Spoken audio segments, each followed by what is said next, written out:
Doing today? I'm gonna admit that because my bot is not working, despite all the effort I put into setting something up, I am doing about as well as my soul right now, which is not good between this and fucking Neopets. Before we watch it, I have a few things that I need to rant about because I'm going to absolutely lose my mind if I don't. then we'll get watching some stuff. And hopefully this will be able to stay up archived. I've never tried watching clips of like shows and stuff on stream before, so I can't make any guarantees that this is gonna survive if I get in like copyright hell, but we'll see. So your demotion today, if you don't make it, might be, oh darn, you missed the whole thing. If I can't archive it, that's like the worst demotion ever, so that sucks. Also, I can only scroll back so far because of the chat that I'm using. Apologies, I'm using a weird third-party programming thingy. Let me see how many people I can grab. Oh, Murasaki, Takeshi, and Josh, and me screaming about a bot a million times. C14, and Yelter, and Ziki with the sad face, and Demo, and DJ Sam. Have good luck at your appointment. And Weeb. The cringe, you need the cringe relatable. I need to share the cringe so I'm not alone suffering here.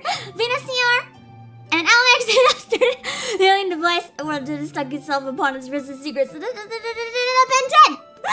I never actually watched Ben 10. I feel like one of the odd people out. I just never watched Ben 10. My siblings really liked Ben 10. I didn't know anything about it. I don't know why, I just didn't watch it. Like whenever it came on, I just leave. And that night! And Chicano, you've seen the live action Fist of the North Star? I want to see it. I want to see it so bad. It looks painful. And hello. And good luck redeeming ruffles and head pats because they're not working. Ha! I win today. We don't have any bot. So at least if my link doesn't work, it's not like you can redeem that either, so I'm also winning here. That's a Cornelis! What are you calling stinky? I had a shower this morning. I smell great, thank you. Alejandro, hello! And Robert! And Vongala! And your legs are tired from marathoning the neighborhood. You got a good workout, though. Running is one thing I can't do. I'm no good at running. I just, like, die. I run like 4 houses and then I'm like, I can't breathe! What's singing sex do?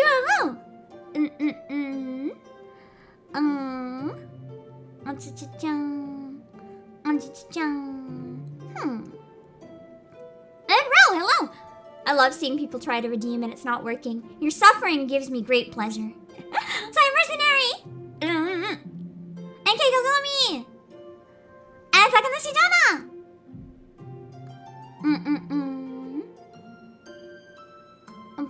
You want to see the live action Fits of North Star too? I kind of want to do a cursed watch along of it someday. I don't know if I'd want it to be limited to members, because I feel like everyone has to suffer the curse.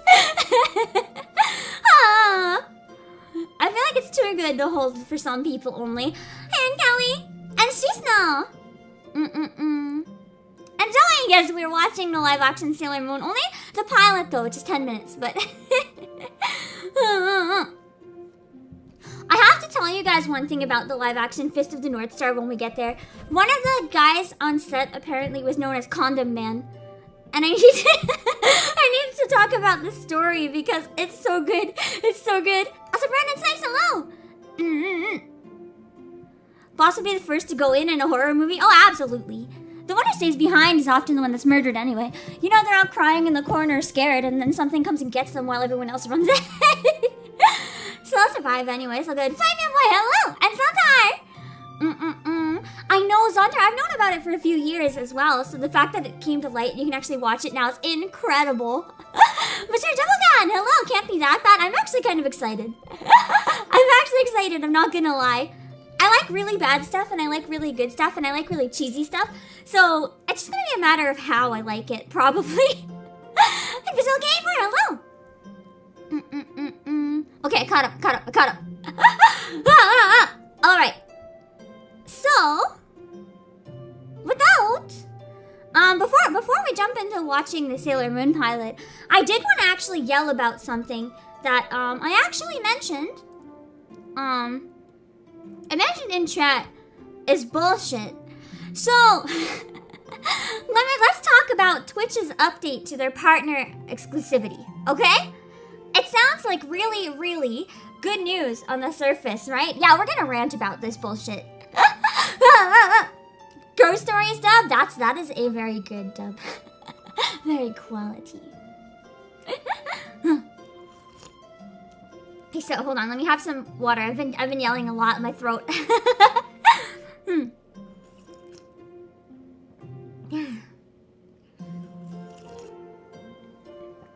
Triumphanas, hello! Okay. So, in a news article a couple months ago, I believe, it's been a while, we've been looking forward to it with like great anticipation, Twitch was talking about removing partner exclusivity, and their exact wording at the time was potentially allowing people to do things like multi-streaming. I don't know what they thought the word multi-streaming meant, but it's clearly not what everyone else thought they meant. Because all the articles and everything talking about the update was like, oh my god, Twitch and YouTube partners and affiliates might be able to multi-stream on both Twitch and YouTube. So, you can technically stream on both now. Wow. Well, guess what? That's what most of us were expecting. And we were waiting a really long time for. A lot of people were complaining about how partner exclusivity was a good thing and Twitch should keep it. That was only like the 1% of partners that were earning a lot of money. The rest of us are like, yo, we'd do better if we could monetize 2 platforms. Because that's double the exposure when we're smaller. Like, there's no way that streaming on one platform is better for the streamer unless you very specifically want to talk to only one chat if you don't think you can manage talking to 2. otherwise, in terms of money and everything else, there's like almost no downsides for the streamer because it's double the exposure. People can watch wherever's more comfortable for them. I can't always access Twitch. It doesn't work on my older PC. So having the option to watch people on both would allow me to like actually watch both. And being able to monetize both would be a big deal specifically for me and Aka. Because we're not allowed to monetize our Twitch accounts because, unfortunately, I may be the CEO of Playasia, but I'm not the CEO of Twitch. And the CEO of Twitch said no. You can only monetize your Twitch if you do not stream anywhere else at the same time. So in order to be affiliate or partner and have people able to subscribe on Twitch, I have to monetize, which means I have to ditch streaming on YouTube, essentially. Which, obviously, I don't want to do. So, I was one of the people getting really, really hyped up so that I could just buy Twitch. You know, I'm kind of tempted. I am a CEO. I might make Bezos an offer. We'll see. Hey, Bezos! You want to sell me your platform? Become the new queen of Twitch. Quite literally, because I'll own it and dub myself such. But, yeah. Essentially, it would have been really good news for me and Aka, so we were looking at it. Just say, Lockhart, hello, welcome! We were looking at it very excitedly. We were really looking forward to that update because we were hoping that we could monetize Twitch because that might encourage more people to use Twitch because, you know, YouTube is not giving us the gifted subs for whatever reason. So if we could have gifted members, if we could have gifted subs on Twitch in the meantime, that could be really nice, you know? But no. We finally got our update, and all the news articles were like, Twitch is allowing multi-streaming, Twitch is allowing multi-streaming, and I woke up and I was like almost crying, I was so happy. And then I read the bullshit. It's not. The infamous one, hello, welcome. It's just not. So, essentially, what the partner exclusivity now, what it now actually means is that partners can stream on YouTube or Facebook as well, but only after they stop streaming on Twitch, which means immediately after you stop your Twitch stream, you can start a YouTube stream. But some of you are probably wondering the same thing as me. But Pam, weren't half the creators already doing this anyway? Yes.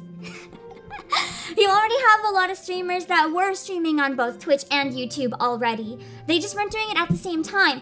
It was basically something that was technically rule breaking, but it was always happening for like a long time. It had already been happening. So essentially, they used it as a PR move.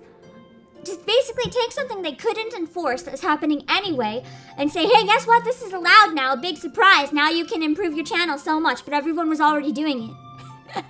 So essentially, they promoted it as this big, huge thing that's great for partners and affiliates, but really, it's not actually anything changing. It's nothing different. And that's really frustrating, you know? And it's quite annoying. For those of us who are really looking forward to the update, for it to be something so anticlimactic. Also, praise y'all, get low! And Krogan Gamer, hello! So yeah, it's two separate streams. I don't think they know what multi-streaming means. Is multi-streaming the reason why YouTube wouldn't give you guys gifted subs? No, YouTube doesn't have any rules against it. It's just, they're implementing it to some people before others, and we're just not getting it yet. Jacob, hello! Yeah, Twitch worded it that way on purpose, they really did. To grab people's attention and make it look like a big, huge, good thing, but it's actually just total bullshit. And how does it impact affiliates? It doesn't, because they've always been allowed to do it. So, like, essentially, basically, no change. Still can't monetize Twitch. Big sad. Wicker Knight, hello! So, yeah, essentially what a lot of creators are going to... Actually, this is why this update is bad for you. So you can sell, hello! It's only restrictions for profiting. I don't profit from my channel. Still multi-stream. Exactly, me too. I don't have... James, thanks for subscribing. I don't have my Twitch monetized because of this. That's why I'm able to stream on both. But I would really like to be able to monetize it, you know? But, yeah. This is why, as viewers, you guys should be concerned about this update this way instead of multi-streaming. As viewers, multi-streaming would be infinitely better for you. it's not just, I mean, if you want to keep up with the full chat, I can admit it's kind of difficult, and I do apologize for that, but there's a lot of reasons why, as a viewer, it's better for you. Because if you're able to do both platforms at once, everyone is going to almost always use both platforms at once. It's common sense. But if you have to separate it into streaming sometimes on Twitch and sometimes on YouTube, here's the aspect that is going to earn people more money, but as a consumer, is going to be like just about the worst experience ever. So your favorite creators are going to start doing, well, not all of them, of course, but some of them are going to start doing half their time on Twitch, half their time on YouTube. Both platforms are going to have some content locked, whether it's emotes or special streams or whatever. It's going to be locked to paid subscribers and members. Now, if you want to have emotes on every stream, you're going to have to subscribe on both channels, which means a Twitch subscription and a YouTube membership. If you want to be a member and have emotes for every stream, because it'll be split across 2 platforms, which will be split across 2 subscription services. So that's why I don't want to monetize Twitch. I do a lot of streams. I understand I do 2 streams a day. I could very easily do that approach, and I could do half my streams on Twitch and half my streams on YouTube. But I don't want to do that to you guys. Unless I'm ever put in a position where it's like I don't have a choice. That's not something I want to do. I don't want to make people pay twice. If you want to pay twice, I'd rather you gift it to someone else who can't pay for themselves. I don't want you to feel like you have to pay for my channel fucking twice. That's bullshit. You know? That's total bullshit. So I really don't like that Twitch is saying, yeah, now you can have streams on YouTube, but the way they're doing it is just going to be splitting the audience, so people now have to pay for both. To me, this is because they don't want to lose their subscriptions to someone who will pay only on YouTube or yada yada yada. But by doing it this way, they're clean. Why don't they allow it? Okay, can I stream simultaneously? You can stream simultaneously on TikTok or Instagram though. But for YouTube and Facebook, they won't allow it because they say, because we believe engaging with 2 streams at once can lead to a suboptimal experience for your community. So let's get this straight. Twitch won't let you multi-stream on 2 platforms at once because they decided for you that it's worse for your community. They decided for you. They're not giving creators the chance to experiment for themselves and say, hey, multi-streaming works for me, and I want to do this because it's best for my community. Because my community is split between both platforms, so let's allow everyone to watch what's best for them or whatever. Instead, they're like, no, we decided that your audience doesn't like it, so we're going to make sure you're not allowed to stream on both for the sake of your audience. We're doing you a favor. We're the good guys here. No. No. No. They're being hypocrites, claiming they know what's best for the creator. It's just greed. It's absolute greed. And they do not care about the experience from the audience at all. They're using it as an absolute bullshit excuse, in my opinion. Also, hi, Warrior Wolf. Yeah, good old double whammy. Gonna alienate your audience, exactly. Yeah, it's less multi-streaming and more they acknowledge other ones exist and that creators need to use them to make money. But, and it's frustrating. It's frustrating, you know? It's really frustrating. And I think I understand from a money perspective why Twitch is doing it, but as a consumer, a lot of people that use Twitch are fucking furious at this. I was like, you're good. I've also now only stream on the PA website. I should look at embedding my stream on the website somewhere. That way you can watch it on the website. That'd be kind of cool. I was like, hello. We're gonna be looking at anime after. I just wanted to rant about 2 things really quick, and then we'll be looking at anime. Don't worry. I just need to rant a little bit first. RTMark32, hello. When am I making my Instagram debut? Never. I have an account. I never even posted on it. I was like, cutie enough here. Yeah, even solely Twitch streamers don't like this, exactly. Speaking of NFTs, Eternal Johnny! I have to rant about one other thing that kept me up last night because it broke my heart so much. Hold on. Let me find a news article. Actually, no, let me go on the actual fucking website and show you that this is real. You want to see something absolutely the worst thing you've ever seen? Hold on. You want your soul to break into? I'm here to break your soul today. I'm here to break your soul. So let me introduce you to the Neopets metaverse! Yay! Now, some of you may have grown up in the Neopets boom, whenever the heck that was. Some of you may have discovered it later in your life, like me, and we're just boomers. Well, not really boomers, I guess, but playing on Neopets in, like, the boomer age of it. Because Neopets was more the boomer. It's like, how do you explain that? It's a boomer game, but when you're not a boomer playing a boomer game, how does that work? Maybe like an unofficial, maybe. Anyway, so here it is. Neopets Metaverse! This is opening an alpha starting tomorrow. This broke my soul, and I have been very upset. Yeah, Zekio saw my tweet. My tweet was very upset. Hi, Mouse! We're gonna watch Sailor Moon after. Yeah. Anyway. How do I even... Kristen Wolf, hello! What did you walk into? Hell. You've walked into hell. Aside Glitch and Vixen!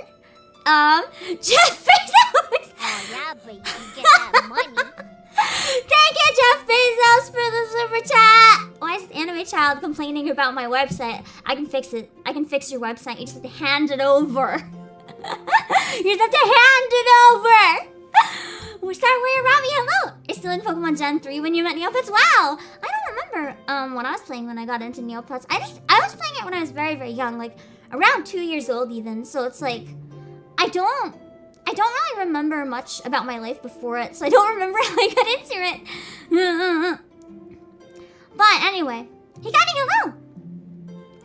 It's really hard to explain how it's different than Tamagotchi. It's a very complex website, actually. It was originally made for bored college students, I believe, but it ended up expanding a lot into kids' toys and stuff. But there's a lot of like complicated games and plots and puzzles in it, so there's kind of a little bit of something for everyone, no matter what your interest or your age. If you look below the surface of it, there's a lot to this website. It's very deep, it's very interesting, and I actually liked it a lot. I still go on it, but now I don't know if I will anymore because I'm pissed. But anyway, they have a second website now, so the main website is okay apparently. Neopets Mana! We're gonna watch the trailer. We're gonna watch the trailer, guys. Let me know what you think. Let me know what you think.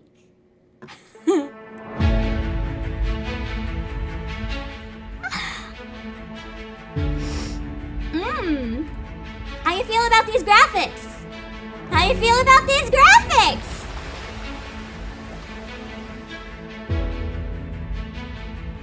I have feelings about these graphics.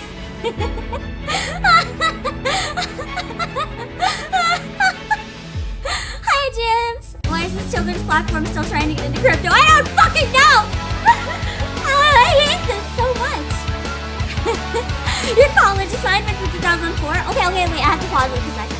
Okay, but really though, honestly though, why does every metaverse project look like, they're saying it's like the most innovative new thing, but why do the 3D graphics always look like they're 15 years old? The stuff that they're trying to promote as the newest upcoming stuff, why is it always 15 years old? I don't get it. Like, this looks like it was like, I'm pretty sure that board game that you could like use Neopets toys to play and shit, the treasure one, I feel like that one had better graphics than this bullshit. Like, it's horrible. It's horrible. Okay. Anyway, to learn more about it, invite-only alpha for now. In a nutshell, Neopets Metaverse will be a free-to-play game, casual, fun, and simple to navigate whether you're a crypto native or not. At the same time, the Metaverse will create economic opportunities for those who want to play and earn. In case you didn't notice, they have an NFT gallery! With over 4,000 NFTs, they don't even have names, they're just Neopet number. Like, these are all their... It's just like a normal Neopet, but it's a fucking NFT. It's a fucking NFT! Like, what is this? What is this? I am so mad! campaign. What the fuck is this Pizza Day campaign? You wanna know what the fuck this oh wait, that's the fucking trailer again. You wanna know what the Pizza Day cafe is? Well, guess what? It's more NFTs. They're shaped like pizza with pepperoni shaped like fucking Neopets. Thank you for your participation. Our mint is over, but we hope you enjoyed your delicious fucking pizza NFTs. Anime Watcher Pam NFT, never. Never. That's why Rapture Queen. I'm sorry, I'm really pissed. Also, Tricky Rich, hello. Yeah, no, it looks like worse than Nintendo 64. Like, better quality graphics, but they designed it for 64, even though it has like better like polygons. The shaders are pain. The shaders are like non-existent in every meta thing, or they're just real bad. Anyway, Neopets is not sacred. It has been ruined. It has been ruined, absolutely ruined, and my heart is not happy. You can even search NFT. Let me search bullshit. What's gonna come up when I search bullshit? Oh darn! No NFTs match their criteria of bullshit. God damn it! I was hoping I'd find more bullshit on their bullshit NFTs. Sorry, I'm mad. Hectic, hello. Yeah, they're advertising NFTs to kids basically. Fuck that. Hello. I'm just really mad. I'm sorry. I know that has nothing to do with Sailor Moon, you guys, but I'm really mad. I was just really, really mad, and I needed to scream really hard, so I'm sorry. Now we'll talk about something that I guess some of you still find controversial, but it's not really nearly as controversial or anything like that. But okay, here we go. Hold on.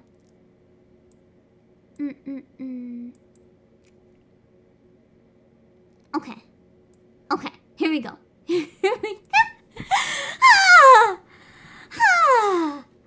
I'm trying to like calm down and breathe. They look like Facebook game models. Well, I mean Facebook and Meta. It's all come together then. I don't remember Deek. I mean, Deek. You underestimate me, who inherited many Sailor Moon VHS.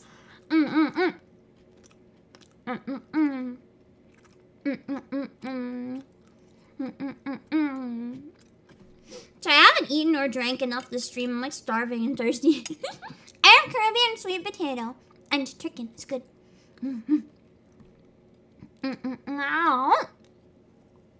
Do you have a favorite Sailor Scout? I do actually, but it's not one Sailor Scout. It's the redeems are. It's working. Or did you get on Twitch maybe? I have two favorite Sailor Scouts. I don't have one favorite Sailor Scout. I have a favorite duo. So my favorite duo is the favorite cousins that got censored in the dub. I really like Sailor Uranus and Sailor Neptune. I feel like most people really like Uranus and Neptune. They're pretty popular, but not in the original kids one. But like the people who got into it later in life, I guess they were really popular.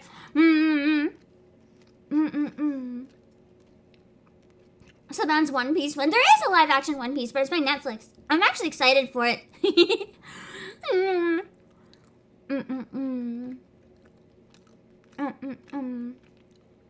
I thought Saban Sailor Moon was kind of okay. I'm actually excited, Mouse. I actually want to like it. I feel like I'm probably going to like it for the wrong reasons, though, because it's like cheesy as hell and really funny. But I feel like I'm going to like it, to be honest. I'm excited. I'll let you know what I think they did wrong if my prediction is right. But first I want to watch it before I give my opinion, because I don't want to give a completely wrong opinion. Oh god, I'm choking. What am I choking on? Hold on. Okay, I was choking on my spit. I talked so much. I was choking on my spit. I'm sorry. I didn't mean to choke on my spit. I need to shut up sometimes. Give me a sec.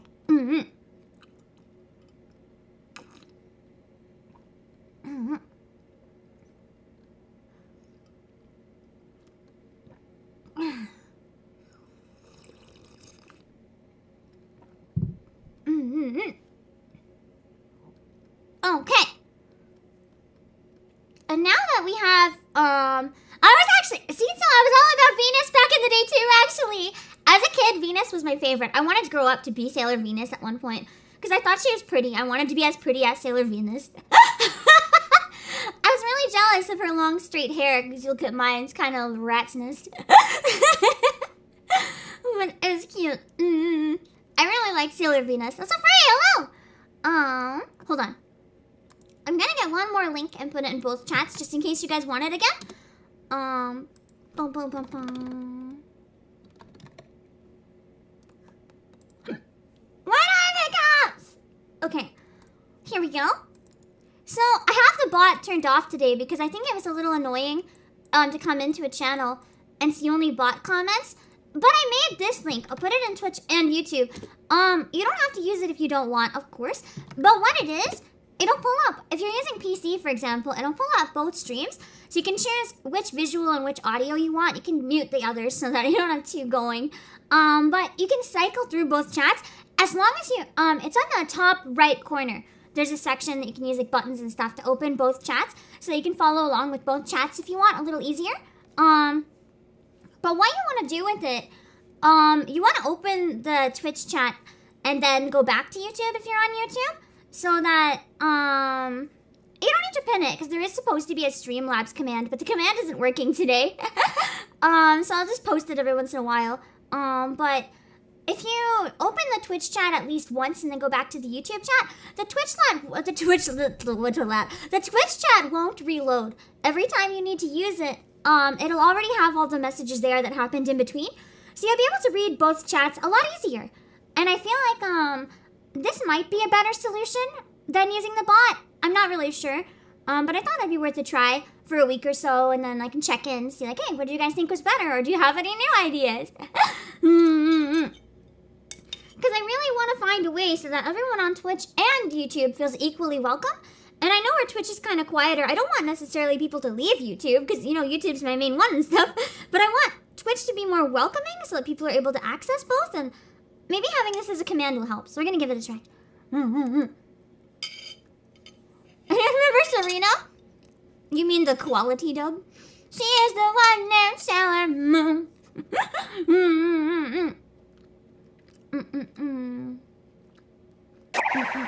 Yeah.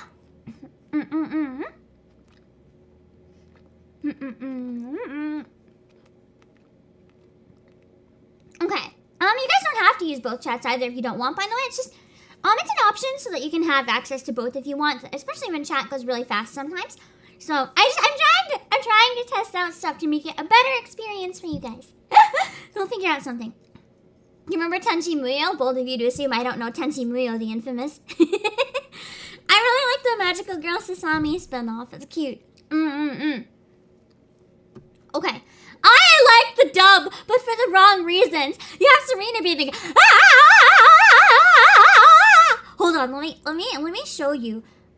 For those of you who don't know, I just want to show you Serena screaming in the original English stuff. Okay, Sailor Moon dub bad. Is this how I can find it?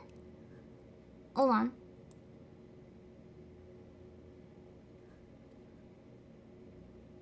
I need to find a certain clip.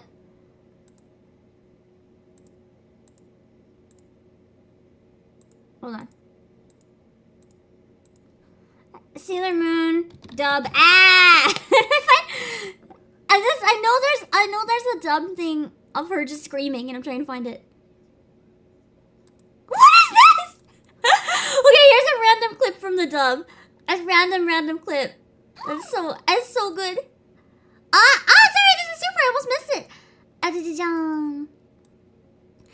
you, Megatumi Tommy, for the super. Anyway, here we go.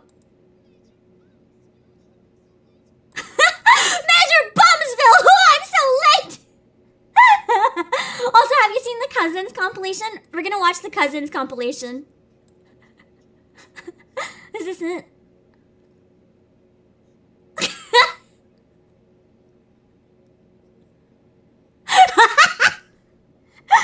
Wow, these cousins! You didn't hear it? Hold on, you should hear it. Let me go back, okay. Here's their Major Bumsville! You should hear it this time. Major Bumsville! Oh, I'm so late! Major... It's so good! here's the cousins. Let's watch the What about cousins these video. puzzling characters, Neptune and Uranus? Oh, look! Here come Amara and Michelle. Oh, great. Why do you think they've entered the contest? They're girls and cousins, too. Michelle! Wow, Michelle! Fantastic. You're the best cousins in the world. How'd you guys meet then? This is a classic. They're not cousins, they're fucking. We've been inseparable since we were born. We can almost read each other's minds. Like best friend? Amara's already got a best friend. You can Her tell by the name's blushing that Michelle, something remember? is so wrong. My cousin wants to know if you'd like to race her again. If you do, she's waiting over at the pool right now. I'm glad you couldn't make it. I hope my cousin Amara didn't curse you. He is roaring, cousin. Get to the motocross training ground, quick. Sailor Uranus, surrender. Or this is the There might end be of some the world. spoilers here. Actually, there's definitely some spoilers here. I apologize, but it's just so good. Neptune! Help the friend and find her. You can't just abandon your cousin. I'm just crying. Get Neptune. She's your family. What's the matter with you? Yeah, a different I'm type trying of to tell family. you that your dear cousin, Sailor Neptune, is the holder of a pure heart crystal. For now, you've managed to stop me. But don't worry, I haven't taken away your cousin's pure heart crystal yet. My sport is worth so much to me that I sometimes forget all about happiness. It's like, but it this is as is it the- should there's, be, and my like, cousin and my other good friends take care of my social there's life. so much. You see, There's I'm not so lonely much without going it. on here. Like the video's not even over. They just keep on with the cousin bullshit. There's so much cousin bullshit. And then like they literally, I don't know about in the original, but at least in the new one, like they definitely fucking kiss and hold hands and everything in this show. I don't know how they managed to like turn this into what they tried to turn it into. Yeah, I guess it's a respectable family relationship. I mean, they get along better than most families. But it's just a big yikes. It's a big yikes. It is. There's a lot of innuendo in Sailor Moon. I'm gonna be honest. Sailor Moon is one thing that was like heavily turned into a little girls show, but it's actually quite heavy in innuendo. Hold on. I'll show you some of the villains, for example. Sailor Moon villains. I'm sure I can find the weird ones relatively easily if I search weird villains. A lot of the villains in Sailor Moon were like weird fetish shit. like, don't tell me this isn't someone's fetish. Like, don't. Okay, that one didn't, you can't see that one. This one, don't tell me that isn't someone's fetish. You can't even try. You can't even try to tell me that that is not based on something. Or this one, like, you cannot even try. I'm not stupid. Oh, fuck, I clicked it. Fuck. Okay, you're not stupid. I'm not stupid. You're not gonna trick me into thinking that is not something. Or like this is not something. You can't even see that one. Hold on. Like, what is... Like, what is this fucking lion thing? Or, like, all of them, basically. Like, this fucking shoe boob. The shoe boob. Like, this is obviously someone's fetish. There's also a lot of, like, sex-positive things going on in Sailor Moon, which is not a bad thing by any means, but it's not something that you'd usually find in, like, children's shows. Which always makes it a little bit, why didn't they just translate it as is for like older people, like older kids, early teens, or like adults? Like, why did they just not embrace what it is, you know? It's always been one of the more like, it's pretty heavy in innuendos and stuff. It's pretty heavy in it. It's, yeah. And there's a lot of stuff in Sailor Moon that you don't notice until you're older, and you're like, oh, wow. Like, for example, Sailor Moon and Tuxedo Mask, I don't know if it's implied or blatantly said in the Japanese one, but like, she's definitely spent the night at his apartment. And it's pretty obvious that certain things happen. But they never make it weird or anything. It's like a good example of like a healthy, positive relationship, I guess, because they're both like super supportive and shit. There's other weird things about it though when you get into their... Yeah, there's kind of weird things about it. But, it is what it is. You have to ignore some things and not others. It's basically... Sailor Moon was basically the gay girl and He-Man's... He kind of... It's much more like, it's kind of like the... I'm gonna get into that, actually. It's kind of like the feminine equivalent of He-Man, almost. A little more than She-Ra. Because She-Ra, I feel like, was still designed a little more for dudes for the most part. The episode is only 10 minutes long. Totally Spies is pretty bad. I've watched a lot of it. Yeah, they definitely showed them sleeping together in bed in the manga Dozing Chance. I'm pretty sure. That's what I was referring to. I thought I remembered right, but I wasn't sure. There's also, yeah, there's multiple non-binary gender fluid characters in the Japanese dub. For example, did you know that Sailor Uranus or Haruka is intersex? Which I actually didn't know until a few years ago. It's kind of cool. Also, see Alex? I don't think the dude's in college. I think he's in high school, but I could be wrong on that. I'm pretty sure Mamoru is like a couple years older than Sailor Moon, but yeah, she's 14. Which makes it a little awkward, but also, I mean, there's worse out there. It depends. It's not explicit or anything, so there's worse out there.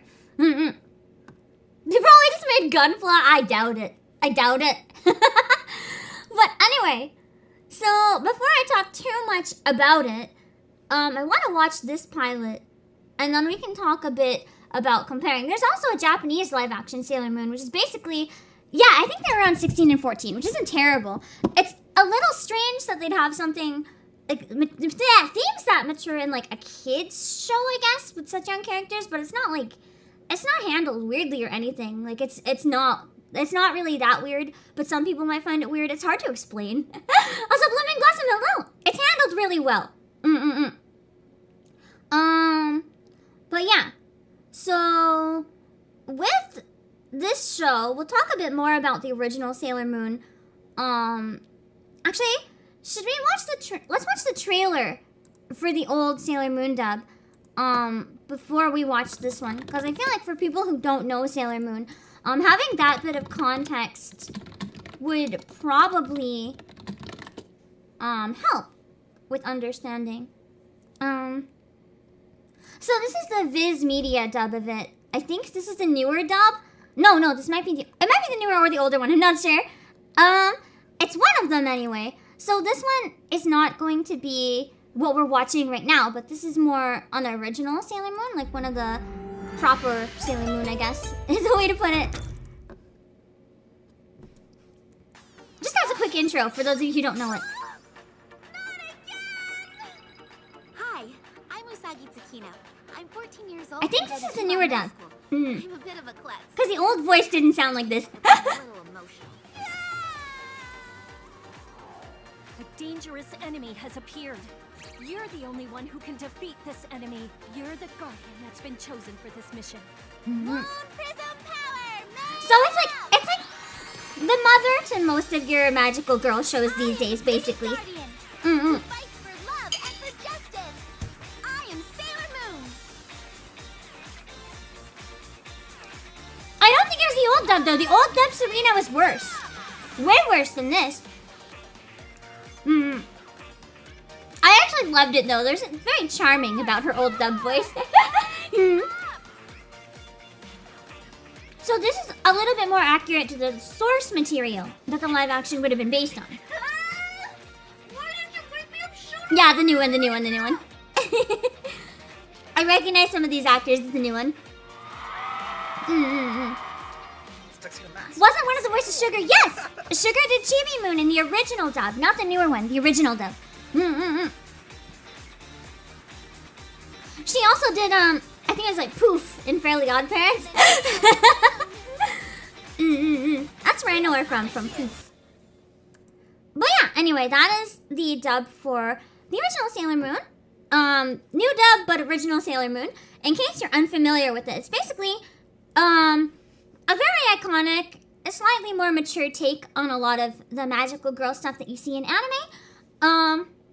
It kind of set the tone for the genre, but it was lighthearted, but it also wasn't. Like, it dealt with some pretty serious stuff, but it handled them in really unique ways that kind of made it a little easier to digest, I guess, but also introduced a lot of people to, like, cool things and helped them learn about themselves. It's a really iconic show. As a grown man, you know a lot about it and you're not afraid to admit it. Good, Indy! You should, more grown men should also watch Sailor Moon. It's actually really really good. I really liked Luna's older voiceover. Her older voiceover was very unique. And I thought it worked good for her, like, there's a British cat! Also, Hyper Flash, hello! American Sailor Moon sounded like an old lady because it was a grown woman. Not an old lady, but it was a grown woman. I actually met one of the old dub voices before. The very first English dub voice of Sailor Moon, I met her and she gave me a hug. She was sweet. I was volunteering at an event and she ended up being one of the attendees at the event. And when I was having my lunch break, she just came and sat near me and I was like, It was cool. I was very excited. She looks, acts, and dresses like Serena IRL. Like, she was covered in hot pink. She had her hair in, like, blonde twin tails. And she had just as much energy. She was practically bouncing. I love her. She's so good. She's hilarious, though. She's really quirky. But it was really great. I'm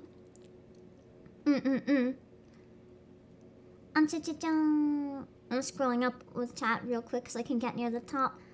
I need some water. Hold on.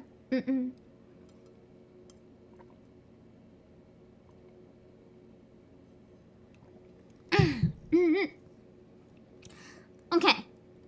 So this is a North American, I think it was just American pilot. I don't know for sure, so I didn't say, but I think it was done in the US.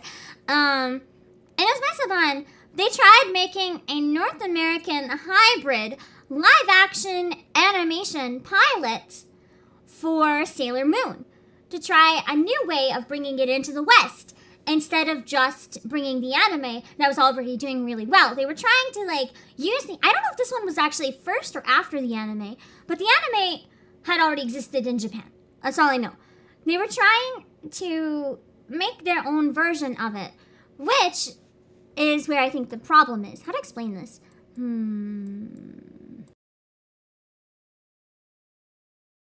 I think that's their problem. It doesn't look like a bad show by any means, in my opinion. The problem is they were trying to take an existing IP, morph it into something else, when they could have made their own show heavily inspired by Sailor Moon, but using different names and different things like that. Like, they could have made a bootleg Sailor Moon that wasn't Sailor Moon, and Sailor Moon fans would have loved it or hate it, and the people who didn't know Sailor Moon would have loved it and hated it. It's not a copyright issue if you change it enough. Like, you could argue every magical girl show that came out after Sailor Moon was a bootleg, but it's not. You just change it enough. So, there's a way that they could have... Wait, was the Sailor Moon meets Mario real? Because if it is, I've heard about this before. I'm writing it down. Sailor Moon Mario. I gotta look that up after. So, can we look up those legendary bootleg Sailor Moon toys? Mouse, I have some. I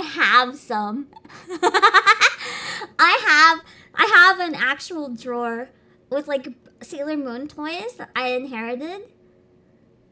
And I'm, like, 99% sure at least some of them are the bootleg. I'm, like, 99% sure. They look really strange. I should show off my collection one day, my bootleg Sailor Moon and my bootleg Pokemon toys. I just have them in a drawer because I'm like, these are going to be worth a gold mine someday. That's so good. That's so good. Okay. So anyway, let's watch this pilot and then we'll share opinions on it afterwards. So this is uploaded by Ray Mona. If you're looking for it, go find Ray Mona's channel.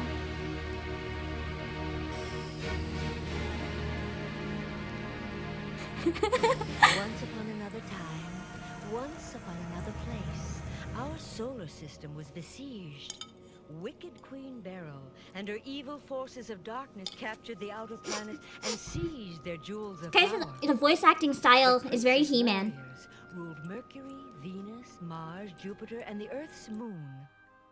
To become absolute ruler, or like early, what's it called? The thing with the mecha and the V? Voltron! Like the early Voltron. Remaining cosmic jewels of power.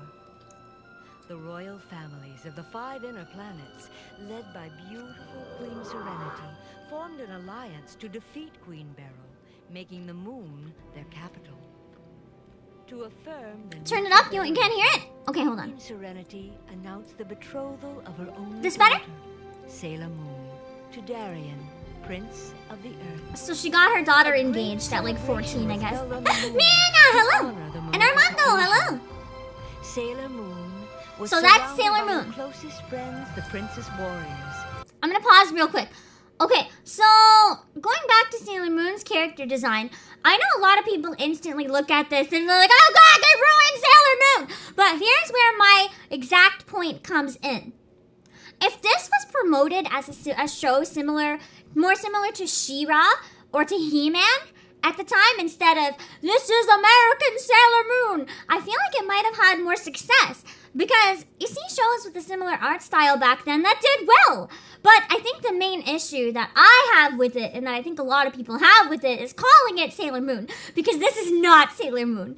This, it takes a lot of what makes Sailor Moon what it is and changes it. I don't know, part of what I liked about Sailor Moon is that the girls did not look like adults. They clearly looked like, they were just young girls having fun living their lives. And that's part of what made Sailor Moon such a good thing. They weren't wearing heavy makeup or anything. Obviously, they had their shoujo eyes. But there were some that were. Sailor Neptune, you could tell she wore a lot of makeup or whatever, but it was just kind of allowing them to be kids. Whereas here, I think she's still supposed to be 14, but look at that lipstick. Look at that eyeshadow. It's, no kids look like this. It essentially takes the heart of Sailor Moon and what makes Sailor Moon, and turns it into something else. It just looks like Hanna-Barbera now. I'm gonna be honest though, this is really mean. This is really, really mean. Also, hi, Mastermind. If I saw this screenshot out of context, I would have assumed this was from an adult cartoon. I don't remember what it's called, but I know there's at least one adult cartoon movie that has a very similar art style to this, and I would have assumed that it was something related to that. I wouldn't have assumed that this was Sailor Moon. Nor would I have assumed that it's necessarily for kids. So Cool World, maybe. I don't remember. How do you know this? I just know it, okay? I just know it. And it doesn't have the same heart as Sailor Moon in that regard. So I feel like if they marketed it as something else, I feel like maybe people wouldn't have been so harsh on it. Because is it objectively good or bad? Well, that remains to be seen. This is all I've seen of it so far.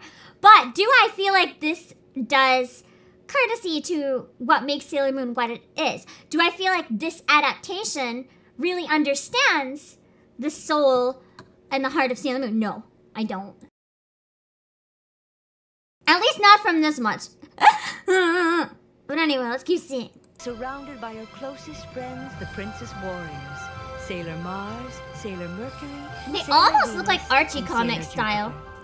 I do like one thing though, if they made an American version, hold on, I do think adding a bit more diversity was a good thing, if they're doing an American version instead of just an American dub, because it would make it more like the American population, so I do like that aspect of it quite a bit, but again, why can't they just make it their own show and then come up with new characters? I think both versions are okay, but I think it wouldn't have gotten so much flack. I look forward to this day. If that makes sense. God, Darien, it's hideous! Darien placed a star on the God, Darien is the #1 heartthrob for girls of this generation and the normal Sailor Moon, but this is not Darien. This is not Darien. What is this? Where's my hot top hat, Maskman? This is not It's fucking Gaston! It's fucking Gaston! Oh! Everlasting love. His voice, he sounds like a creeper. I hate this. The evil bastard found us.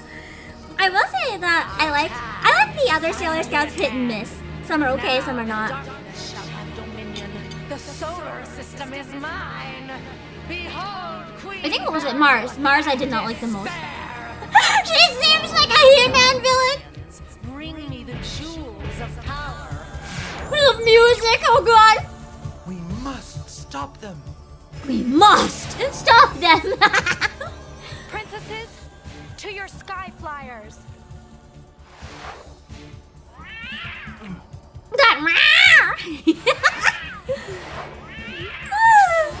Okay, I would watch the whole season of this. I want more of this already. The royal family What the fuck are these sky flyers? It's up to you to pilot the galleon. I can't leave you now. There's no JR, time to hello. argue. Scrubby Scum, You hello. must save as many as you can. You must say she had a voice crack. Why can't they do another take if she had a voice crack? You and the other princesses must escape with Darien Princesses. to Earth. But Have there's you no ever heard of time a to princess explain. before? The You princesses. princesses now possess the most powerful pendants in the universe. Guard them with your lives. Escape into the vortex. There you can hide in a different dimension. Yeah, the monster actually Barrel looked like a cannot Sailor follow. Moon villain. I will will give that. find a way The to cat looks communicate with creepy. you, But you must leave now. It's just like I don't know what they were trying to do with this. Why not just? I want to say why not just dub Sailor Moon, but they did just dub Sailor Moon. So why make this an addition? What's why don't you just make this another show? Don't have it compete with, okay, hold on. That's another reason why I think they should have just made it as a separate show. Like, why would you make this version of Sailor Moon to compete with the globally successful version of Sailor Moon when you could make this its own thing and then people won't fucking compare them? Like, you know? It makes no sense.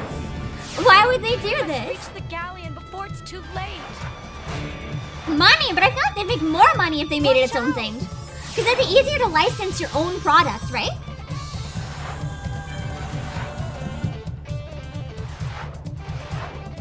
Look out! No!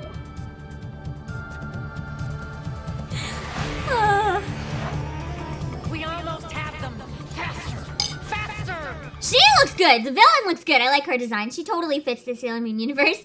Supposedly one of the motivating factors of the show was canceled was because they released the dubbed version of the Sailor Moon anime. Okay! So was this trying to bring Sailor Moon to a global audience then? Or was this blatantly stealing Sailor Moon because they could have just dubbed it? Was this just stealing the success of Sailor Moon and trying to make their own show? Like, completely stealing the concept of the entire thing? Yeah, Sailor Moon was dubbed by Deke, but that is so weird. That is so weird. I feel like if it was made after the dub and they're trying to ride on it, it would make so much more sense than being done before and trying to, like, steal it.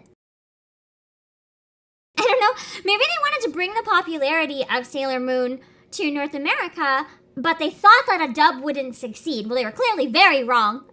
Before the surge of anime in the West, okay, they probably thought the original wouldn't do well. That's fair, I can understand that, but boy, did they make a mistake thinking people wouldn't watch the original. Endless Guys, hello! How's your day been? It's been good. We've been watching and cursed stuff and ranting a lot. Hello, it's been a while! The idea was to bring Sailor Moon to America, since the company was unsure if American girls could relate to the things in Japanese anime. That's kind of fair, actually. But I also think that exposing people to new things is never a bad thing. So I feel like they should have given the American audience more credit and given them a chance. It's a precursor to the dictum. Okay, hi, Mom. Yeah, it's kind of like the American Masked Rider or Japanese Spider-Man, similar to those type of thing. I still think it would have done better as its own thing, but whatever. It is the American version of Sailor Moon. I'm gonna watch a bit more now. To the vortex and beyond oblivion. Here's where it gets more like Power Rangers. You thought it was like Power Rangers before. Oh, wait till you see their new casual human forms. It's now live action, baby. So far away now. Hey, Vicky, Victoria, can I borrow your lipstick? What? Yep, this is Sailor Moon. This is real. Sure. Where are you going? Don't tell me you forgot. They all look like they're like in their 20s, not 14. There goes one of my 9 lives. The tan. The cheesiness is killing me. What do you think? Should I do a song cover of this? Sailor Moon.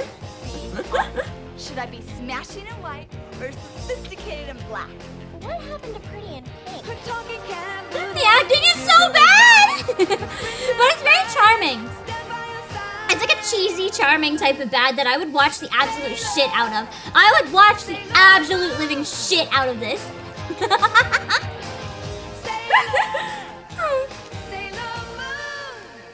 I do like how they have some characters in wheelchairs though. I think that's kind of neat. There's not a lot of mainstream shows will have like a character that kids in wheelchairs could look up to. So this is really cool in that regard. I'm glad that there's a main character. Not uses one. They need to be more like that in my opinion, but I feel like that was cool, but unfortunately there's not enough in the show to like sell it otherwise. Just see like art. This looks like I'm playing Night Trap. It is what it is. It's like the show is kind of iffy. And why not? I think it looks pretty cheesy though, and I like cheesy, so I want to watch more. Yeah, I miss the 80s fabulous cheese. That's why I like retro stuff. I like this kind of cheese a lot.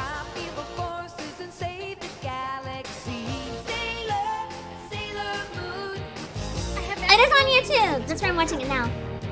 It's been missing for 20 years.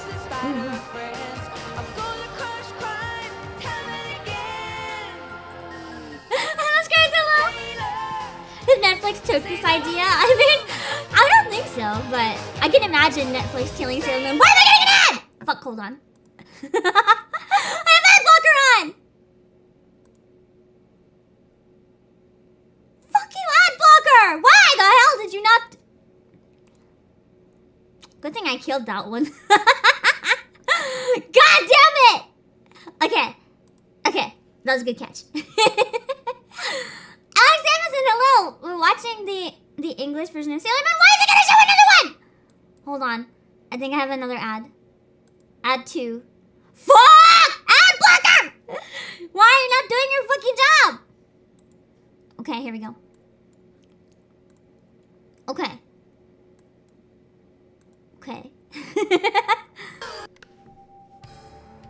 Luna, what's wrong? Queen Beryl is attacking the people. Wait, that's not Luna, that's Artemis! Your hand. What? Luna was like navy blue. Artemis was white. What the fuck? That's not Luna? Did they just get rid of Artemis? Is Artemis gone? Oh my god, the transformations. Wait! These transformations into cartoons? Bad. That looks like metaverse 3D. I love these transformations. I want someone to make a transformation with me like this. What the fuck? The Princess Warriors sailed to the planet Jupiter on their sky flyers to do battle with Queen Beryl's dark forces. So, this is what I missed the dance for? You guys are in for it. The dialogue is so cheesy. You're really in for it. Oh, it feels like a tokusatsu. Although Sailor Moon's always been kind of close to tokusatsu anyway, but it really feels like one in this. Sounds good to me, but I think you guys are too out of shape today. Neptune was never in the first season, so probably not. Oh, it's a high Neptune! A little high voltage, boys. I like her voice though. Her voice was kind of fun. The original party girl. That's cool. They turned her into like a battle weapon. Okay, I like that. Let me teach you a new step. I like her character. She's kind of cool. This creep is mine. Yeah, from being a shoujo tokusatsu. That's what I was wondering too. I feel like that and a lot of the stuff that was allowing girls to do that other manga didn't at the time really pushed Sailor Moon. Right? Hey, somebody answer that phone. Who did they make this for? They tried making it for American children because they thought it would be more, yeah, their toy opportunities. They thought it would be more digestible, but I feel like they kind of just wanted to sell toys. That's what the dub was. Oh, the old dub was mainly to sell toys. Look. The pacing is so bad. You can barely tell what's happening. That's right, Tyler Bigler.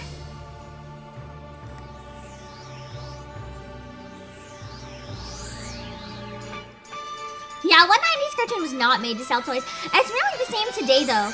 They're mostly still made to sell toys still. The cringe is strong, but I love it. I love it. I love cringe. He just falls over dead.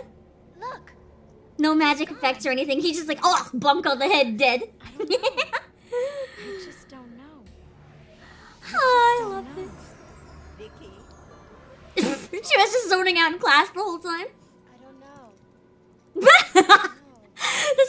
of the Fushigi Yugi dub, but it's live action. Where are you daydreaming this time, Victoria? Outer space? Yep. I'm right here. So that was her daydreaming with her friends. And I guess maybe she hasn't gotten her memory back yet. Was that the whole... Wow! That was something. So, if you were a person who was given part access to this test, where you got to watch this pilot and decide if this would get turned into a full series or not, would you say yes? Or would you say no? I would say yes, I'm not gonna lie. I want to see more of it. And this guy's hello. I think it was only a pilot, but I'm not 100% sure. I think it got scrapped, unfortunately. I would say yes because I like to watch the world burn, pretty much. But yeah, that was the Saban pilot of Sailor Moon.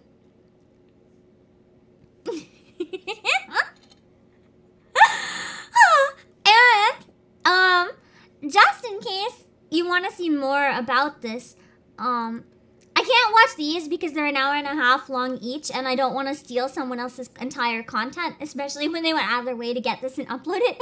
But if you want to learn more about the Sailor Moon pilot episode with the Saban Toymakers one, Toonmakers, sorry, there is a 2-part documentary that they made about it on YouTube, talking about the whole process of making it, and it's quite fascinating.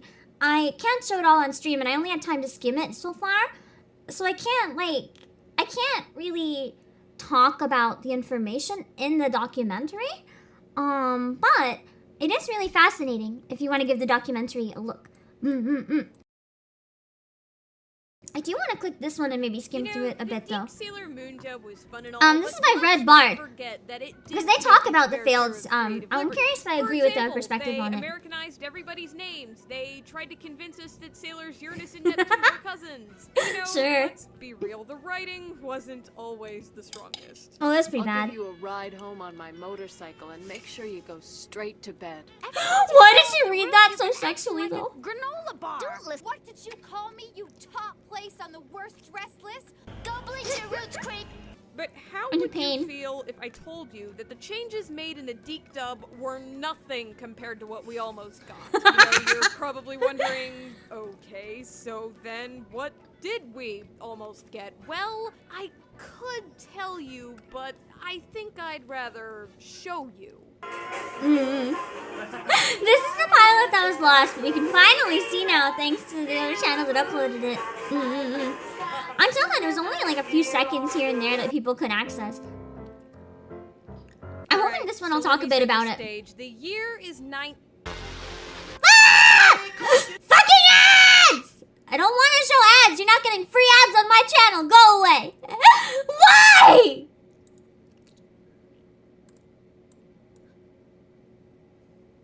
Now I'm scared to show videos. Sailor Moon is a massive hit in Japan.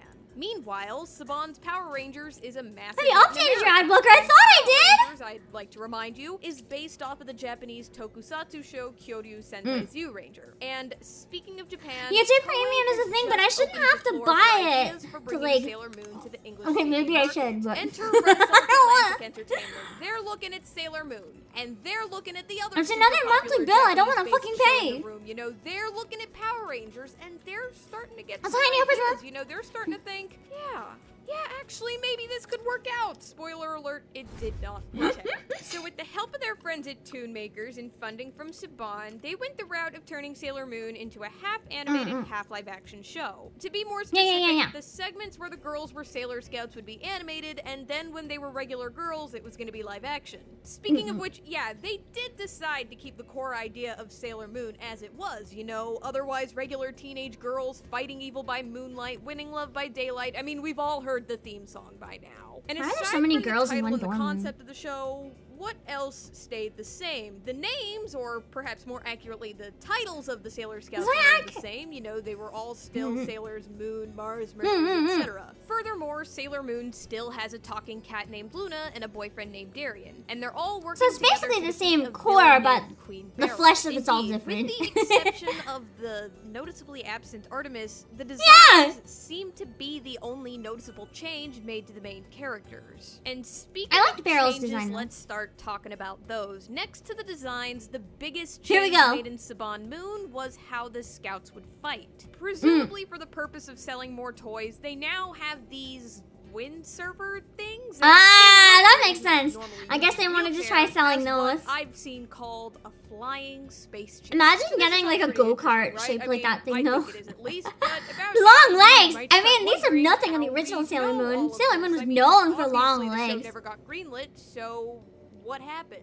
Well, Yeah, Makers made an entire 17-minute pilot episode. This is the part I wanted to see. Concept for their pitch. But here's the thing about half live action, half animated TV shows. Yeah, they are not cheap to make. I can imagine. Moon would have been a pretty expensive project, so ultimately it was turned down in favor of the much more cost-effective idea of just dubbing English audio over Japanese footage. So about now you may be So it was a money decision in the end, I guess. Even if it wasn't greenlit, a whole 17 minutes of this madness exists out there. Anyway, you've seen it.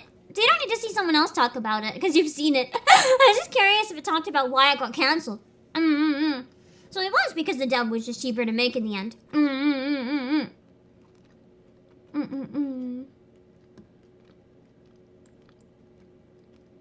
Which is kind of neat.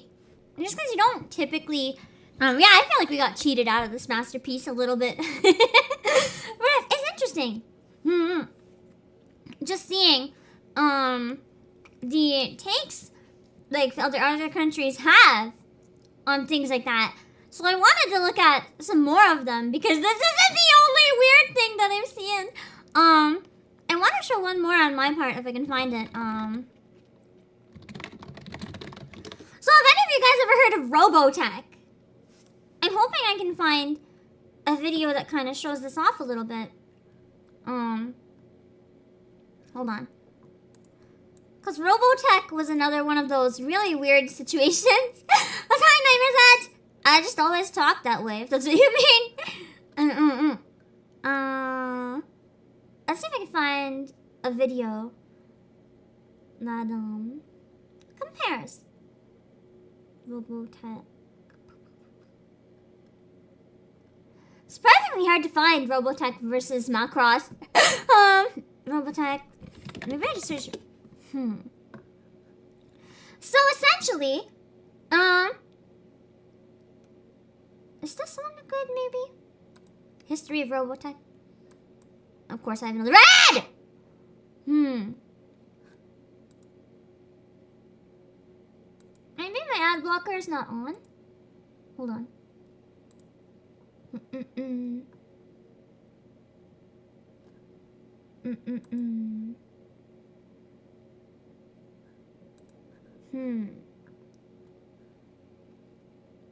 Exactly, Macross is Robotech, but Robotech is not Macross. Oh wait, so it's the other way around? I thought it was that Robotech was like a bastardized version of, hold on, Robotech Macross. Let me see if I can find an article that explains it better and I can read it maybe. On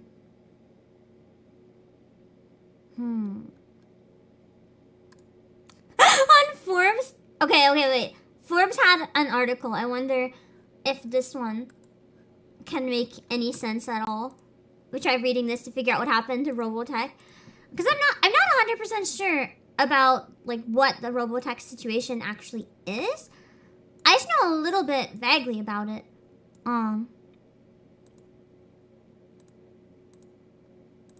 Okay. So we got the decades-long rights battle over Macross and Robotech has finally ended. What happened? In a pretty astonishing turn of events, both Big West and Harmony Gold have agreed to work together on the global distribution of Macross and Robotech franchises. To put it simply, Robotech was built from 3 disparate mecha anime. Okay. So Robotech was like a combination of Macross, Southern Cross, and Waspedia. So Tatsunoko Productions sold the rights to Harmony Gold, who then edited them together to create Robotech. So essentially, the release, that's what I thought, but I couldn't remember the names. So technically, the original Robotech was a new show that was made from editing together and bastardizing Macross, Southern Cross, and Mospeada. So it was like technically butchering 3 anime to make like half an anime. It's a really weird situation. And it's been apparently one of the longest running legal battles in anime. Yeah. It was many legal battles because of all this stuff. The bulk of Macross has been landlocked to Japan because they don't release a lot of it into the West. It'd be kind of difficult for them to get it. I guess they announced an agreement regarding worldwide rights for Macross and Robotech. The expansive agreement signed by both companies ends 2 decades of disagreements, 20 years of fighting over Macross, allowed Big West and Harmony Gold to chart a new path to unlock the great potential of both the Macross and Robotech franchises. Okay. So, yeah, it's kind of nuts. Because I know someone who used to watch Robotech, and they saw me watching a clip of Macross once, and they're like, yo, is that Robotech? And I was like, what? No! It was kind of... Yeah, considering what Saban did to Power Rangers is basically the norm in those days. It really was. Also, Eyes of the World.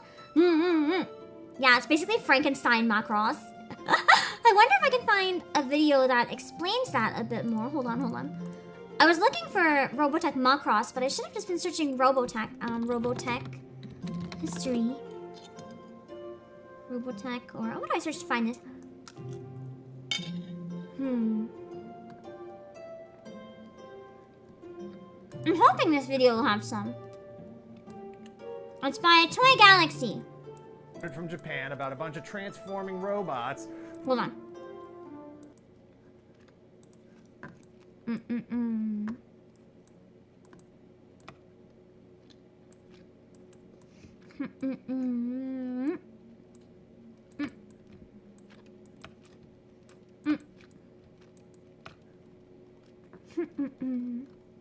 I'm trying to get it the right size.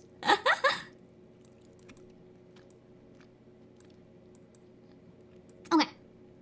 Fighting a space war with aliens who are trying to invade Earth, all designed to sell a bunch of toys to kids. Fuck you. Hey, that's not what this is about. All right, in the broad. Yeah, no, definitely not. That is mostly what this is about, but I don't like the way you said it. Hi, I'm Dan Larson, and this is the history of Robotech, Part 1. We're not gonna watch all of it, or even all of Part 1. I'm just curious if it'll kind of show Robotech, the clips of what I animated mean. series, first aired in the United States in 1985 and was technically created by Harmony Gold. Technically, Robotech is actually a kinda series that were simultaneously imported to the United States market and merged into a single chronological. Heard Robotech Insanity and he thought stitching together 3 shows couldn't well exactly. Harmony Gold, which could be its own video. The company was originally established in the 70s to translate films into foreign languages and distribute them internationally. They were a one-stop shop with the capability to do all the translation, all the recasting and redubbing of the dialogue. But who knew that no one should have hired them? Musical score in-house. In 1982, they were looking to take the same approach in the opposite direction, using popular foreign works and bring them to the US TV market where the big money was. Harmony Gold already had a library of licensed Japanese Robotech is ready to be it's something. for US TV distribution when they met Carl Masek. Carl was running an animation art gallery that owned some animation cells from the series that Harmony. If you want to watch the rest of the parts, you can find it on his channel at Toy Galaxy. Those cells in the promotion of their projects. Carl,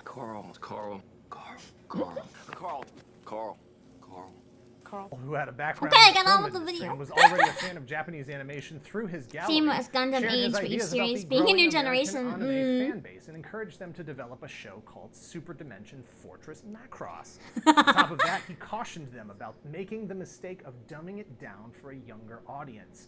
Don't market to the kids, market to the teenagers. That is who is really interested. That's who's interested in Just anime. now, like today, the US market Usually. is starting to catch up to where the Japanese market has been for decades. Yeah. In that comics and cartoons are not the exclusive domain of storytelling for children.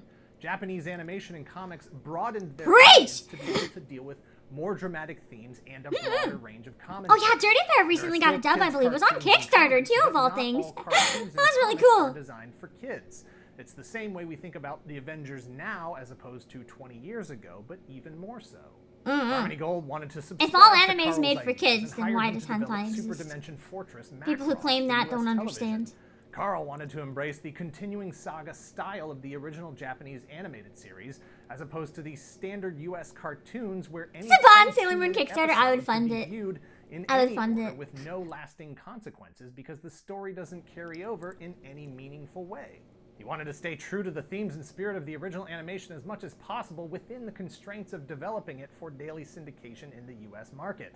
Carl wanted to embrace the real human drama, real characters, not caricatures, that the Japanese animation scene was already in love with. But that's what makes anime so fun! All the characters are caricatures and they're all just crazy and wild and everyone's so over the top.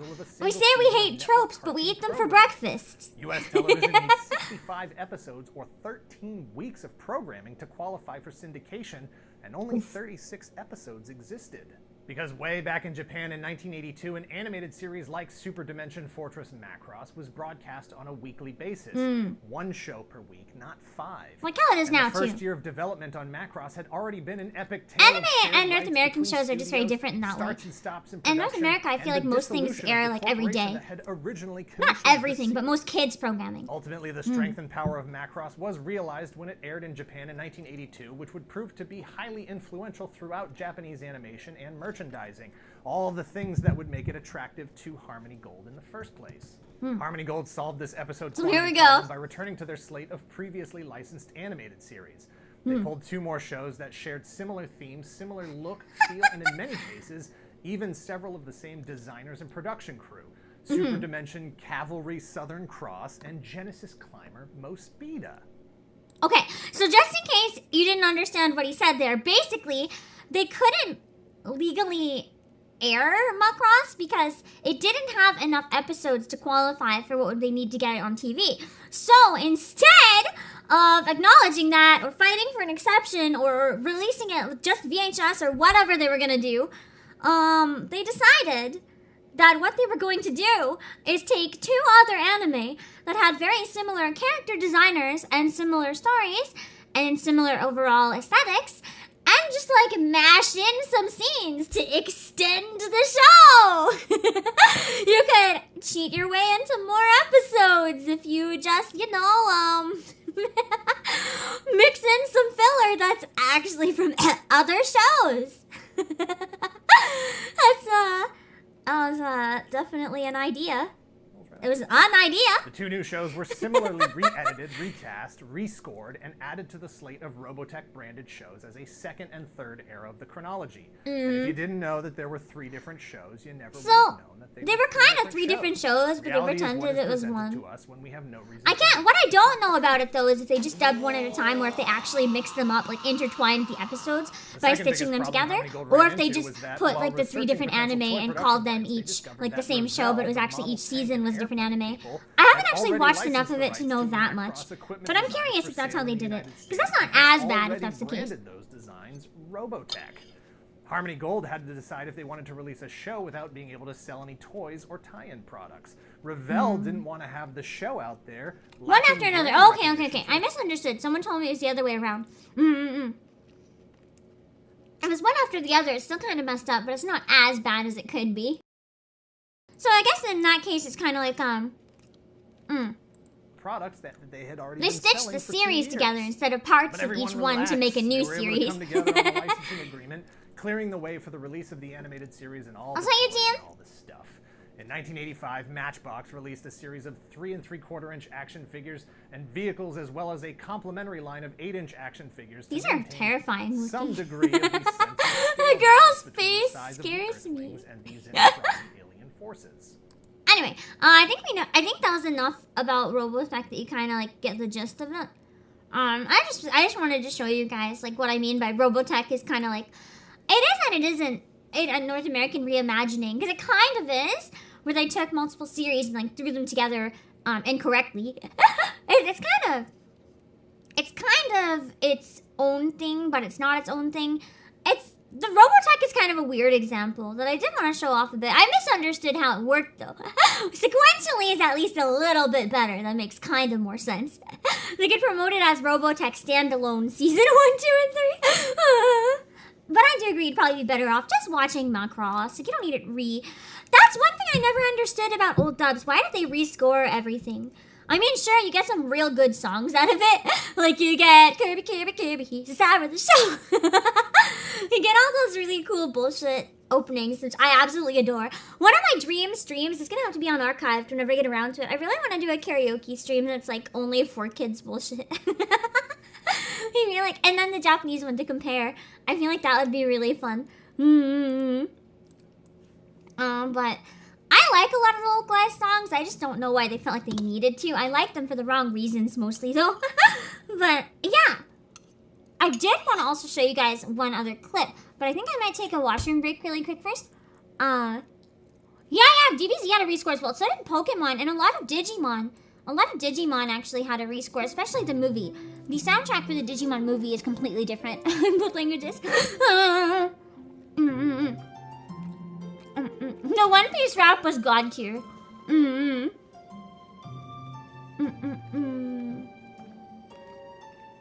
Companies back then got music rights. Exactly! They got music right royalties doing their own music. The other thing is, they also wanted to license big popular songs because the internet wasn't a thing.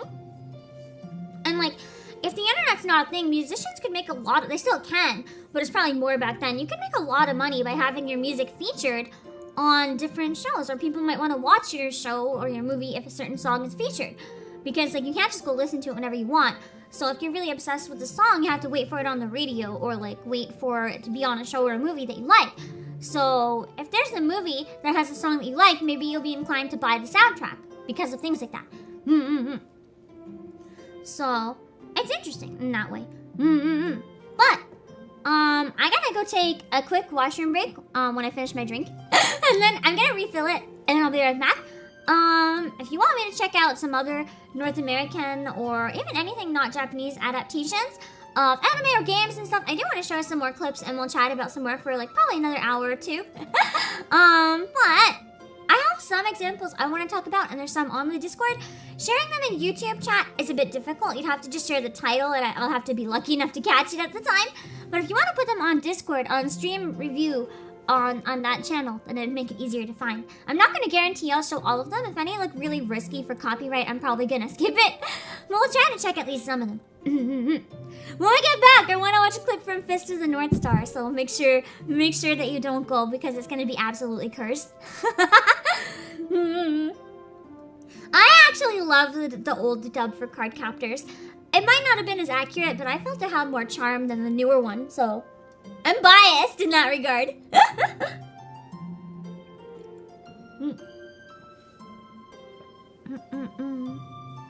Yeah, the Card Captors dub, I didn't like some of the changes it made, but overall it's pretty solid and pretty cute. Does the Fist of the North Star include the American live-action attempt? Oh, that's what we're showing off, Dozen Chance. That's what we're showing off. Also, Jesse Lockhart, VR Trooper, Cybertron Pilot. I'll try to write that down and see if I remember. Thank you for the super. Troopers, Cybertron Pilot. Let me see if I can try to remember that one. Okay. Let me finish my drink and I'm gonna go get a washroom break and we'll come right back.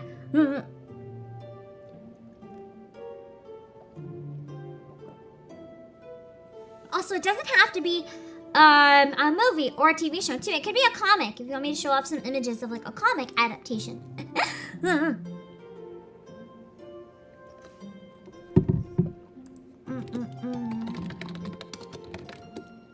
I'm writing down notes for ones that I want to show off.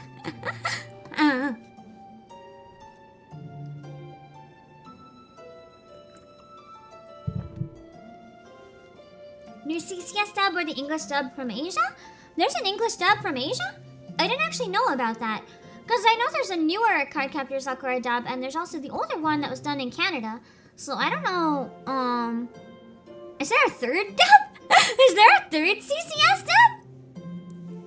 Why do they need 3 dubs? Wait, there is, isn't there? I heard people say, was it Singapore? I think there might have been another dub done in Singapore or somewhere. I think you're right. I think I remember hearing there's a newer dub that wasn't either the newer English dub or the Canadian one. I think you're right about that. I just can't remember where it was made. But I remember hearing about this once, and then I never remembered about it. I forgot. Yeah, the 4Kids dub of One Piece that got Sanji's cigarette with a lollipop. I thought that was really funny. I thought that was hilarious, personally. Well, Visions of Escaflowne dub? Actually, I think that I don't think I've ever seen Escaflowne. I've read part of it, but I don't think I've ever seen the anime at all. I don't think I'm gonna watch very many dub clips though. Watching anime clips gets a bit riskier. Adaptations not as much. I already took a bit of a chance with the Sailor Moon ones of getting a strike, so anime companies tend to be a little mean. So the more anime I show, the more chance this can't be archived. So we're gonna be careful, guys. What show has the most English dubs? I feel like maybe Dragon Ball. I'm not sure. The Singapore dub is the one we have. Okay. So maybe in the Singapore dub, I was right. Maybe it wasn't in Singapore then. I don't know why I forgot this. I forgot there's a third one. Suggest Ghost Stories clips. Probably everyone's already seen them, to be honest. I feel like Ghost Stories, I'd probably just want to do a watch along for the whole thing on like Halloween or something. Just watch fucking Ghost Stories. That would be an experience. Drunk Ghost Stories watch along. I have like a double espresso and watch Ghost Stories. I love how most people who are interested in voice acting, their dream is to like voice in like, I want to be in the most popular anime as the main character. And then there's me being like, I want to be the most cursed side character in a Ghost Stories quality dub. If I could be in an anime, that's all I would want. It'd be so good.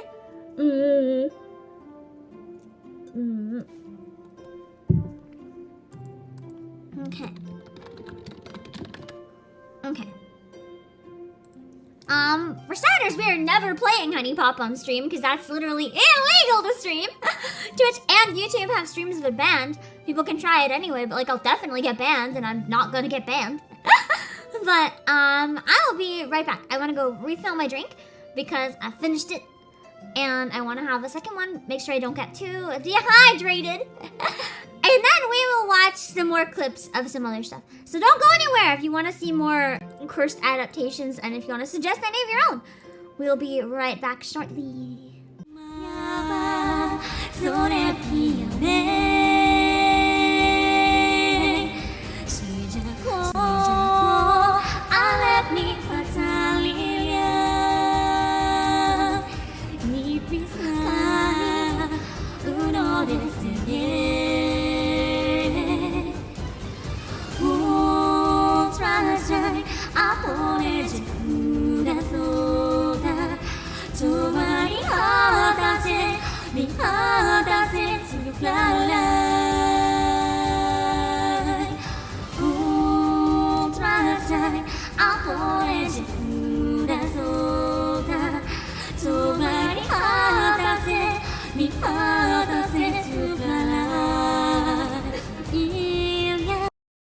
I'm gonna do a cursed version first to practice. Hold on.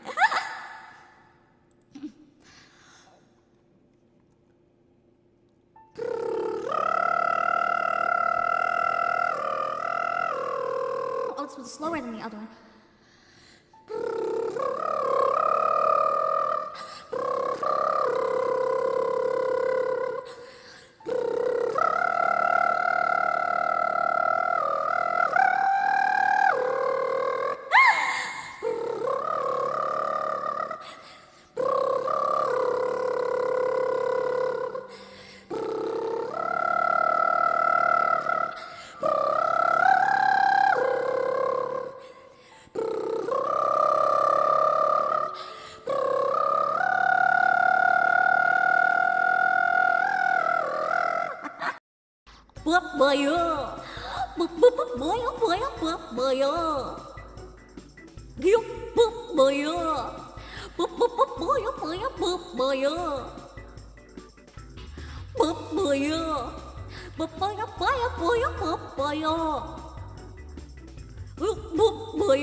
Let's try that one more time, copying her voice. It should go a little better.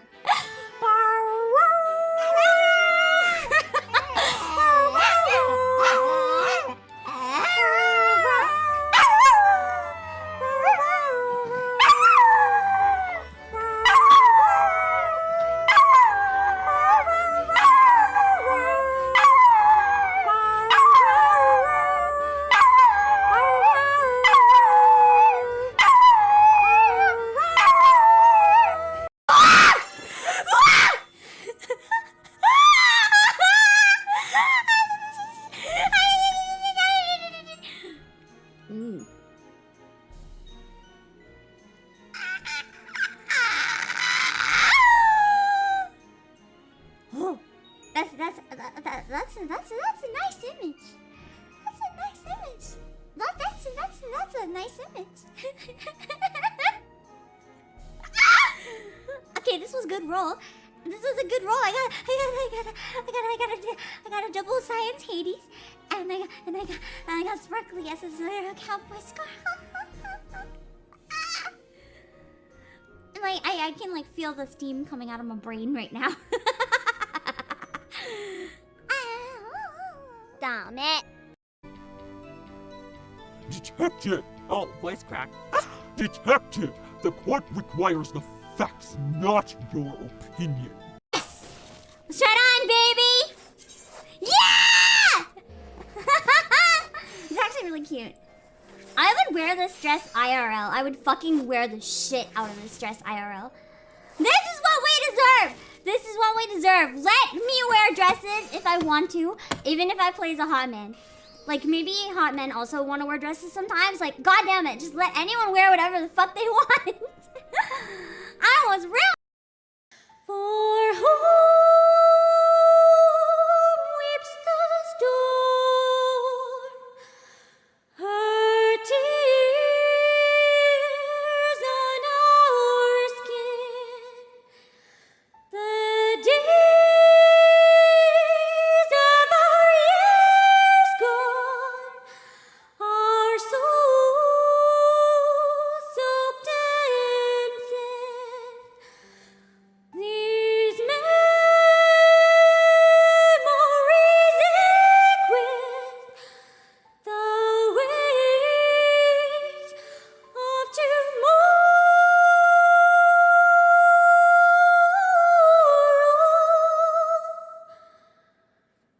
Who fights?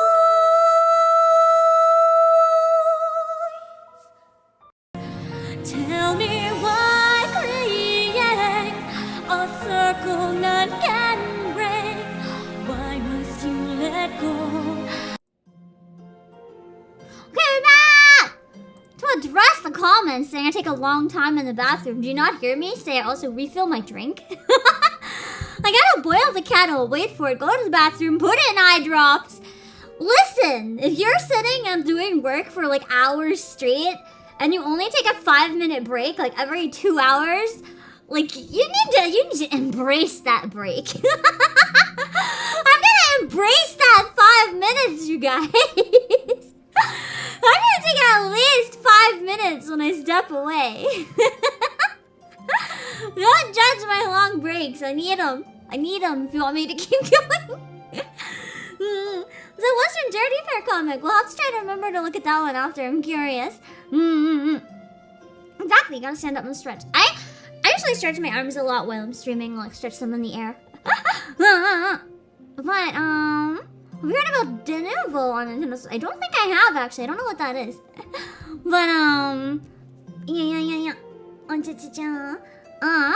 My legs go numb. Actually, my legs go numb every stream a lot because I often sit on my legs, like Seiza style. I'm sitting on my legs right now. So both of my legs quite often go to sleep, actually. Was I Telebrand? Okay. Anyway, I wanted to watch a bit of Fists in the North Star. Another reason I took a long time on my break right now, I have to rant really quick, but so my mama sent me a message. Warehouse mom sent me a message. She finished a webtoon that I recently finished. And she was talking about how one of the characters was best boy. And she thought he deserved better. And I had to explain, no, he's a piece of shit. He deserved what was coming to him with that ending. I hate him, he's trash. So we were having a bit of an argument over which one was best boy for a minute there. Denuvo's an anti-piracy DRM on PC has a history of making games run worse and require constant online connection to even play. Is that the anti-cheat thing? I don't know. What webtoon? Can I stay over tonight? I think it was something like that. It was about a girl working at a TV station. And we have very drastically changing opinions on who best boy is, apparently. Anyway, let me get up that Fist of the North Star. Click. But first, I want to say something on Wikipedia.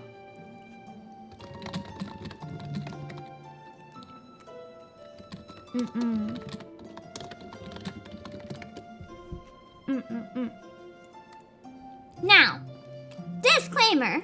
We know that not everything on Wikipedia is real. So could this be garbage? Absolutely, but I really hope it's real, so we're gonna read it. So, there was a live-action Fist of the North Star made in 1995. It was made in America. And we have, okay.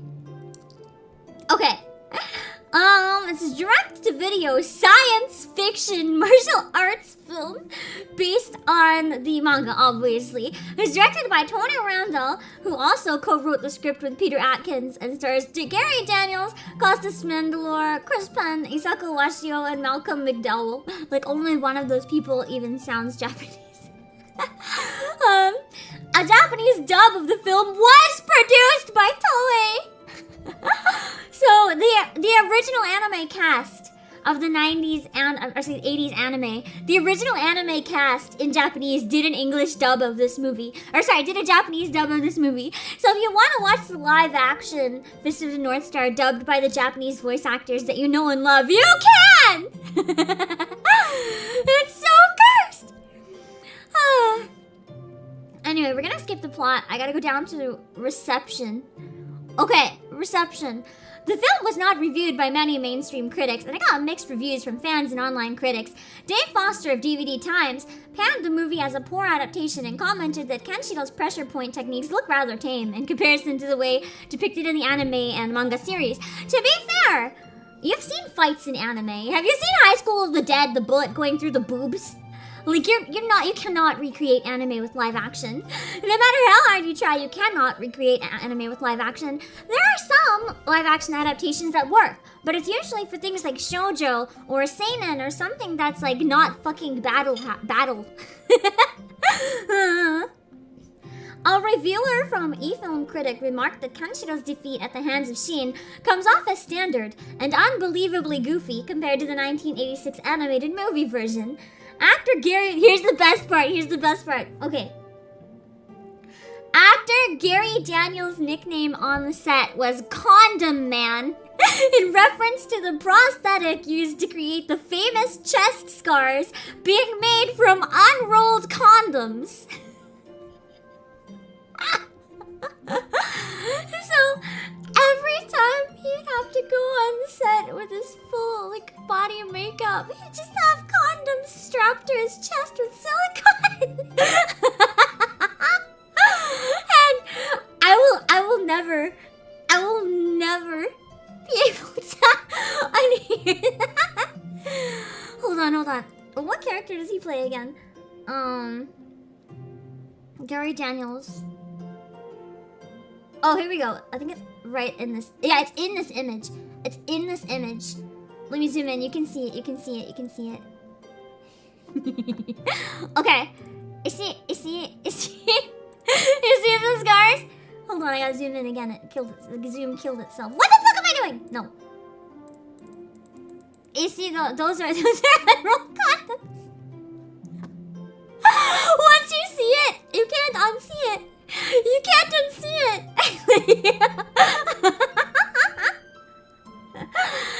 It's quite impossible to unsee it, and I cannot.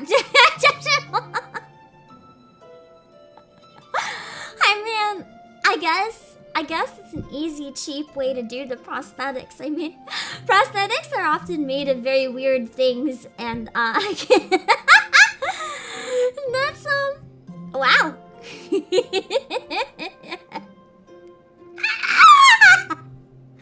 Just the fact, it's not the fact that they're condoms. Like, condoms alone aren't funny. They're whatever, they're normal, they exist. The fact that this man had to walk around filming every time he worked with just condoms glued to his fucking body. Like, not even wearing them like a normal person. Like, literally glued to his fucking chest. I guess the makeup budget must have been kinda something. Although, at the same time, I feel like there's probably cheaper options, because if it's prosthetics, we need to be going through a fucking lot of condoms. Like, who would be going to the store buying all these condoms for the makeup department? Would they have to go buy, like, a bulk box of, like, 100? Or would they be able to reuse the prosthetic? Or like, do they have someone from the staff just keep going in every day to find like another fucking box of condoms? The poor staff. Part of me just hopes that it was like the same store every time with the same cashier every time, just watching like some person just go in constantly buying more and more and more condoms, like an abnormal amount. Like no one would buy this amount. Just going in and buying all of them, being like, I swear it's for movie production. You know, part of me wonders though, if the movie like Fist of the North Star alone, if someone told me, yeah, the whole production was actually a big orgy, I'd be like, yeah, sure, I believe it. I think I would believe it. I don't know. If someone said that about like Fist of the North Star, or if there was a live action JoJo, I'd be like, yeah, sounds about right. It's definitely something. And I was blown away when I read that, and then looked at him, and I was like, yup. I had to share that cursed knowledge with you guys. Anyway, I'll have more to drink in a moment. Let me pull up the clip of this one. I got the Omaero mo Shinderu clip, but in the live action North American version. It was posted on the Discord. I gotta get it.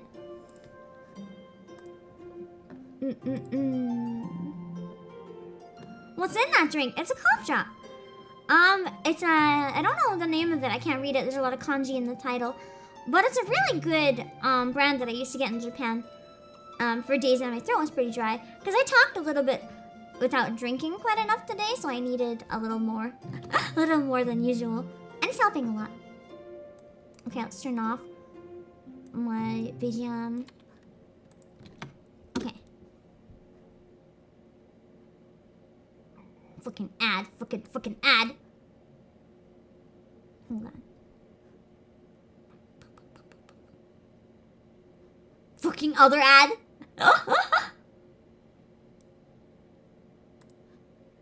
Okay, here we go. This is from the Fist of the North Star live action. The clip is called Genuine Badass. Which I think we can all agree it's not, but that's okay.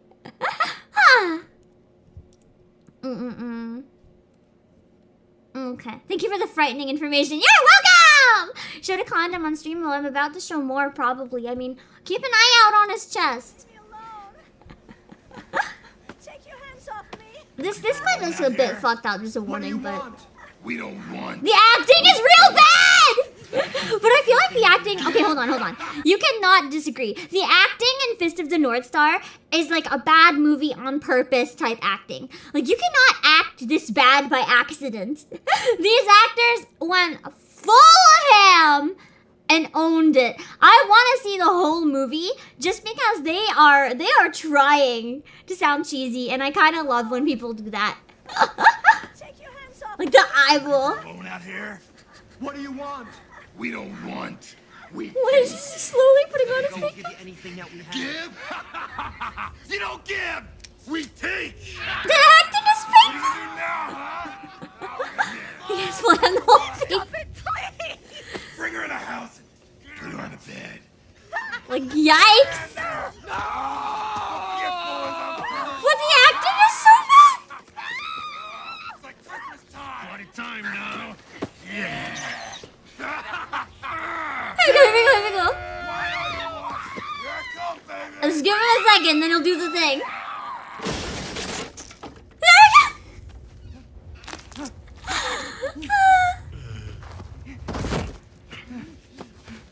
She was laughing at one point. She was trying not to, but you could tell. Here we go.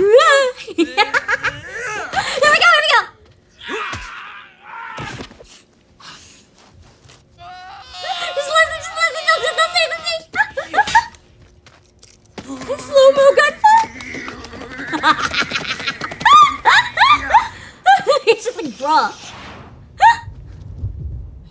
What are you trying to do? Tickle me to death? Don't turn your back on me. You're already dead.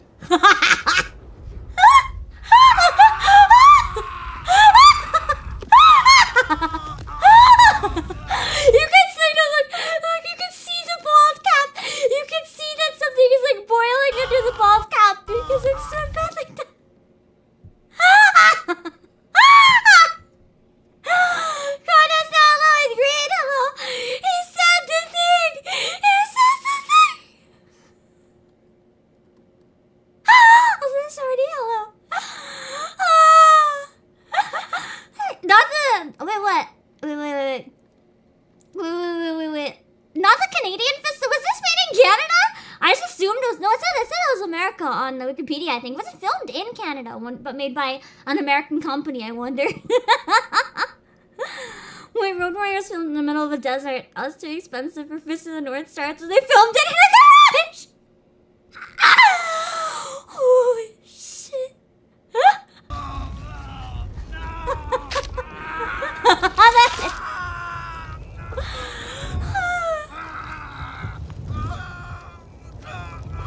God. Okay. So yeah, in case you're wondering, unlike the Sailor Moon Saban short adaptation, this is a whole fucking movie. This was released. You can watch 100 minutes of this. You can watch 100 minutes.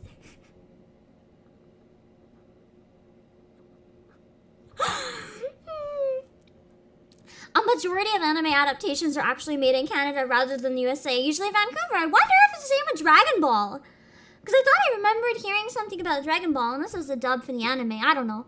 I think that's where Death Note was made too. We should watch the trailer for the North American Death Note. I've never actually seen the trailer. Guys, I want to watch the trailer for Netflix Death Note. Wait, no. Okay, first we're going to watch Death Note. I want to watch the Japanese movie trailer first so we can compare. I actually love the Japanese movies for Death Note. I'm going to watch the Japanese trailer, but in English maybe? The old Japanese movies. I really enjoyed them. The 2006 movie, I think that's the one. I really enjoyed the 2006 live-action Death Note. I'm not even going to lie. I thought it was really well done. So here's the trailer for the Japanese live-action Death Note. As a comparison. Real quick. I actually really love this movie. Yeah, the Japanese live action were really cool, Aiden. They really were. Also, Pro Skill Swordmaster, hello. See, this really plays up to the spirit of the original Death Note, in my opinion. I liked the Death Note manga, and then I liked the Death Note movies. I like the live action Japanese better than I like the anime. Unpopular opinion. So hi to James Phil. So I'm sorry it doesn't have subtitles, but I feel like you can get the gist of the vibe and stuff for the Japanese movie. Yeah, there was a Japanese one, Ziki! The Japanese movies, I think there's newer ones as well. I can't vouch for the newer ones because I haven't seen it. I don't know if it's a movie or a series. But the Japanese movies from around 2006 for Death Note, I like those ones a lot. This is the 2006 older one. I really liked it. This fucking song. I really like this song. I heard it for the first time from the movies and I was like, I want to loop it. I know I shouldn't have heard it just from the movies, but that's what it is, okay? Oh, Great Grazer, hello! Yeah, the Japanese live action's really good! The actors are actually good. It's well written. The cinematography is good. Like, Visa's fucking adorable. She doesn't have blonde hair, but like, it doesn't matter. She's fucking cute. And I like light smirks. I really like light smirks. I remember Baby Pam was cute. But yeah, I recommend watching this one actually. It's quite good.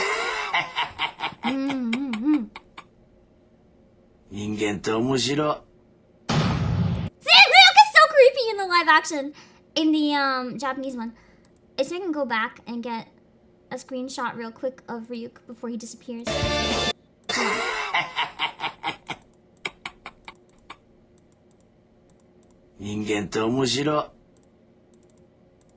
There we go! This was graphics from back in 2006 though. Like, doesn't look objectively good nowadays, not really. But for CGI from 2006, like, this was pretty good. It was pretty good. You've seen both the live action. They're good, aren't they, Joey? I actually quite liked them. I know that not everyone's gonna like them, obviously. Yeah, Misa's 1,000 out of 10 in this. She's really cute and a good actor too. I think she was my favorite in it. I was quite impressed by Misa, actually. Yeah, this didn't expect Death Note to be a good live action because it's built in a way that it should be able to be a good live action. They just did such a bad job with the North American one that, you know, it kind of didn't work out. But yeah, this one was pretty cool. I actually enjoyed it a lot. Yeah, Ryuk actually does look creepy, right? And it's true, it's not as bad as some of the CG today. But anyway, that was how they took a live action and kept it very true to the original, while still doing its own thing. Now we're gonna watch the Netflix trailer. Oh boy, I've never seen it actually. I avoided watching even the trailer because I was like, I can't do it. I don't have the heart. I just can't do it. 1 second.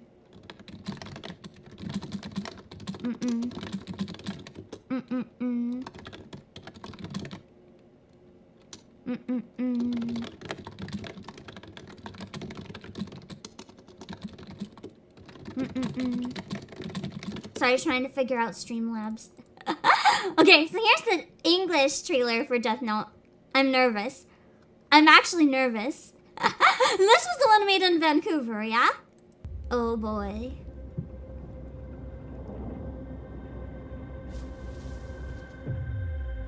I mean, the shots so far are okay. I guess Light is like an early 2000s emo boy now with the blonde fucking tips. It's not emo. What is that? I'm gonna say this looks nothing like Death Note. I don't know what this is, but this isn't Death Note. Whose name is written in this note shall die. Visually, the movie's fine, but it goes to hell everywhere else. Okay, so at least the visuals are okay. That's one thing at least then.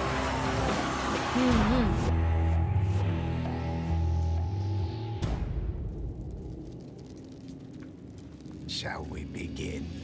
He looks so terrified. I mean, from the trailer alone, if I didn't know that was Death Note, and I thought that was something else, I might give it a try, because the trailer itself looks kind of interesting.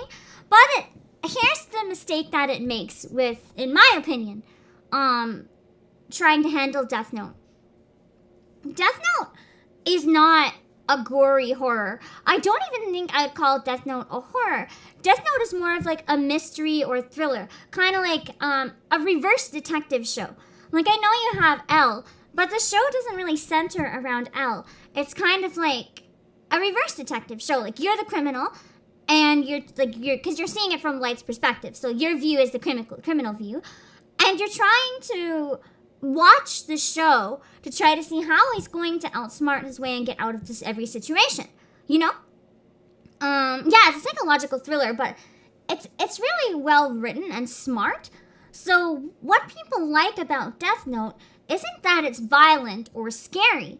What people like about Death Note is that you watch it and you see how interesting the writing is and how well planned out everyone's schemes are.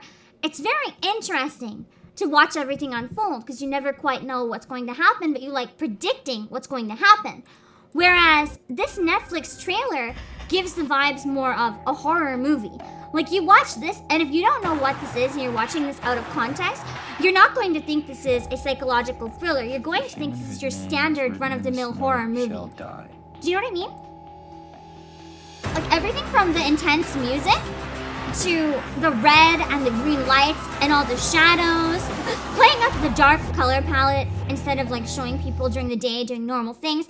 Even the splatters here, I'm going to argue, it just looks like it's trying to be a standard horror movie, which gets rid of all the things that makes Death Note what it is. Because Death Note, above all else, is going to appeal to people who like detective stuff. It's not going to appeal to horror movie buffs. It's going to appeal to people who like stuff like CSI or whatever. It's not going to appeal to people who want to watch fucking Saw. So, I feel like they misrepresented Death Note a lot. But from what it sounds like, they kind of took the entire show and just made it go bad with horror. And just kind of... I think the people who made this didn't understand what Death Note is. Like, they probably looked at a summary and, like, read what happens in the plot. But they never actually, like, watched it or read it. Either that or they read it or watched it. But they never understood what made it good. They probably didn't care about it or whatever. I don't know. They didn't understand Death Note, in my opinion. They really didn't understand. That's all I'm going to say about it. The guy with the mask in the hood in the red hallway is supposed to be Al. Wait, what the fuck? L left his house? In this note shall die. Isn't he like always, isn't he like Hikikomori who just like stays in his fucking house eating cake? How is, okay, what? The human whose name... This is L? This man looks approximately 100 times more badass and 1,000 times more likely to leave his house than L ever was. This can't be L.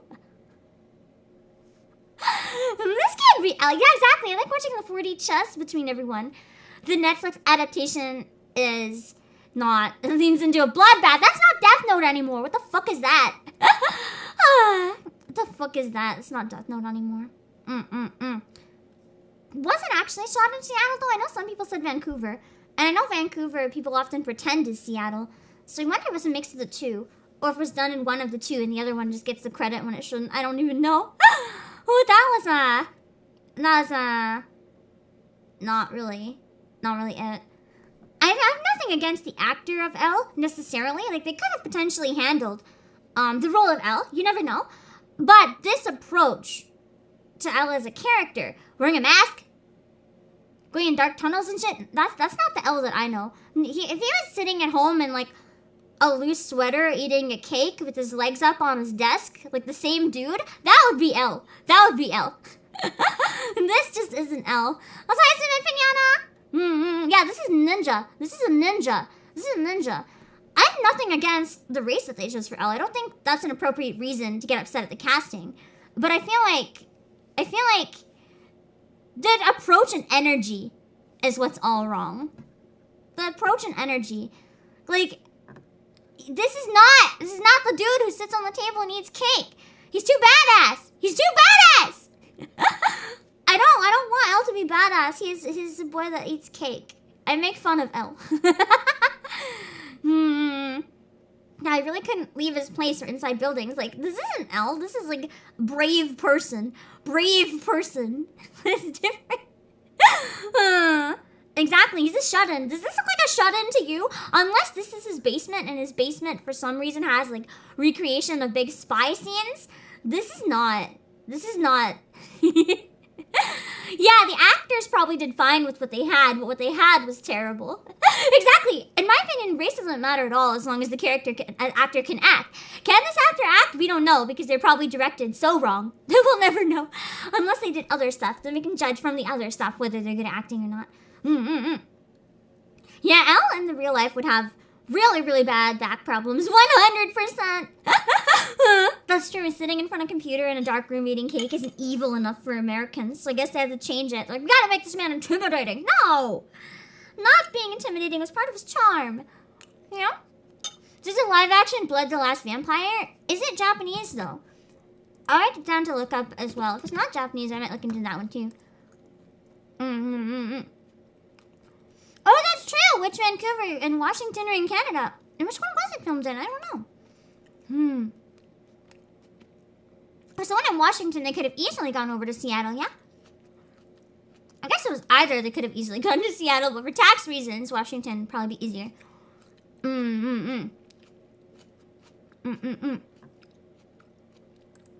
have seen the Rurouni Kenshin live action trailer, I think.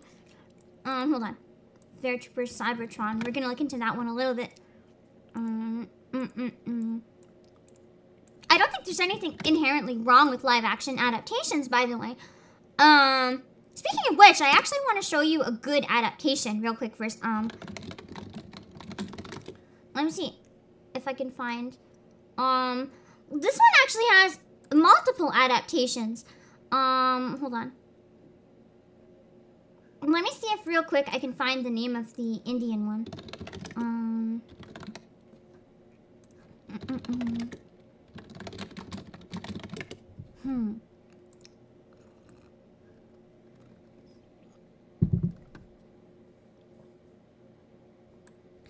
So there's a lot of adaptations of this one. I'm not going to show every trailer because we'd be going forever. But I want to see if I can show 3 versions. Let's see.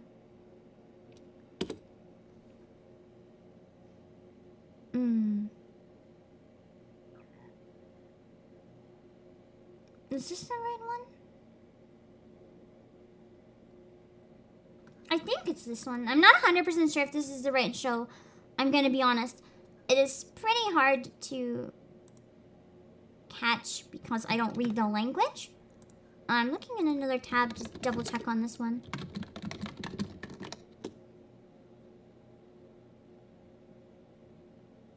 I think so. Yeah. I think this is it. If anyone has watched this show in India when I show the trailer, and if I get it wrong, please let me know because I want to correct myself if I get it wrong. But I think it's correct. I'm just looking for the Japanese trailer. Hold on.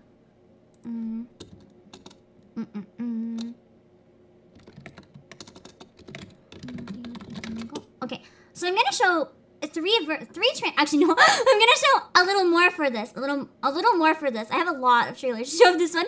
In my opinion, this might be the most adapted anime of all time. There's so many adaptations of this fucking show. Okay, I can only find a fan-made trailer, so it's probably... Oh god, the quality is shit! Hold on. There's gotta be a better trailer out there somewhere. Okay, I can't actually find a good Japanese trailer. Maybe I can find a clip. Hold on.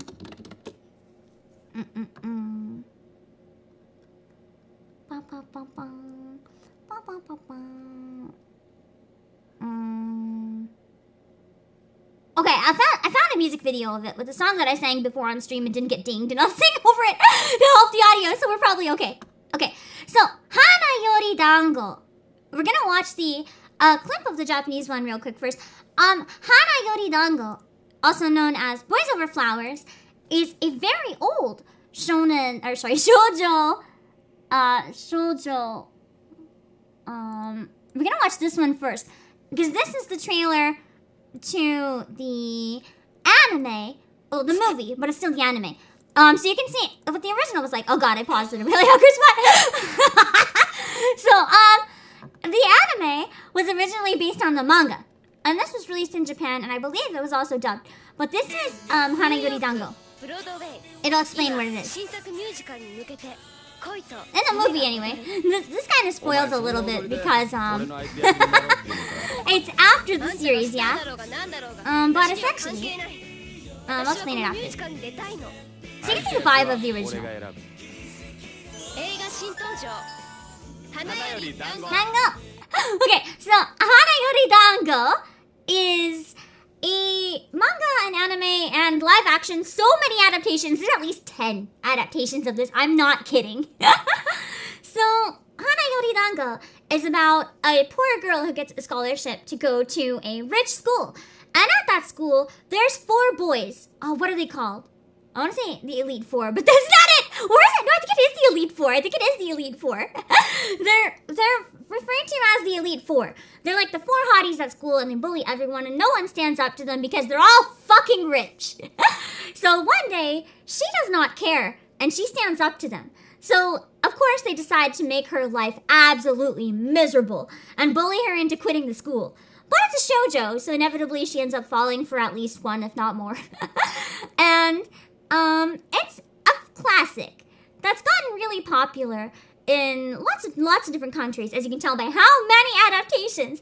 Like, this was adapted in Japan twice. I think so. Was it twice, or was that a second season? Oh, no, I think I might only be once. I think I'm thinking of Hanakimi that was adapted twice. So this was turned into a drama in Japan, Hana Yori Dango, multiple seasons, and possibly a movie? I can't remember. And Alex, welcome back! And hello!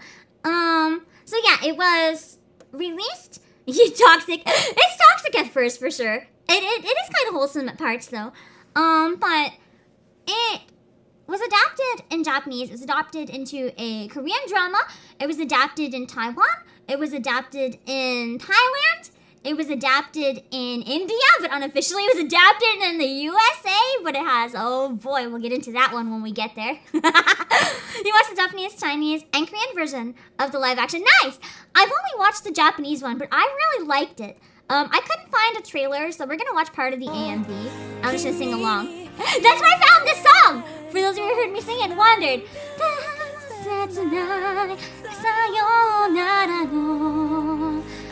を溶ける魔法淡く何か The flavor of love. It's from this all along. So the drama, yeah, that's where the song comes from. The drama is kind of cheesy. A lot of Japanese dramas are really cheesy, but I liked the drama adaptation of this better than the manga itself. Of course, there's parts of it that are frustrating and bad, and I wanted to punch the monitor. But I personally thought that this drama adaptation was one of the best live-action adaptations I've ever seen. Of course, it works well because it's just like live-action drama, shoujo, you know? She got off about Absolute Boyfriend. Actually, I can because there's a Korean adaptation of Absolute Boyfriend, so technically I can. Anyway, watch Absolute Boyfriend and watch Hanayori Dango. But yeah, this drama is quite fun. Really good adaptation. And then you've got Meteor Garden, which is on Netflix now, actually. So if you want to watch Meteor Garden, my mom actually loves this one. So if you want to watch, if you have Netflix, you can look for Meteor Garden, which is another adaptation. I can't remember which adaptation it was, but it's another adaptation of Boys Over Flowers that was made outside of Japan. They renamed it to Meteor Garden for some reason. And it still carries the same kind of cheesy cuteness, but it looks really fun. I actually want to watch this one, to be honest.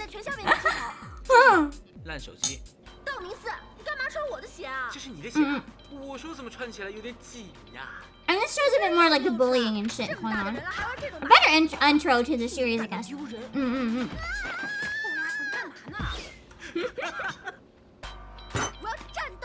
And she's really like enthusiastic and a badass in all the versions. I love her. She's really funny. Yeah, the main actress is really expressive in this one. That's why I want to watch this one. She seems really fun. I want to watch it mainly for her, I'm not gonna lie. Yeah, I can imagine it would have had a dub. This Meteor Garden got very popular internationally. This one, it wasn't just popular where it was made. Like, I remember hearing about Meteor Garden over 10 years ago. I couldn't access it. I didn't know where to watch it other than like bootleg websites at the time. But it's still popular. Like a long time later. This is probably, a lot of people say objectively this was the best adaptation of it though. So, you know, good adaptations can be made outside of Japan if you give the proper respect to the source material. And I feel like this one absolutely did. As someone who read the manga and watched the Japanese drama, like this one definitely gets it. It knows what it's all about, and it gets it. It looks so good, right? I guess she just punches him all the time. To be fair, he deserves it. I don't think just punching people is cool. He deserves it. He's an ass. Hi, Regis! See, it becomes really wholesome and cute, despite the weirdness that it starts off with. It's really good! I haven't seen this adaptation of it, but I need to. As a big hit with the telenovela watchers. It has a very telenovela vibe, doesn't it? So, I feel like Meteor Garden is actually a fantastic example of how you can get it right. Even if you change a lot of stuff. I don't know if the names were the same in this one. I assume this one took place in its own country. It didn't take place in Japan still and all that stuff. Like, it was its own country's version of Boys Over Flowers. And they did an excellent job. They did an excellent job. So I feel like this proves that it's possible to completely localize the series and reinvent it without completely destroying the original as well, you know? Boss getting extremely close to watching Korean dramas and putting them on stream. Well, next we have the Korean adaptation. So yes, I haven't seen this one either, I'm gonna admit. But we have the Korean adaptation of Boys Over Flowers.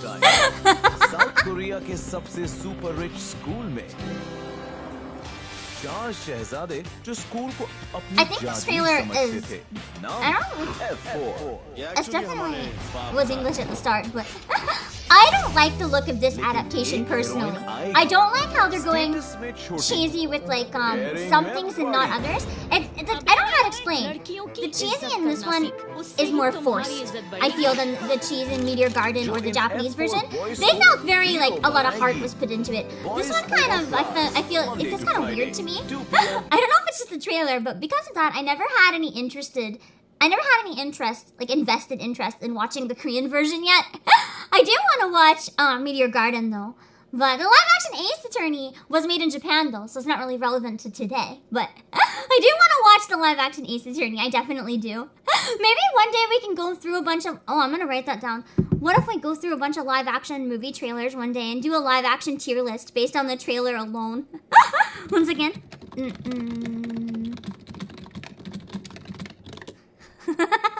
Based on the trailer alone could be a fun stream. Anyway, that is the Korean adaptation of Boys Over Flowers. Just to show you again how popular it is internationally. And then we have there's plans for an American version of Parasite.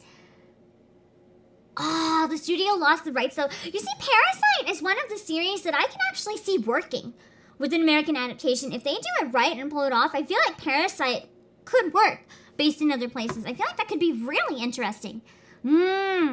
I would definitely watch that. I loved the Ace Attorney live action. I loved it. It was like my favorite live action. Okay, and then we have this one. I don't know how to pronounce the title, so I'm not gonna try. But this is a show made in India, and it's known as being an unofficial adaptation of Boys Over Flowers. So, from what I understand, they essentially took the plot of Boys Over Flowers and turned it into their own show, but they changed it just enough that they couldn't get in trouble and made it its own thing. I'm trying to see from the trailer if it does look like it's the same or not. It's kind of hard to tell. I can't get the board. Hold on, I'm waiting for chat to load. There we go. Thank you, Josh. I can't translate this for you guys, unfortunately, so I can't vouch how accurate this one is or not. But I find it really cool that there's another adaptation of Boys Over Flowers. Because, like, typically you don't see India making their own version of anime or manga, and I thought that was really, really unique, you know? Yeah, the music did kind of sound like a knockoff Walking on Sunshine, though. So far, I don't see any similarities. I wonder if it really is the same or not. So I don't see anything that's telling me it's the same. No worries at all. Still got it faster than me. Why is everyone chasing her? The colors are very dreary in this one. It's very weird. It could also be the video upload quality rather than the filming quality itself. Kamu mau nggak jadi pacar aku? Huh? I do like how she still seems quite sassy though. Is that the F4 maybe? Maybe that's the F4. Kita sekelas ya? Soalnya aku belum pernah lihat kamu sebelumnya. Yeah, he looks still rich. Okay, maybe it is based on it still. I'm kind of getting F4 vibes from him. Padahal kemarin-kemarin dia ingat nama lo aja enggak. Alejandro, I won't judge you because I almost exclusively when I watch live action watch older ones. I'll watch Meteor Garden before I watch anything modern. Just watch. Anyway, it has like a minute left in the trailer, so we're gonna skip this one. It has like same vibes kind of. Anyway, here's where it gets cursed. Boys Over Friends. So they took the title Boys Over Flowers and they made a really, really bad North American adaptation called Boys Over Friends.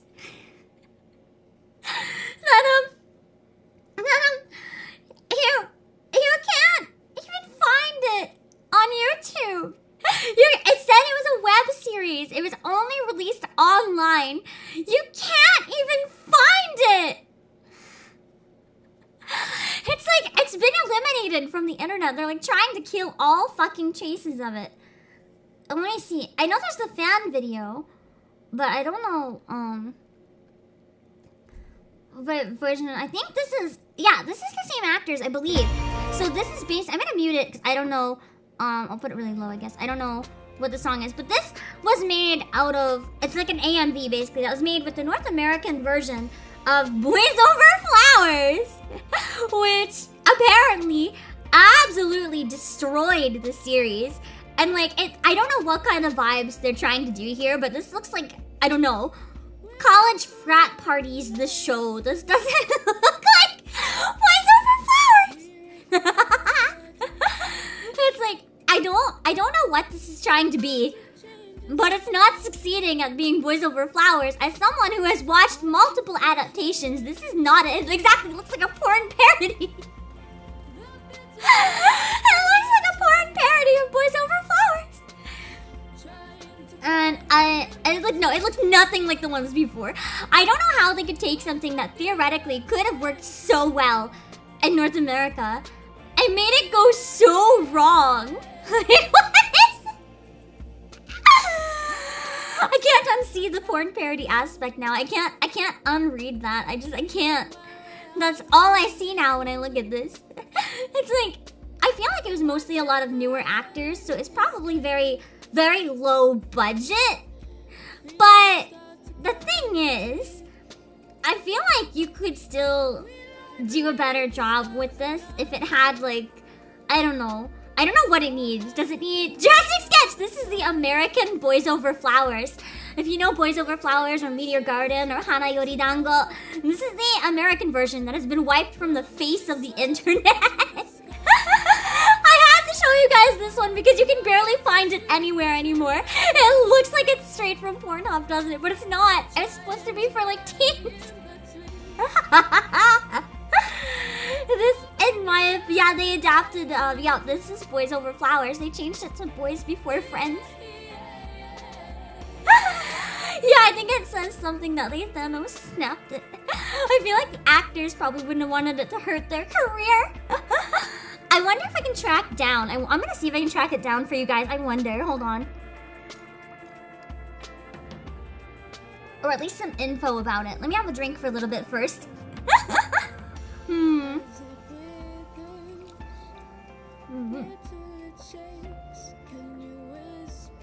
Aren't they 4? What do you mean 4? Oh yeah, you mean like the Elite 4? I think there's supposed to be 4 of them, but now there's like more girls, and I don't know. I don't know. I feel like that's all that happened. Hollywood exec, are you hot? Actor, yeah. Hollywood exec, are you hot? Yeah. Good enough. They just chose hot people. It's the frame rate is because it's a fan-made AMV because I can't find the actual thing, but this does not have the vibes of the original. It does not spark joy. Like, I don't know. I'm sure they put a lot of heart into it, but they could, again, like my same similar problem that I have with the Sailor Moon adaptation. They could have very easily turned this into a different, unrelated show and tried selling it instead of like sullying my Boys Over Flowers. Because that is like my childhood, and then they just this is not Boys Over Flowers. This is I don't know. What did they do to it? I don't understand how this Hold on, I think I can find Boys Over Friends reaction. I feel like there was one on YouTube. If we can find a reaction. Wait, Boys Before Friends. I think that's why I couldn't find it. I was searching Boys Over. Boys Before Friends. Let's see if I can find it. Before Friends. Fanvid.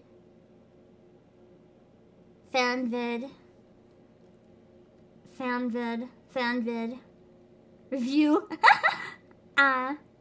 Thoughts. Hold on. I'm trying to find a trailer for it or something, because that'd be pretty good if I could find the trailer. Boys Before Friends. Boys Friends Before Friends, I know. That's just wow. Hold on. I'm trying to find it.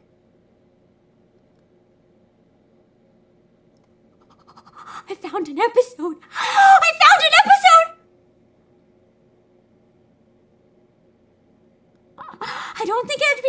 watch this if they removed it from YouTube, but I found an episode.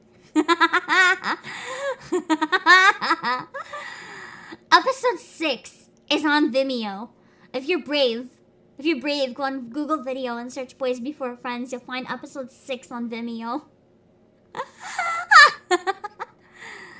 I want to find a trailer or something less risky. Hold on. It got 3 stars on Pornhub. Is it on Pornstub? What is a Pornstub? Is it on Pornhub? Did someone actually put it there? What the fuck?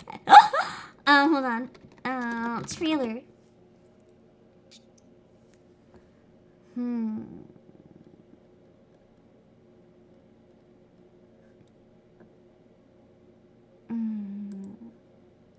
I'm gonna check a few things real quick, see if either of these work. Hold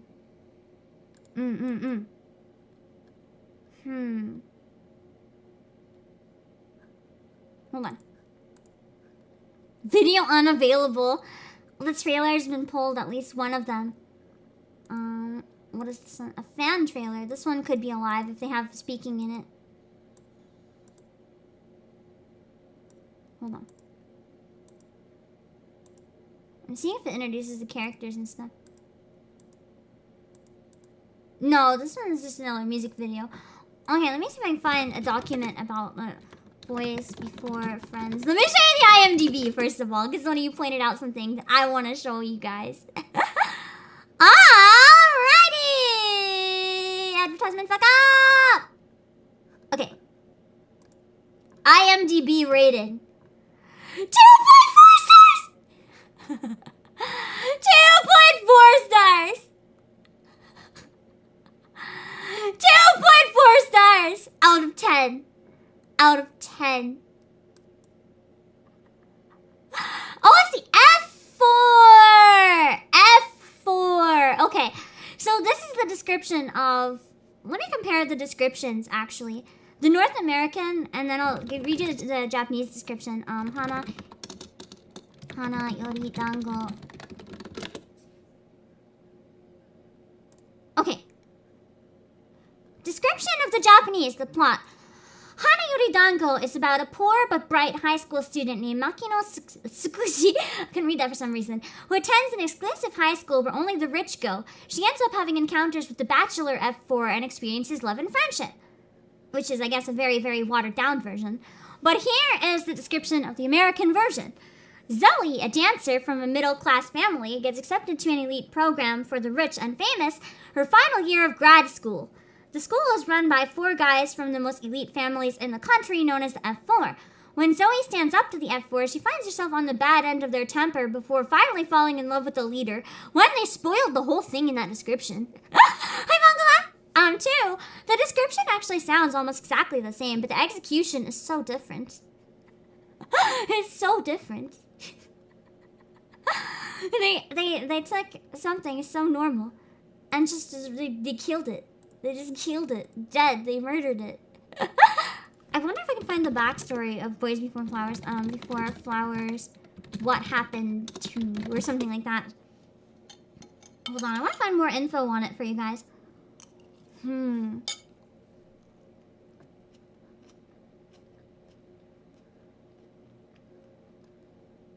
Alright, Boys Before Friends. Okay, I found my drama list. Someone made a review of why it failed. Let's read that. Look at the last chapter. Hello, thank you for the 2 months. You've already missed the anime org. I'm sorry. Well, we'll come back. You can watch it in the VOD as long as the video is able to survive. We'll see. Okay, so here's some interesting stuff on it. I want to read the failure of Boys Before Friends, because you can learn about what the actual fuck happened to the show. I want to start this article by making some disclaimers. First, I have no desire to dredge up old wounds or shame anyone associated with this show, because you think the people who made it, thank you, Josh, it actually was really being looked forward to for a while, and I know at least some of the main people working on it were really passionate about it, but unfortunately, it just missed the mark for a lot of people. So again, I wouldn't shame anyone that's been involved in it, because people had really high hopes for it. It just didn't quite work out. It seems at least some of them on the crew, the producers especially, really did care about dramas. They wanted it to be a success. We don't know if they could have been like pushed to take certain approaches or what. Unfortunately, it is what it is.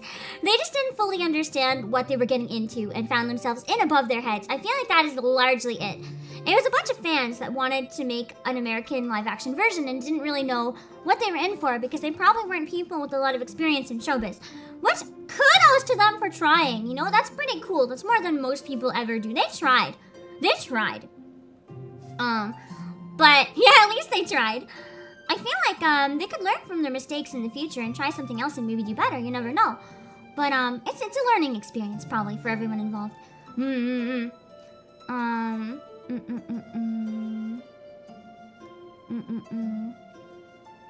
Anyway, let me see. I'm gonna get away from the disclaimers because obviously like, you can see them here. The timelines are fuzzy. They don't want people to be mad at anyone who worked on it. Yada yada yada. Just, you know, don't be an asshole, basically. Boys before friends. Alright. So...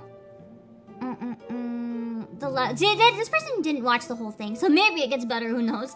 The level of cringe and astoundingly poor quality made it impossible for me to stomach for long.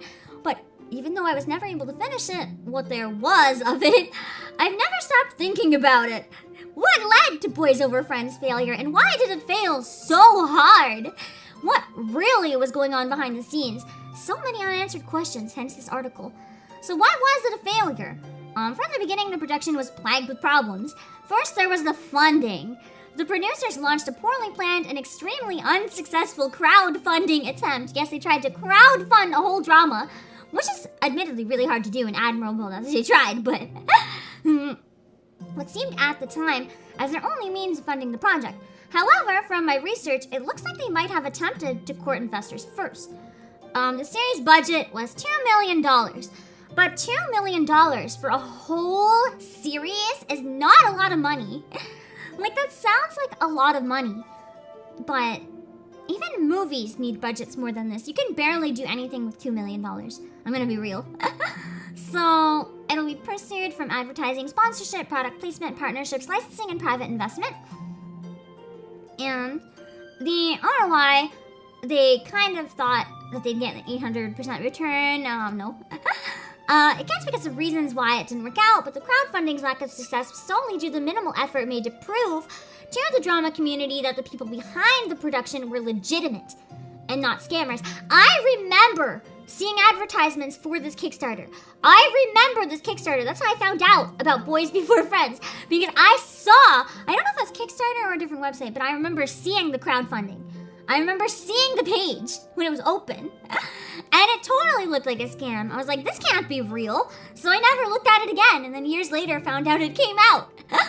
So if you're gonna... Pro tip number 1, did you back it? No. They did have auditions open though, and I was real tempted, but I was like, I can't look old enough, so I didn't bother. I mean, would you really hire like a babu to play the high school girl? I don't know. Probably not. But yeah. And they decided to like keep going on with this. They genuinely cared about it, but they didn't know what they were doing. To the point that it actually did come off as a scam. Like, that's how much they didn't know what they were doing. So... I'm trying to see. It seemed they were really passionate about it, but due to the nature of the jobs, they were concerned with anonymity. Probably because, with how much people hate North American remakes, they wanted to protect themselves. So they wouldn't have wanted their identities to get out, just for people to, like, not hate them. That was the advertising image for the show, which I will admit does look kind of like it would pass for the original. The attitudes on their faces are a little bit wrong, but, like, the same actors, similar poses, but maybe different energies, and I feel like it could work. But somewhere along the way, informative website about the show was erected, but it was so bare bones and janky and bereft of information and ugly to look at that it would have been better if they'd never created it in the first place.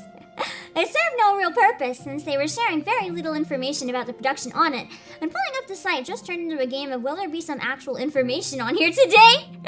But never. And it wasn't a coin flip because there's never any new information. Ever.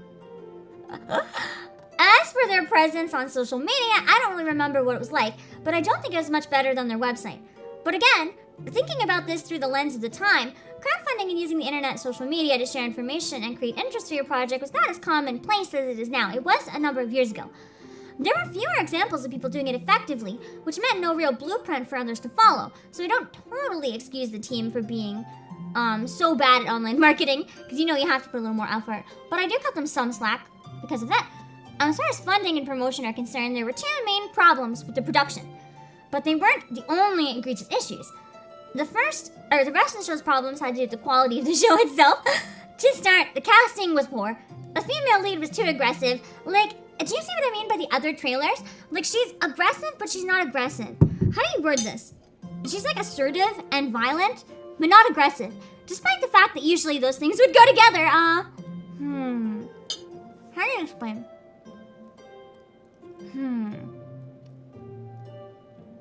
How do you explain?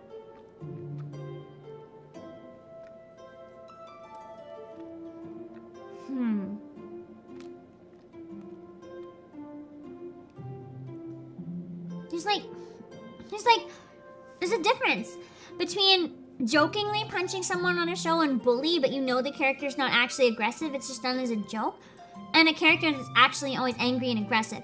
It seems to me like she was actually too angry and aggressive all the time.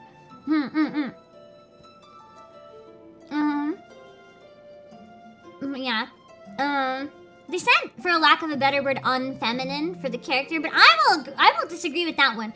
Because in every version of Boys Over Flowers, the main character is pretty much a tomboy. I can't remember a single instance where I would have called her feminine, personally. The character was largely a tomboy, and I always liked that about her.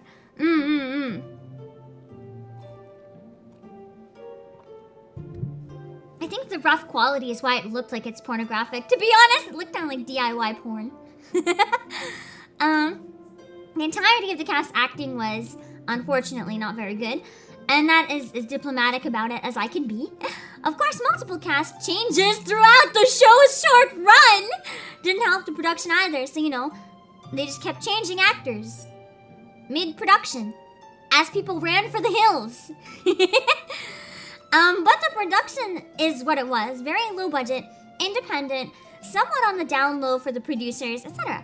They had to take what was available, and that unfortunately meant actors, actresses who were inexperienced or not as truly invested in the production.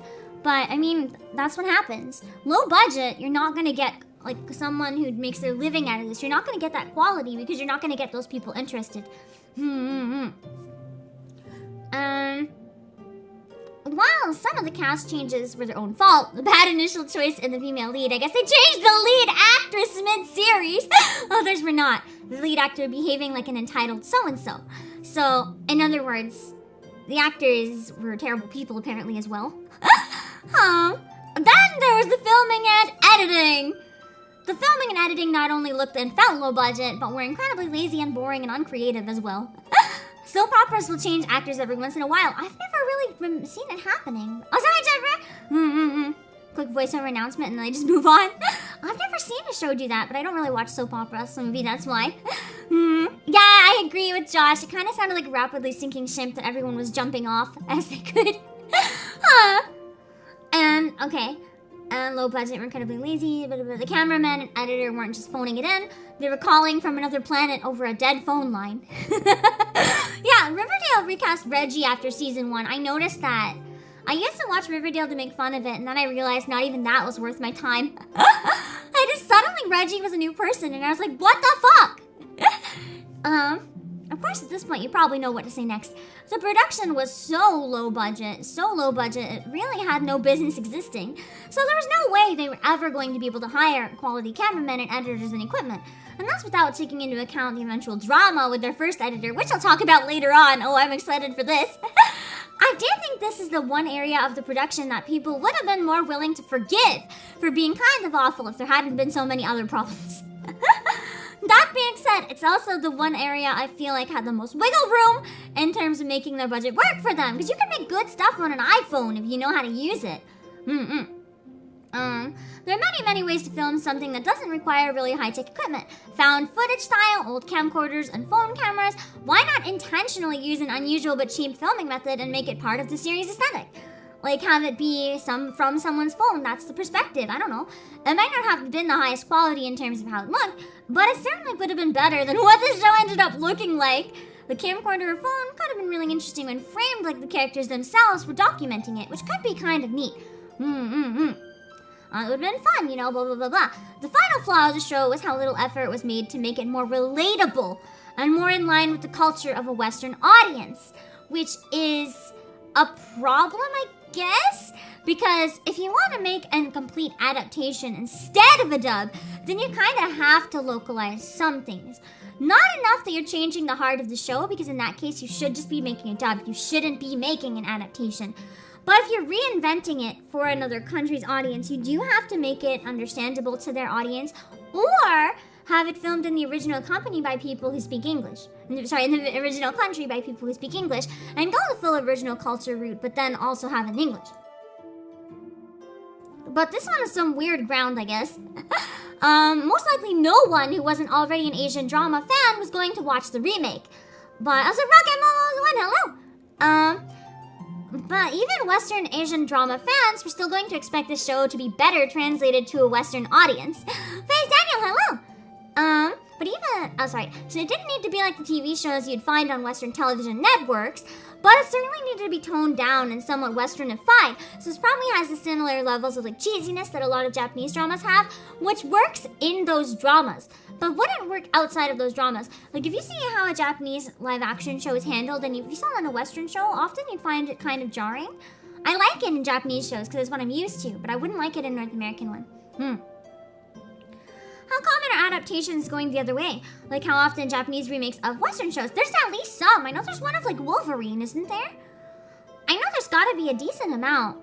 I mean, you have Heidi of the Alps. You have, I think there's a Pippi Longstocking that Ghibli Miyazaki for a while worked on, isn't there? There's quite a few, actually.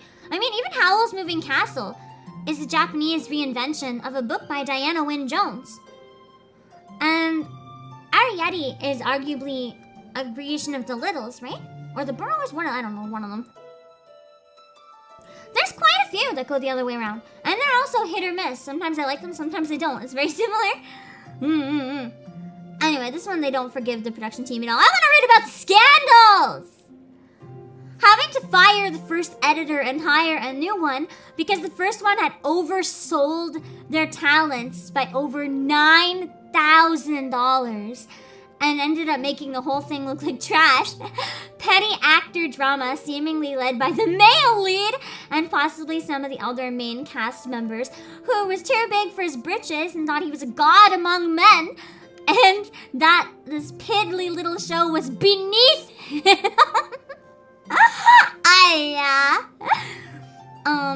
Yeah, in which case, why'd you agree to it, doofus? And it was eventually removed from the production, along with other said main cast members. Legal battles that most likely caused some serious financial drain on the show's already tiny budget. It just got to a point where all you heard about the show was negative, and it made you uninterested in watching anymore. I don't get out. But while the production value of this show is absolutely something the producers and their team are responsible for, the scandals and show went through didn't appear to be their fault, It seems to have been an unfortunate situation of hiring someone who wasn't as qualified as they claimed to be, and hiring someone, or multiple someones, who was unendurably stuck on themselves and probably made the production of the show a living nightmare. So it's not really any of their fault necessarily. Oh god, the Avatar The Last Airbender movie was a nightmare. An absolute nightmare. What is this? I want you guys to know that I love my cast, and I love my crew, and I treat them with all the love I possibly can. And I'm not this evil person, I'm not a big corporation. I'm really just somebody trying to do something different here in the US. You see, that's a big shame though, because they really did care about this and they wanted it to work out. It doesn't seem that way. It's not our fault if some people do not come to set prepared. No, people came to set not even knowing their fucking lines?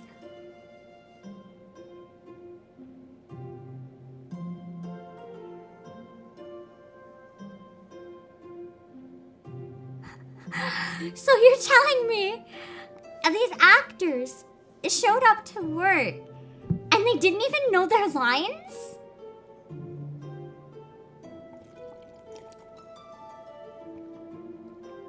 It's one of those moments I wish I had a bowl of popcorn so I could dramatically make the chewing popcorn noise. I want to watch it! Why is it not online? I need to watch this so bad! Oh, hi, Mark. You're name and shame these actors. They should never be allowed to work again.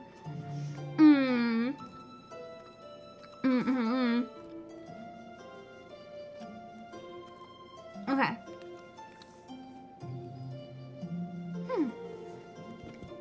Anyway, this is a big mess. You thought not conspiracy was right. You thought all the drama about Death Note was bad. You've heard nothing until you've heard of the Hana Yori Dango drama. Holy shit. Oh, hi, doggy. That would be me if I was filming and there was a doggy. I would never really like doing stuff like on camera because memorizing lines is too scary. Who the fuck is able to memorize lines? Actors must be like superheroes. I can't imagine being able to memorize fucking lines. Yeah, where they get their actors? Theater club dropouts? I don't know. Anyway, I can't lie though. There's one specific thing about this drama that's always stuck out to me the most and made me cringe the hardest. Everyone say it with me. That stupid wig. I don't know who thought everything to do with that wig. Wigs, because there were two of you, remember, was a good idea, but it was a bad decision and a precursor of what was to come. Now, I know the haircutting scene is an iconic moment from the original show. I've never seen it myself, but that entire scene was unnecessary. They could have just had her shave off a chunk of her hair on the back of her head or something.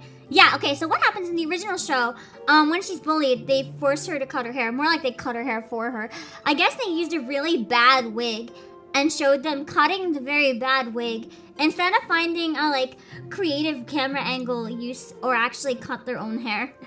They just found, like, a really bizarre way to do it.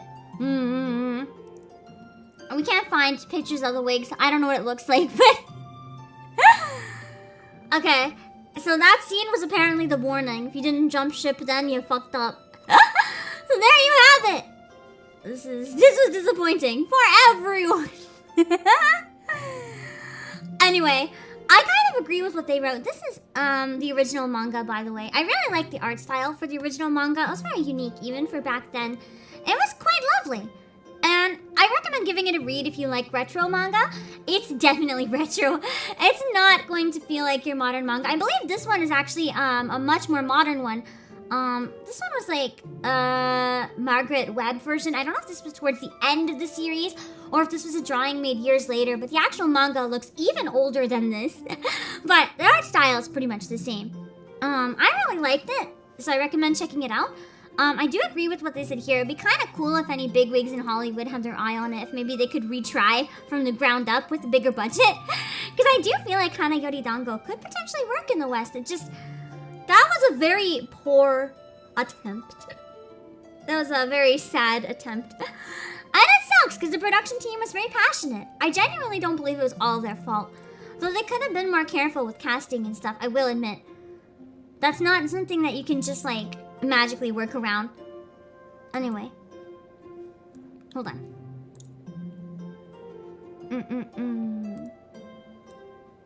What is this? Was this an anime first? Hold on. I don't know if this one was an anime.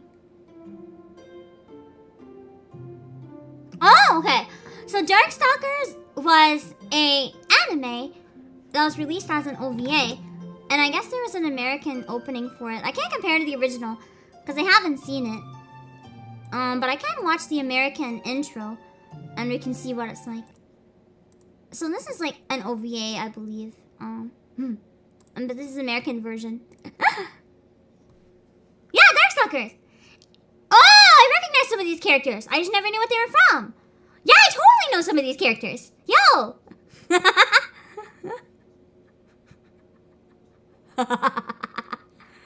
This is bad. Perfect timing, but you fit the aesthetic right now.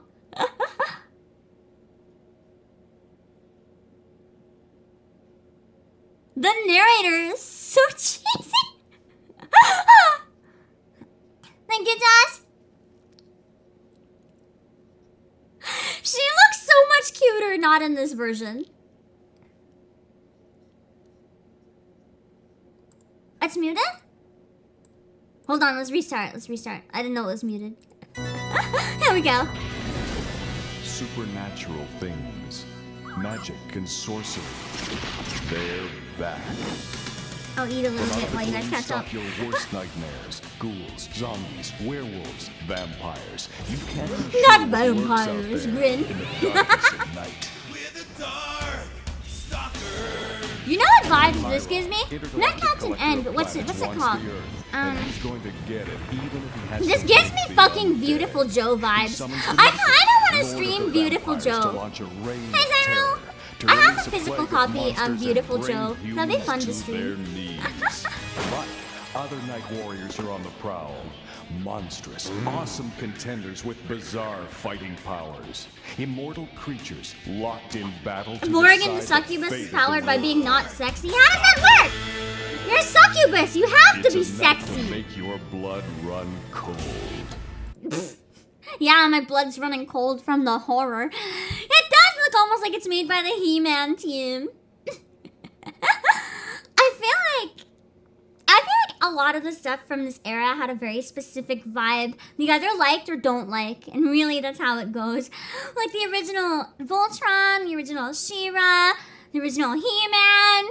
It kind of has all the same vibe as this does. I guess that's what was like trending back then. I'll take this over the fucking Teen Titans Go trend of having chibi nonsense short episodes for everything though. I was like, extra, hello.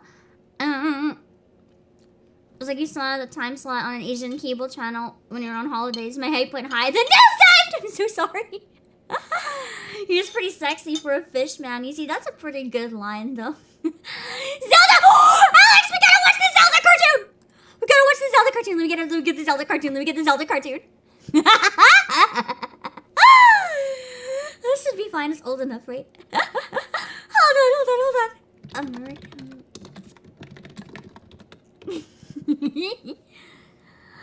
The Legend of Zelda, the animated Western series intro.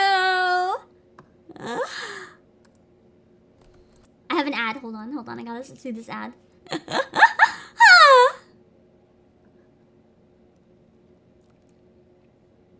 Flying with Homo Romantic Mythology. Was that just the definition of the decade, I guess?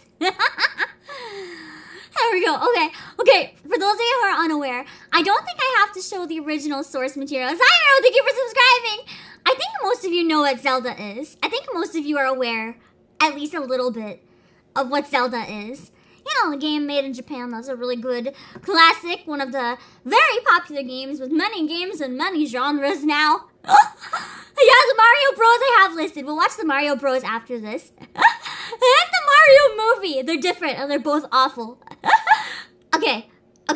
So this is the Zelda cartoon. For those of you who've been blessed enough to never see this. Alex Spencer, hello! This is the Triforce of Wisdom, Link. The evil wizard Ganon has the Triforce of Power.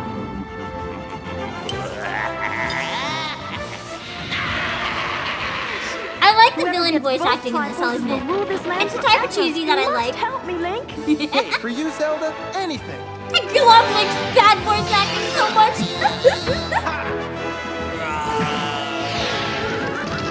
I fucking love this so much. It reminds me of Dragon Slayer. Ow! Nice job, hero. Here we go. Hey, excuse me, princess. If you have never seen this, you've been blessed. You're someone the Lola voice. Thank you, Zyro. I'm glad I pronounced it okay. Ganon's view is kind of cool. Yeah. The goofy tone. The clips of it are just, there's something. I love this show. This show is some god tier meme material. I fucking love this show. You can fight me. The credits do. They gave Zelda an amazing personality. I agree. here. Zelda was quite fun in this one. She's really sassy. But it is like Scooby-Doo vibes. I love this. I love this. Anyway, you guys know what Mario is. I don't have to introduce you to Mario, right? Let's get the Mario show. Mario Bros. Super Show trailer. There we go. Does this one have the live action in the trailer? Okay, yes it does. Here we go. The Mario Bros. Super Show trailer! Here we go. In case you didn't know about this. Now on DVD, it's the Super Mario Brothers Super Show. Okay, the song original slaps Nintendo though. Classic video The song game slaps brought to though. life. You can Now find me. available The in song 4 slaps. DVD box set. 24 Koopa clobbering episodes packed with extras. Join Mario and Luigi and their pal Toad on their animated adventures to save Princess Toadstool from the clutches of the evil King Koopa. And get ready for even more instead of antics from the Bowser. I did like Mushroom that about Kingdom it. as Mario and Luigi are brought to life. The Super Mario Brothers Super Show. Now on DVD. The brothers. And just in case you missed it, yes, this is actually Super Mario ending. Here we go. This is hold on, I got a fucking ad. I'm not showing you ads. Fuck up. I'm gonna have to look into a new ad blocker. I'm fucking pissed. Hold on. It's really annoying having to close it between every fucking video. Okay, here we go. In case you thought the live action section was fake, you got this. Do the Mario swing your arms from side to side. Come on, it's time to go. This is the actual ending. The actual ending of the show.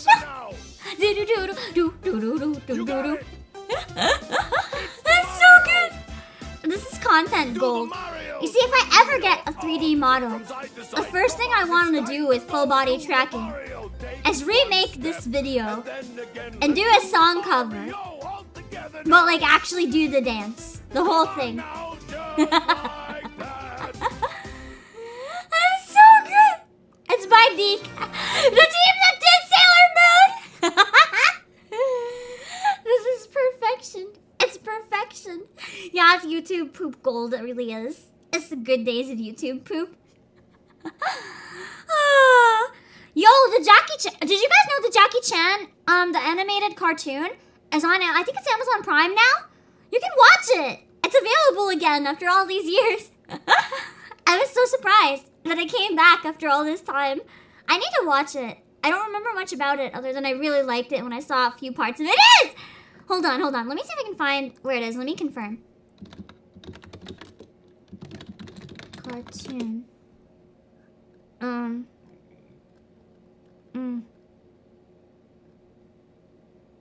Yes! Okay, hold on. I got it. Jackie Chan Adventures! It's on Amazon Prime! They got all of it. I don't know about all of it. They got some of it. I don't remember how long it is. This show is the shit. This show is good. It's, they got season 1. I don't know if there's more than one season or not, but they got season 1 at least, so. So that's nice. I'm excited that they have this one back. Honestly, though, the Mario live action, I think is perfect. It knows its target audience is mostly just kids and people playing the game in the West who didn't know anything about, like, well, really anything. Video games or anime, they weren't really such a big thing back then. They were just making a thing for a Western audience who wouldn't know any better. And it's quite funny. It's honestly very charming and very quirky and kind of weird. And I don't know if it would hold up today, but I want to show the Mario movie trailer too, because I don't think a lot of you know about the Mario movie. Wait, is this real? Oh, fan made. I thought it was the actual Chris Pratt Mario movie. I was like, yo, But no. Okay, here we go. Super Mario Bros. 1993 trailer. This is what I wanted. This is what I wanted, baby. Here we go. The Mario movie, 1993 live-action Western Mario movie. For those of you who don't know about the Mario movie, oh boy, you need to know about this.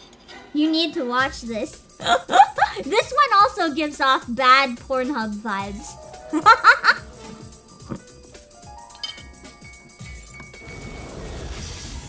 Where are we? I got a feeling we're not in Brooklyn no more.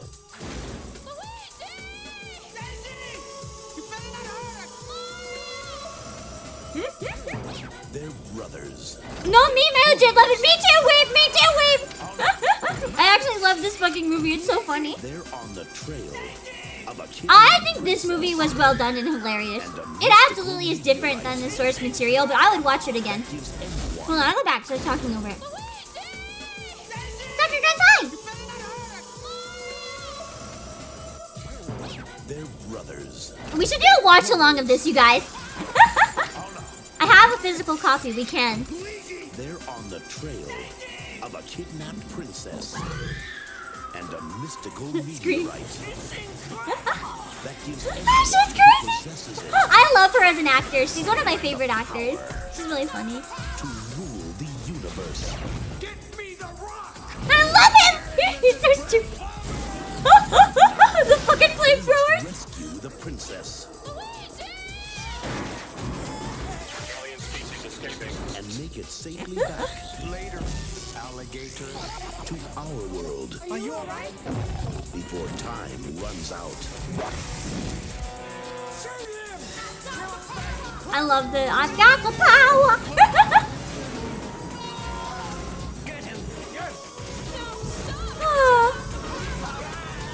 This movie was so ahead of its time, man. Well, it's just like the hit video game. Mario Brothers. What part of this didn't happen in Mario? Actually, yo! You guys! I just realized something about this movie. You have it on DVD? Of course I have it. I don't know if it's DVD or Blu-ray, though. Here's the thing. I prefer to have physical copy of movies that I really like because I don't trust streaming services to not delete the services, and I don't trust my hard drive to not yeet itself into oblivion and wipe my stuff. So I like to have physical copies of things when I can. But this movie... Oh, so hi, Chicano! This movie... Yeah, they made Yoshi an actual fucking dinosaur. In case you didn't clue in. Hold on.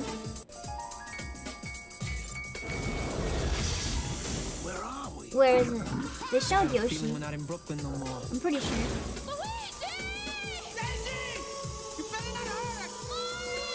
I thought they showed Yoshi. They're brothers. They're plumbers. Hold on. They're on the trail. I didn't see it skimming, but it definitely... That's Yoshi! That's Yoshi! I'm pretty sure that was Yoshi! That's so good! Anyway, the reason I say that this was ahead of its time is that... Here's the thing. What happened with the Mario movie? This screams Detective Pikachu vibes. Years and years and years before anyone made a Detective Pikachu-like movie. You know, taking a video game but giving it like a darker but weirder spin. Instead of just making it edgy for the sake of making it edgy, like they also turned it into a comedy, which made it fucking weird, which made it hilarious, which made no one care if it's accurate because it's just trying to be a joke. And I love that. I love that. Yes, you have one too. Nice. It was pretty wild. I love this movie, unironically. I fucking love this movie. It's wild.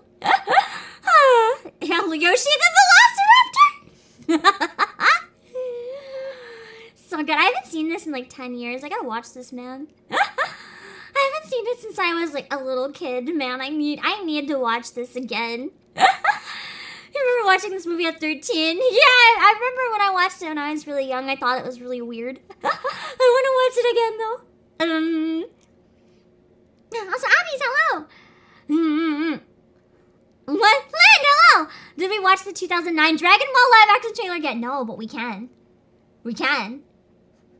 I have a question. For those of you who watched Dragon Ball, I need your help. I haven't watched any Dragon Ball other than this movie, actually. It's the only Dragon Ball I ever watched. You can cancel me now. Anyway, also Gabriel Cross, hello. What Dragon Ball was Evolution based on? Which Dragon Ball? I want to look up the original Dragon Ball trailer. Is it Dragon Ball? Is it Dragon Ball Z? Which Dragon Ball trailer should we watch to compare it to? Which Dragon Ball is it based on? I want to make sure I grab the right one for a comparison. Nothing is so bad it's not based on any of them, really? So can we just watch any? The original Dragon Ball. Okay, based on Z, extremely loosely. Okay. It can't be any more loose than some of these, so we'll watch the original trailer. Okay, normal Dragon Ball because the villain is King Piccolo. Okay. We'll just watch the normal Dragon Ball trailer.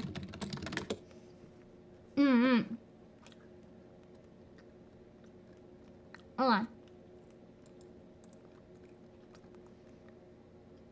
I can't find anything but Super, so this is a Dragon Ball Z trailer. Good enough.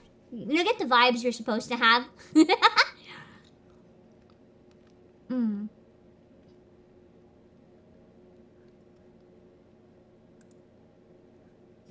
I am curious. Those Dragon Balls. So this is Dragon Ball Z. This is the vibes in general that it's supposed to have, I guess. Based off Fortnite, I mean, it kind of seems like I would believe it.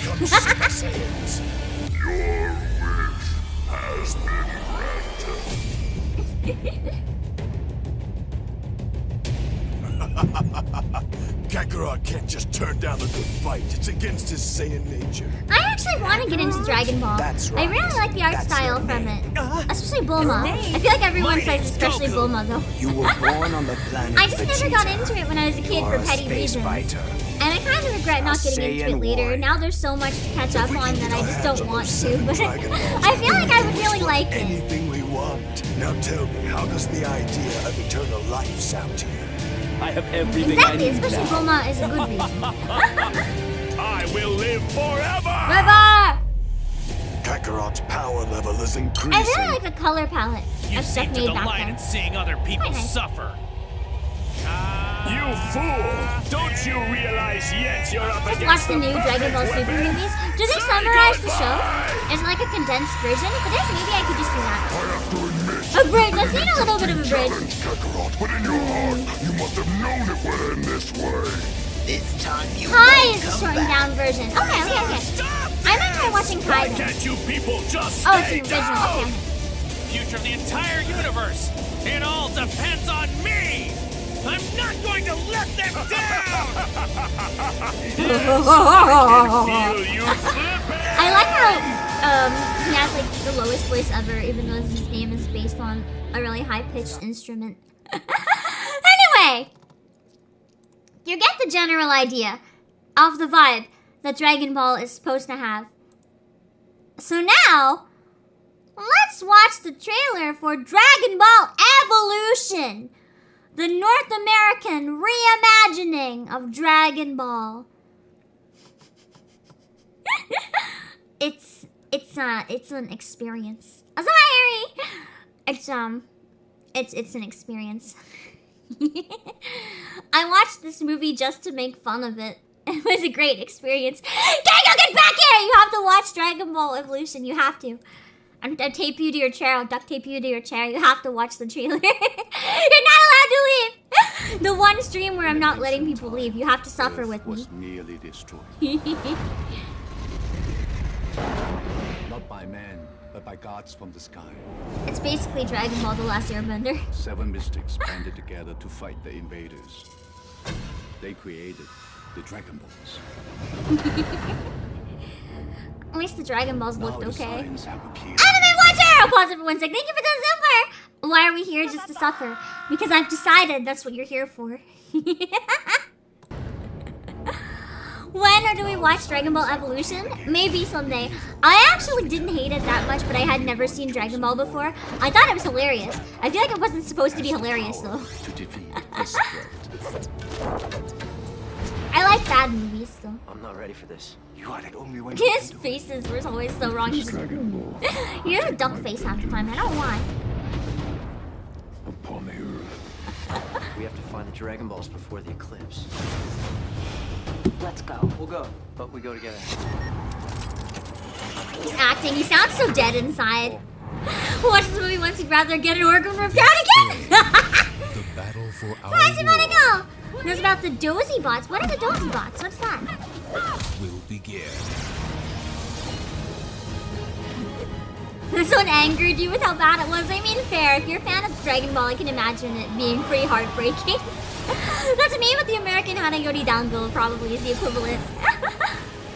Rock'em 001, thank you for the Zoom Parking for Pain. Did not disappoint. Cringe out of 10, would cringe again. I'm glad I delivered on my promise. What they did, yeah, Piccolo was I actually didn't dislike Bulma's design in the live action though. Does she look like Bulma? No. I mean, the blue hair is pretty iconic. But I liked the way they did her hair. I don't know, I thought it was kind of cute. I like the color scheme because I really like purple. But if I hadn't paused it right here, I even though I watched this movie, I would not have remembered this was supposed to be Bulma. I would have assumed it was someone else. Holy shit, that is not Bulma. Piccolo, yeah, he looks like Green Goblin.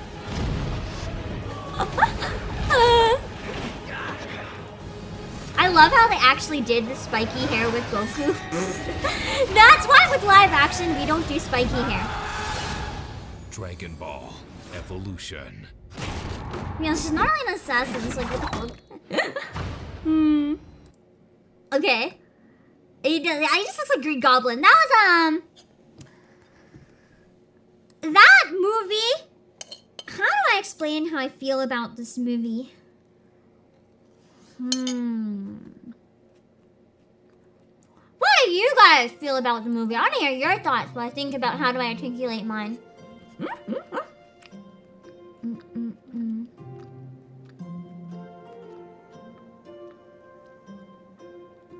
Akira Toriyama was on set, but they never actually consulted with him. He's just a credit. The movie is why Battle of Gods exists. Akira Toriyama got pissed! Wow! Holy shit. I'd be pissed too if my work was butchered.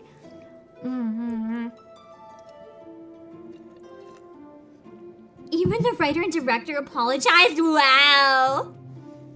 Zero Ton Burn of Fire. Eri, you've never seen it. Maybe you should see it. I see a lot of people saying it's bad. Apparently Piccolo is supposed to have white skin, but so the person playing Piccolo actually looked at the source material and told them working on it that he's supposed to be green. So you mean like... So you're supposed to be like super, super, super pale, like mime, right? Like chalk colored, I guess. Probably to show like no pigment or something, but instead they're like green. Okay.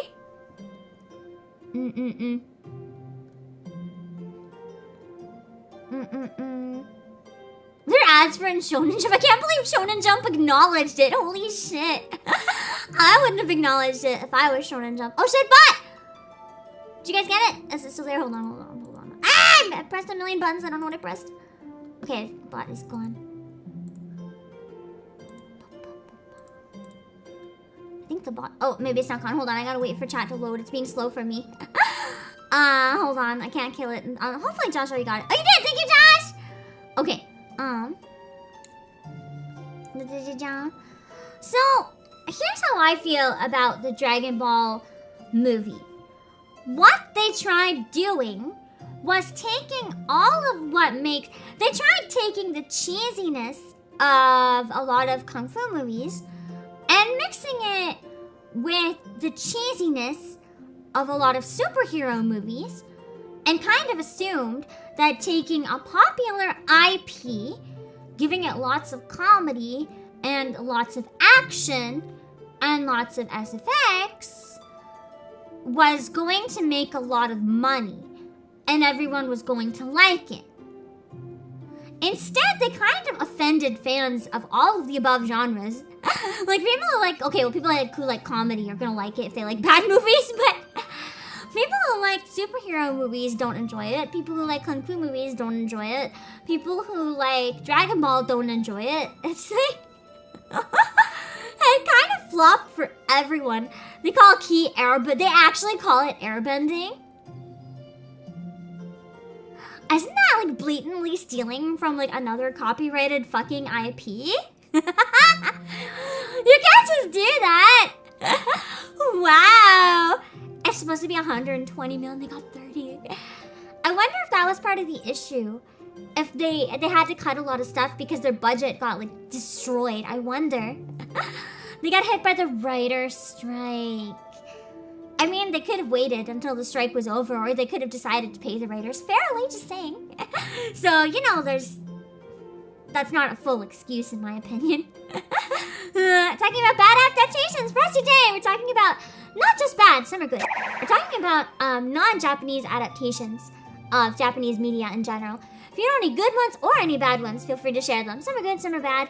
Detective Pikachu arguably is one. I don't want to watch the Detective Pikachu trailer though. Because Detective Pikachu was new enough that I feel like watching the trailer might get the stream bonked. So I don't really want to take a chance on that one. But if you've seen Detective Pikachu, you've seen it. If not, go watch the trailer. Oh god, how do you guys feel about the upcoming Netflix Pokemon?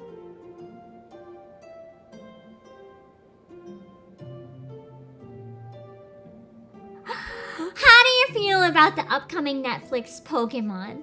Netflix is... Do you guys not know about this? The what? Oh, okay. Okay. Hold on. I don't know what's gonna come up with ads, so let me find a safe website to show you. Oh, fuck, I didn't hide it anyway. Whatever. Hold on.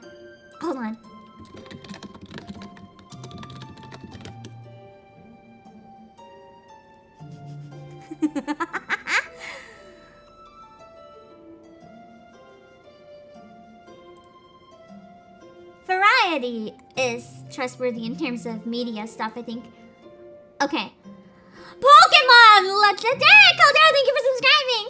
Pokemon live-action series in early development at Netflix from Lucifer's Joe Henderson. Pikachu! By the creator of Lucifer.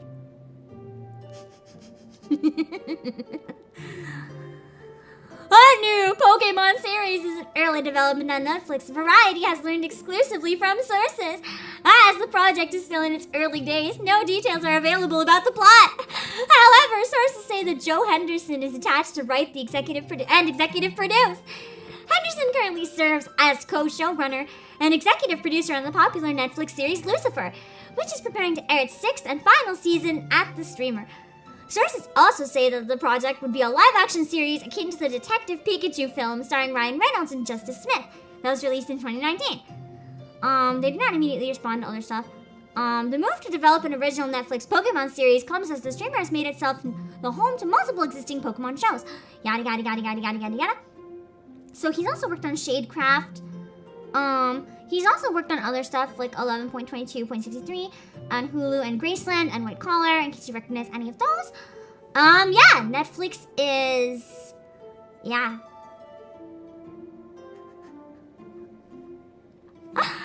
So, I guess soon we'll have some decisions to make about this adaptation and how we feel about it. I personally think it's going to flop. I liked Detective Pikachu. I thought it was hilarious.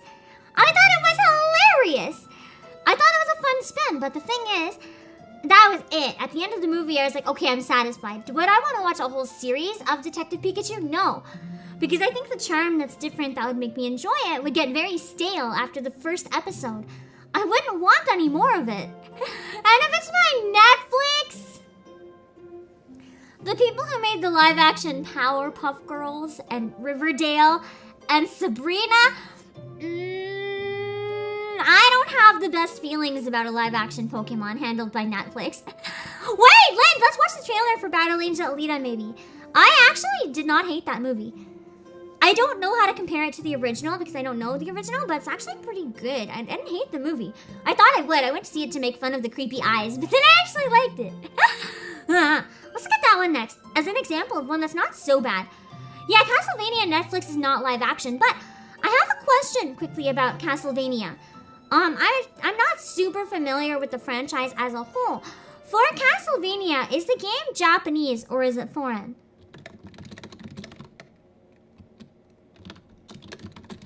Let me see if I can find a trailer for the Alita anime. Okay. No, here we go. Okay. So for those of you who didn't know, Battle Angel Alita was actually based on a Japanese anime and manga. It is Japanese. Okay, so we can watch the trailer for that next after. I feel like that's an example of one that's done well. Lind, I saw Battle Angel Alita. It was my first time seeing a 4D movie. Like with the shaking chairs and everything. That was really cool. I saw it in the theater in 3D with like the shaky chairs. And it was a really fun experience. This was the perfect movie to experience in 4D. I genuinely really liked it.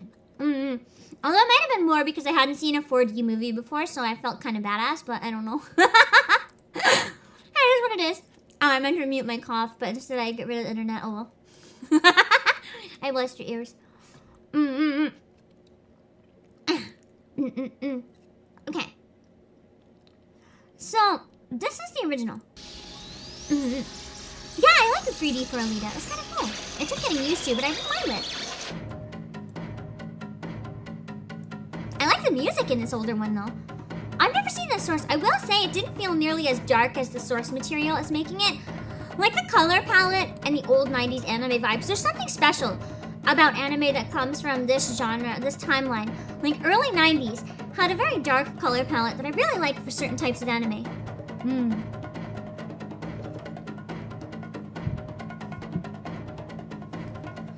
I will say the movie didn't really carry these vibes. So if you're a fan of the original, you might not have liked the Battle Angel Alita movie, but as a standalone, not being familiar with this, I really liked the Battle Angel Alita movie. I kind of want to watch this one now. Yeah, I really like the old school animation in this. This trailer's kind of selling me on it, I'm not gonna lie, I really want to watch this now. The manga is honestly one of the best sci-fi stories ever. Okay, maybe I'll consider reading it then. Thank you, Lind. Yeah, the Alita movie seemed a little more lighthearted than this. I agree that the Alita movie was kind of meh.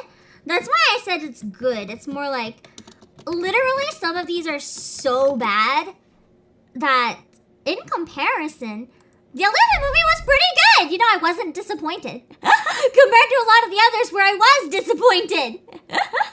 And here's the North American movie, in case you're unfamiliar. When the ground shook. Very existential and philosophical. Okay, good, I would like it. Of the ones yeah, 90s sci-fi was a special vibe. I really liked it. Who awoke to a different world. Where the powerful prey on the weak. But I want to show you guys a bit of behind the scenes from it after this. When I found you, your very human brain was miraculously intact. Yeah, the face CGI takes getting used to. At first, I really didn't like it, but as the movie went on, you kind of get used to it. It's not so bad when you get used to it. Alita is new here. It's a harsh world down here. The manga matches the plot they tried, really. Alita, run! I agree, this movie was made by people who care about it. They genuinely like the source material, you can tell. Like, this movie wasn't crapping on the original.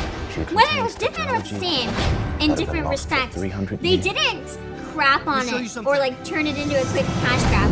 They put a lot of money, time, and soul into this, either way.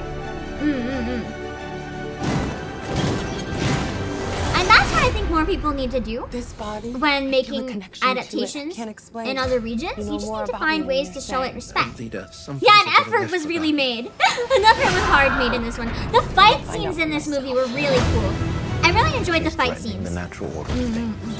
I need you to destroy James Cameron was a huge fan of the manga. He was trying to have this movie made for years. That would explain it. It was made by a big fan then. Time Dragon Dragoon! You like classic cheese? You should check out the Fist of the North Star. We watched part of it earlier.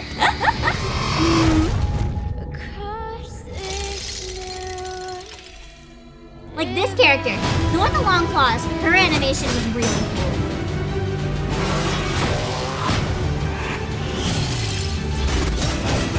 Yeah, it was actually a good movie.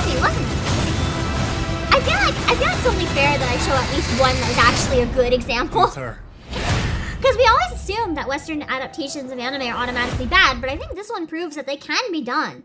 They can be done without sucking. Like, you know? They can be done without sucking. It's just, they often are treated not with respect. Anyway, I want to try to find the clips from this. Here we go. Behind the scenes. I want to show you guys a little bit of what she had to wear on her head. Is dropped into this world. Here we go, here we go. It has the power I need. So that's how they recorded her face. I feel a connection. They had someone doing like a whole motion physical capture. body. Here we go, here we go. They can explain it. Realism of the expressions. The way the performance capture process so cool. worked is we had a number of cameras placed around the set that would record markers on the actor's I thought this physical was such body. a fun way to do The it. system would interpret that marker and put it into three-dimensional space and create a skeleton to go inside a it's how CG mocap model works. to drive that CG model's performance. This body, it has the power I need. So a real person filmed the whole thing, even though it was done in 3D. This could be And I thought that's so fucking takes cool. some getting used to. You're It's like wearing a helmet Vtuber with face mic tracking, pack, but like way battery, more expensive. Microphone, a titanium boom, a This is recorder, similar to what and Code you're Miko zipped does. into the suit This is and you very have similar to gloves. what Code Miko It's all the does. difference in the world for us, being Mhm. able to work on set and actually capture. Where do you an buy the actor mocap? in- I don't know. This one's probably like Hollywood grade, so you probably can't buy it unless you're extremely rich. You'd have to be very, very, very rich to be able to buy that. What else is it going to? Hold on, there's some more on Discord I think that we didn't get to. I don't have too long, so I want to stop at least an hour before my member stream so I can cook some food and set up, but we'll see. Time to make a movie entirely in Slime VR, but yo! I want to do that when I get my full body tracking. I want to make like a short movie or something that's total garbage in VR chat just because I can. The Speed Racer live action, is that one done from outside of Japan? I'm gonna go to Universal and steal some stuff. Maybe not steal some stuff, but I mean, look respectfully at some stuff. Speed Racer is American. Okay, I'll write that on my list. Hold on. Speed Racer. Okay. So first, we're not gonna watch the original to compare. We don't have a lot of time left, so we're gonna just watch the cursed ones, I guess. We're gonna decide if these are cursed or not. First, we've got a Street Fighter cartoon intro. Okay.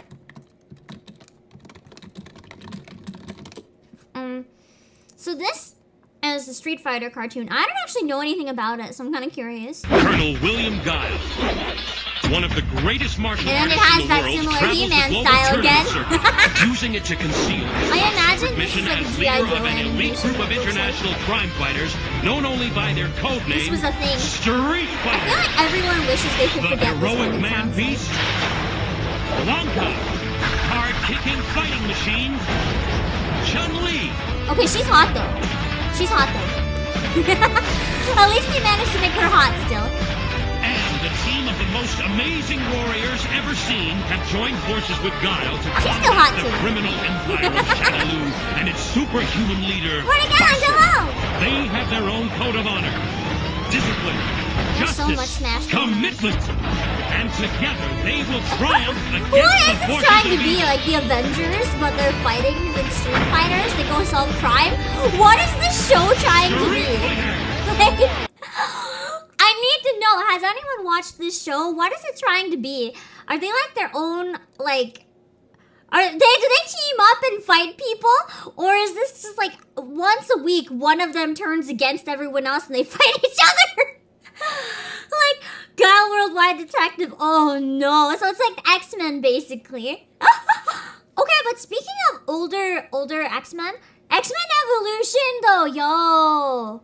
X-Men Evolution is the shit. The best adaptation of X-Men ever, in my opinion, was X-Men Evolution. Dragon Ball Evolution might be garbage, but X-Men Evolution, just saying. Just saying. That was good. That was good. That was the main character. Okay.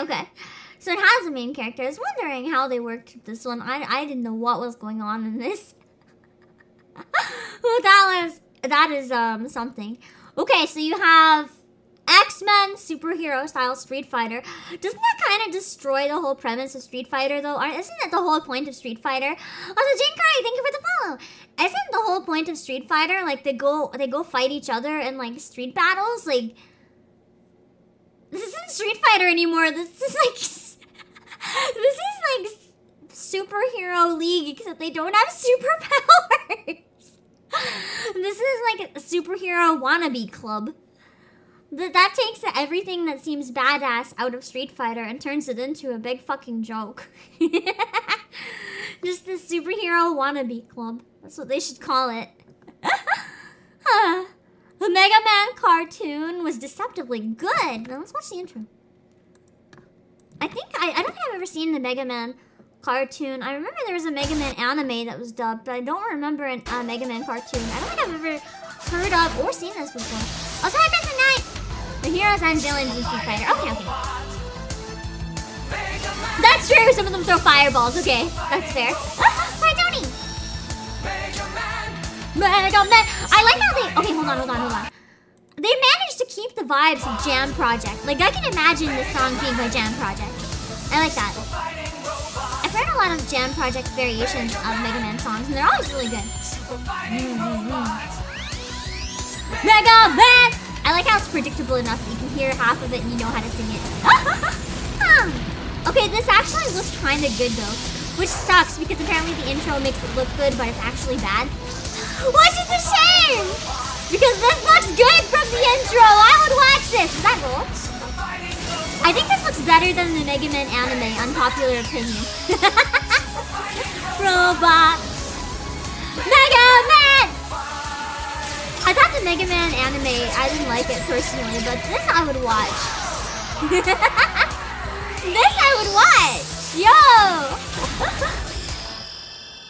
Okay, that looked actually pretty good. I'm not gonna lie, that I would watch.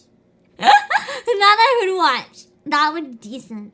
But apparently the test audience of the day didn't like the anime look of and hence the animated style for the rest of the show. Oh. I mean, that's sad. It's sad that people prejudice against something because of an art style. But it is what it is. Pharaoh Man is awesome. Oh no. I've seen these words in this order before.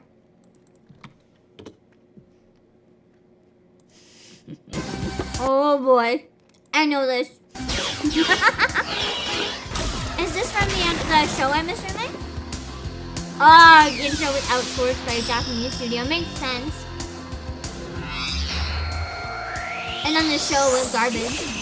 No! Now you've got my weapon! What is this voice acting? Yeah, it's good to have you on the bad side, Mega Man. All right, Magnet Dude. Give me 5. He's getting my powers! What the fuck?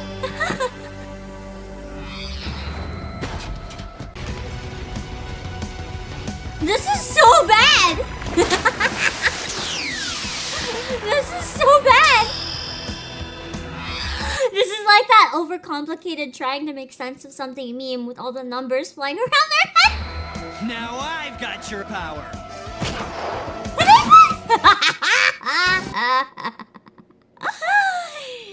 It just punched him right off the frame. That's beautiful. That's beautiful. That is so beautiful. I want to watch more of this show. I want to watch this show now. That was fantastic. Oh god, oh god. French version of one! Let's check out this one. I'm not as familiar with the original, so let's look it up first. Let me see if I can find a trailer of the original.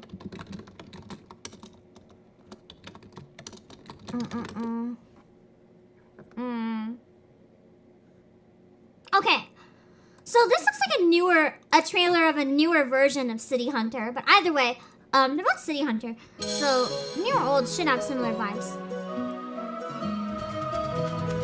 I know this song, but I never knew it was from. I totally know this song. I really want to actually get into City Hunter. I feel like I would enjoy it.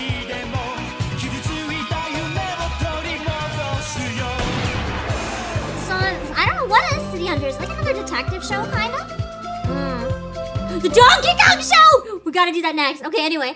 This is the City Hunter trailer for a new version, I believe. And now, this is a France version of City Hunter. Nicky Larson et le Patron de Cupidon. This is, oh, hold on, that was not an ad, that was the actual thing. Okay, so this is a France version of City Hunter. Send me hello. Okay. Vous ne craignez personne. Vous êtes le meilleur des gardes du corps. Okay, actually, this looks kind of funny. Tirer 6 balles au même endroit. This looks kind of funny. Oh no. Oh no. That's so much less awkward when it's anime and not like a real dude drooling. What the fuck? His face though is kind of funny, not gonna lie. That's City Hunter, alright. I mean, they kept it accurate from what I've seen of their stuff before. What is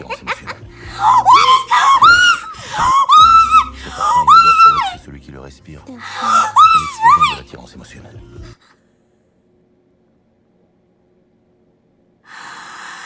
I didn't hallucinate this. I didn't hallucinate this the first time. What the fuck? C'est n'importe quoi ce parfum. Mais j'annonce, si ça marche, je change de sexe. Pour un plus grand? Très marrant. Mon Dieu, la mallette. What is this? Pour retrouver la mallette. 47 heures. Qu'est-ce que vous foutez là, vous? Je vais vous aider. I'm crying, guys. I'm actually crying. I have tears coming out of my eyes. I want to watch this. This looks like my dream movie. This looks so painful to watch. I need this. I need this. This is... Okay, hold on. I'm going to pause this. This is an example of a movie going cheesy and ham on purpose.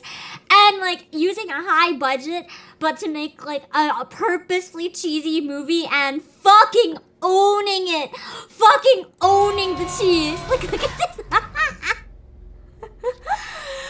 Holy shit. Holy shit. Is France okay?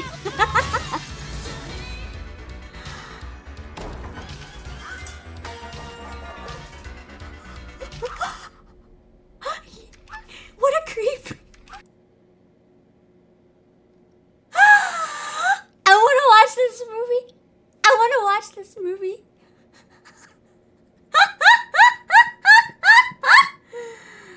Okay.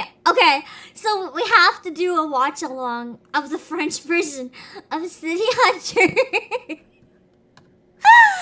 This honestly looks like it from the few clips and still images I've seen, it really seems like it takes the soul of City Hunter though and just like makes an obviously France version of it. But like it seems to keep the spirit of the original very well and kind of make it into a cheesy farce. And yeah, it looks like he just 007 but on crack. This is so beautiful. Thomas Proctor, hello. I need a moment. I need a moment. I didn't know I needed this in my life either, but I really need this in my life. I am wow. I am wow.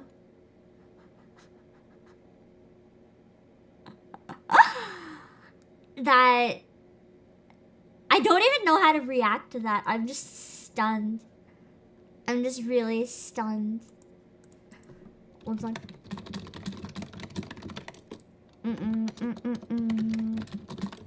Anyway, I don't even know what to say about this one, so we're gonna move on to the next one.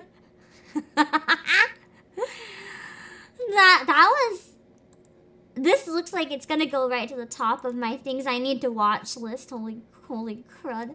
Holy crud. Apparently there's also a Hong Kong City Hunter, I wonder. Hold on, let's see if this one will work. This one's 4 minutes, so we're not gonna watch the whole trailer because it's very long. I'll skip to a random part. But there's also a Hong Kong version of City Hunter. That's kind of cool. The multiplayer has made it. I see. This is what I like about different adaptations, because this one, it very much has the same type of cheese that you see in both the English version and, or sorry, the French version and the Japanese version, but it still very much has its own identity, like local to the area it was made in. All of them did, and I kind of love that.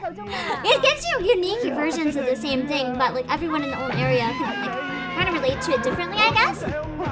I find that really fun. That is different. There's different ones. Is it Jackie Chan? I didn't know that. I didn't know that. That's really cool. We're not gonna watch any more of the trailer though, because for starters, it feels like she's about to get a little naked. And second, we've already seen a bit of it. The trailer's 4 minutes. We're not watching 4 minutes. But that's really cool.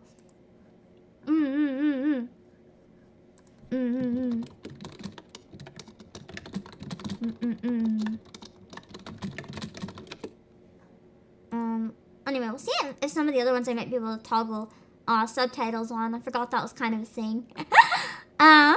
Okay. Let's see what else was shared. Have you seen the recent Sonic Frontiers trailer? I haven't seen the newest trailer. I'm pretty short on time, so I don't want to watch it right now, though. But I'll have to try to remember to watch it later. Street Fighter Future Cops. Did I already look that up or not? I can't remember. Was that something that was made in Japan though at first? I don't know. Was Future Cops originally something in Japan, or is that just another movie? If it's just another movie, there's a clip of it on Discord if you want to watch, but otherwise... Oh yeah, Castlevania! Holy shit, we're gonna watch Castlevania.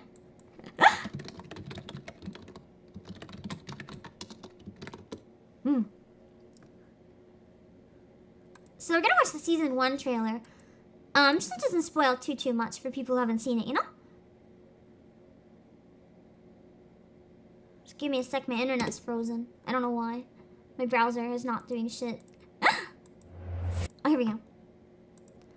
So this is the Castlevania trailer. I actually haven't watched Castlevania, but I've heard it's really good. I keep meaning to. This is where the characters are beautiful.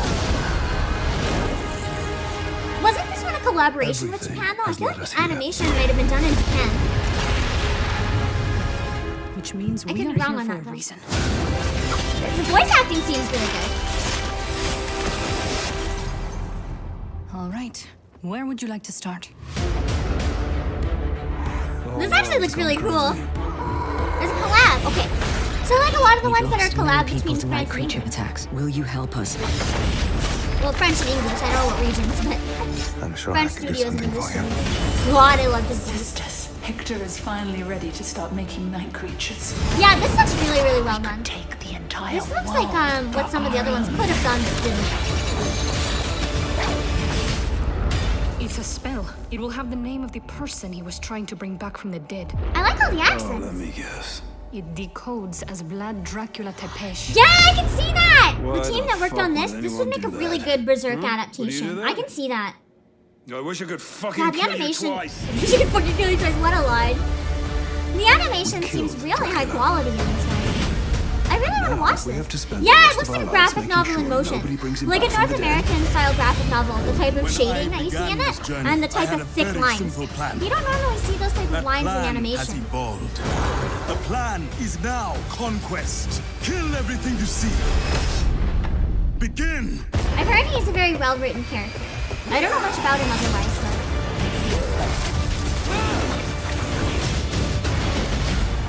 You watched the first 3 seasons and felt like every season only had 4 episodes, even when they had 12.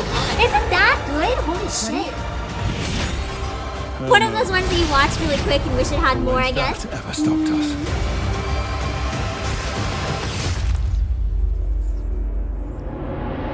You know me.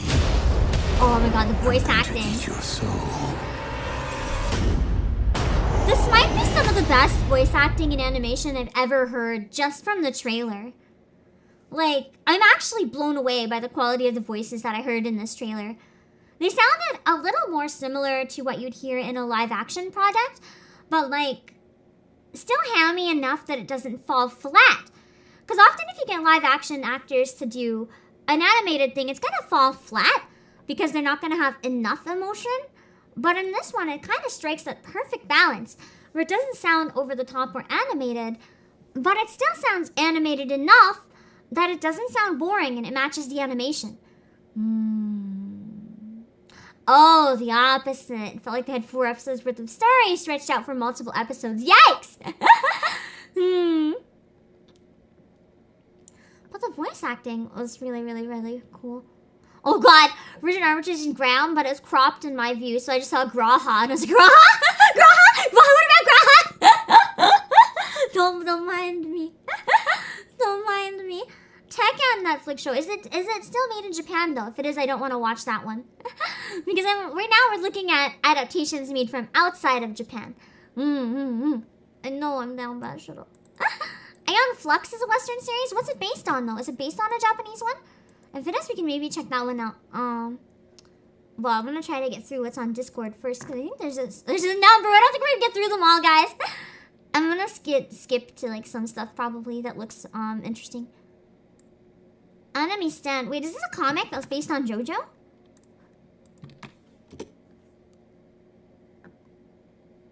Actually, I think I might be able to go for a little under another hour before the member stream. But in order to do that, I'm gonna need to take one more break really quick because I'm out of a drink. So that we can get through as many as possible before I have to stop stream and cook some more food and set up. I'm gonna be right back. I'm gonna take another break. Just to make sure that we have enough water to survive. Hold on.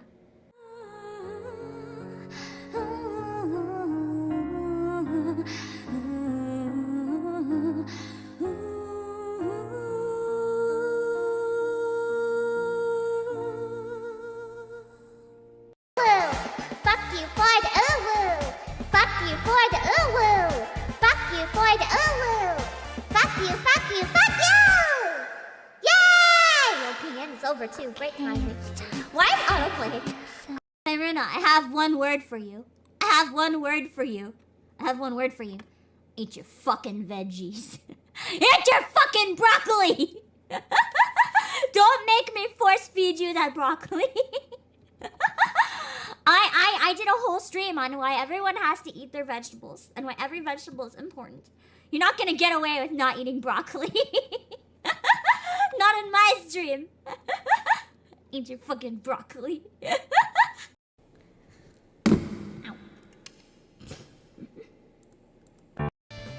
Yeah, I think we all know what he meant.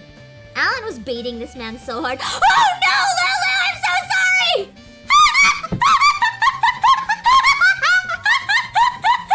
I'm so sorry that you rated now of all times. I'm so sorry!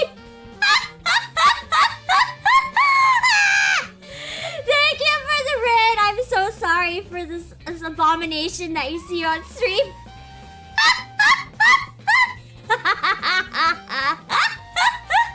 How do I explain this? I want to say it's not what it looks like, but it's kind of exactly what it looks like. Here we go. Jelly! Excuse me? That is my throne. I will sit on your face. Not in a friendly way. I'll fart on it. I'll fart on your head. You want that? You want that? I bet some of you would though, so maybe I shouldn't threaten that. I will sit on you. This is my throne! Mine! See? I think it's just a pattern in the ground, but like just in case.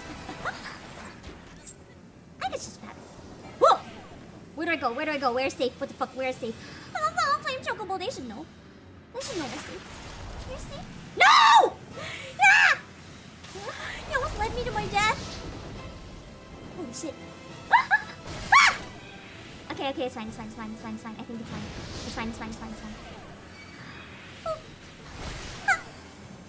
I'm dead!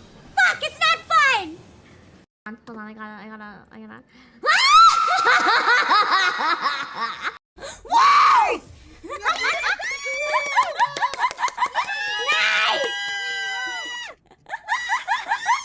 Not bots this time! Not bots! We destroyed real children!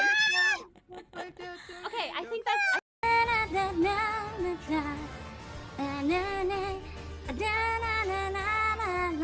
For this we pray, we pray, we pray, we pray twinful.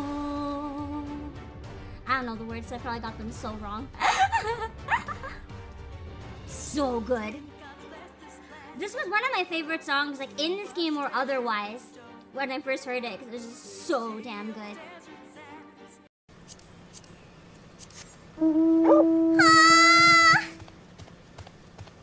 I am way too big to be on this doggo. I feel like this is cruel.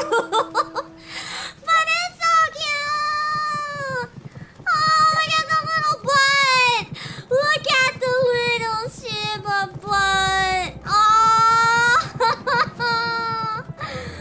at him go! Look at him go!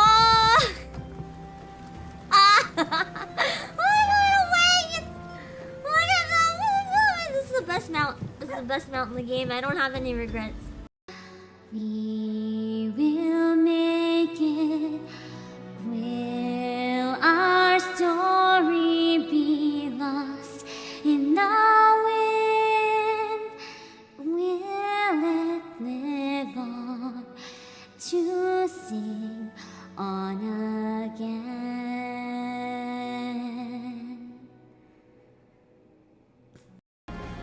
Wait! Wait!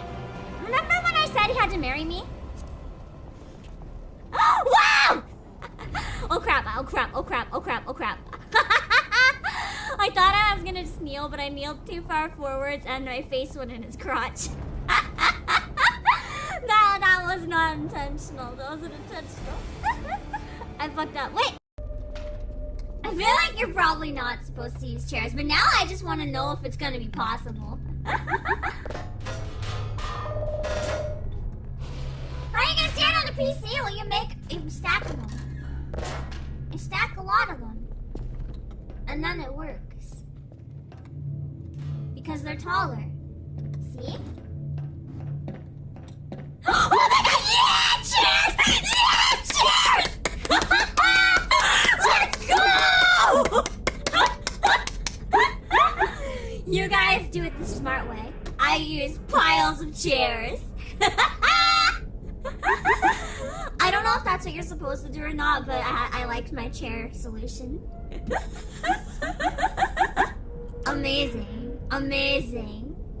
I needed 2 chairs and a PC. Incredible. I love you.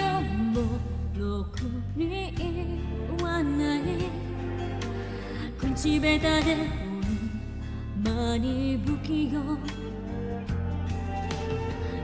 のにどうしてさよならは言えたのダメだねダメよダメなのよあんたが好きで好きすぎてどれだけ強いを避けても Okay, we're back. Sorry for the long wait there. I had to put some food in the oven because I won't have time to cook afterwards as much as I needed. So I had to put some food in the oven to make sure I have something for later. Well, see, that's all my novel stream. Cupid Parasite. Oh, someone already said. I'm scrolling through as fast as I can. Also, Dressing Chance, hello.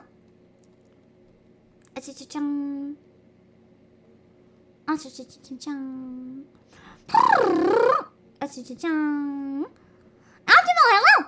Okay, so let's see how many more we can get through real quick. I only got like another half an hour or so max, so I got a member stream to do and I gotta set up my camera and stuff for that.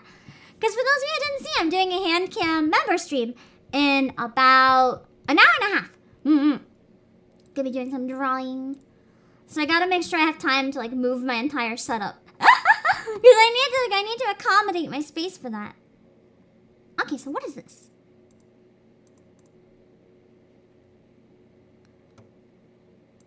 So I guess this one is based on, it says something about a stand. Was Diesel based on, oh yeah! So Diesel was an American comic book by Joe Welchens. The first issue was originally published by Antarctic Press. I guess no issues for other release? Only the first one was ever released? Really? What? Oh no! Holy shit!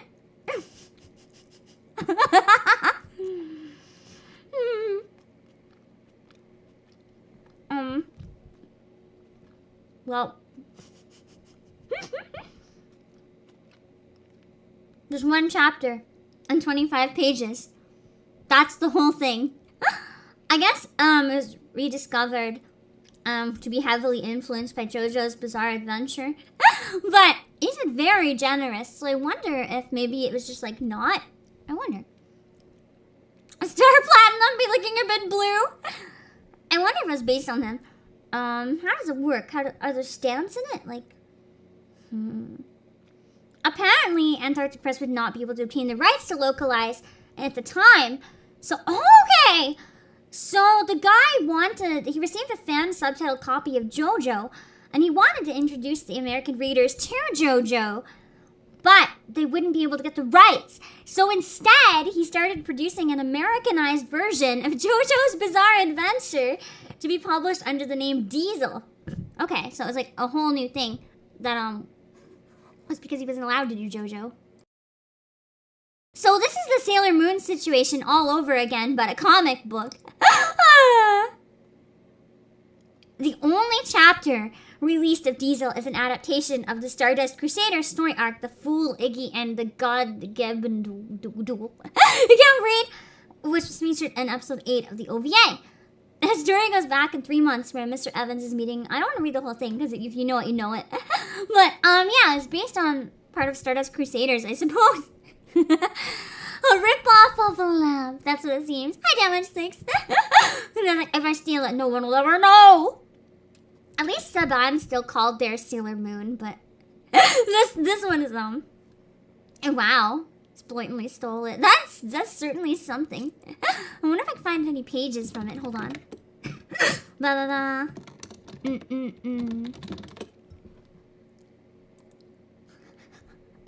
Well, it certainly looks like a stand. So I guess this is supposed to be like his stand in it, I suppose. It does give JoJo vibes, at least. I'll admit that.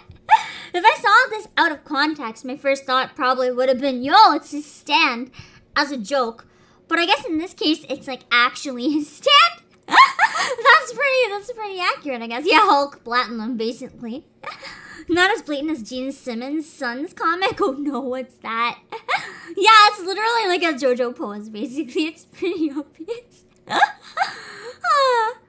Incarnate. And look at the art it stole. Incarnate. I'm gonna search Incarnate JoJo.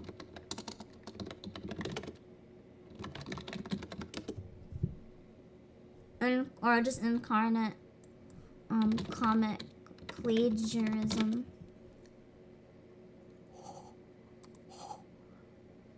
From Bleach?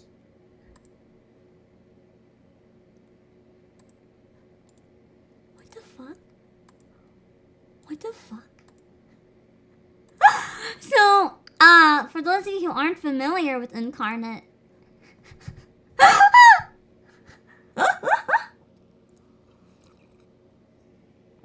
that's wow. That actually is one of the most obnoxious, potentially even tracing, bootlegs that I've ever seen. Like, what the fuck? He's stealing the entire composition. Like, composition is probably one of the hardest parts of making a comic. Like, anyone can learn to draw if they practice hard enough and for long enough, but not everyone can come up with compositions that work to tell a story. So, He just didn't. He just didn't. That is definitely plagiarism. I did not know about this, but wow. I don't know how they expected to not get caught. If you're gonna steal, at least steal better.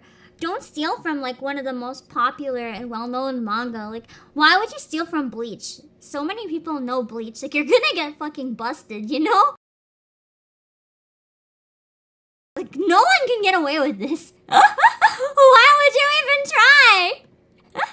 Yeah, plagiarism or porn. 2 ways guaranteed to succeed. Well, the 2 ways you're gonna be guaranteed of becoming infamous one way or another. One way or another. Let's see, watch Dragon Ball. What else we got here?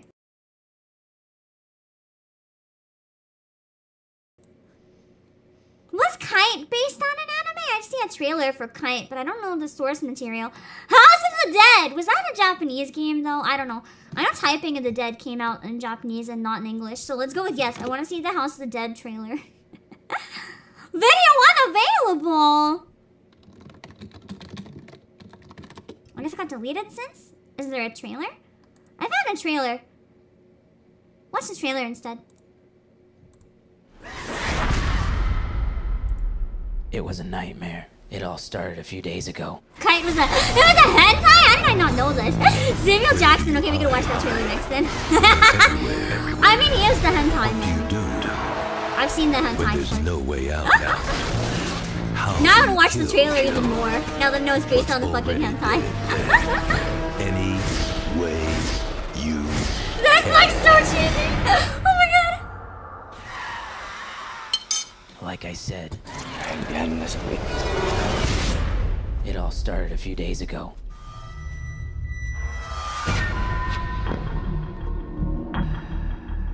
Doesn't this bother any of you? We're on the island where the party of the year is supposed to be happening, but it's completely deserted. I'm a little sad that it actually looks less cheesy than the Typing of the Dead acting in the actual like full-on game. I was kind of hoping for that level of cheese, but it seems a little more normal. Run! Run! Like slightly There more must be some kind of scientific explanation for this. It's not human. It's like it's been mutated. So, what now? We send them back to hell. I mean, I guess. Okay, now it's a little more cheesy.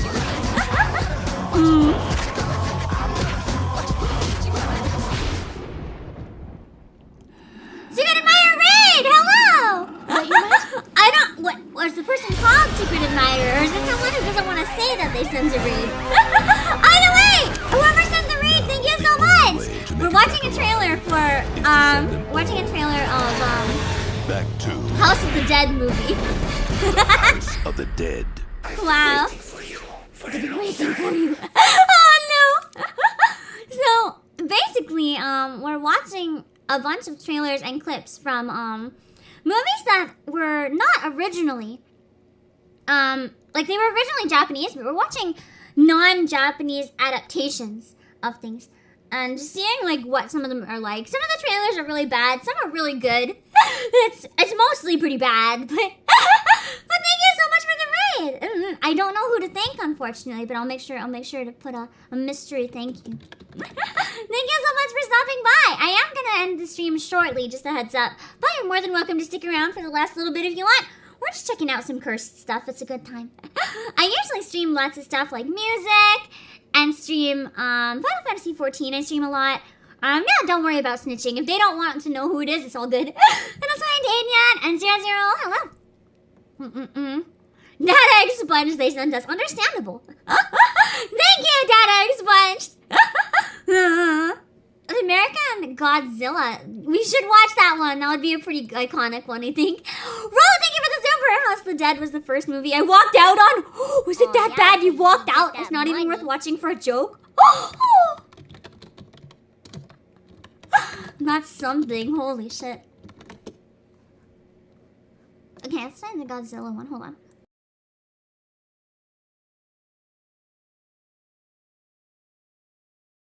Hmm. 1998, that one? help start. Ah, fucking ad, hold on. It's a Frosted Flakes ad! Tony! Taking over the VTuber space and now you're taking over my own stream, you fucking bitch! Tony! Okay, Tony's off the screen. It's not the worst take! So this is the original, I think, Godzilla trailer.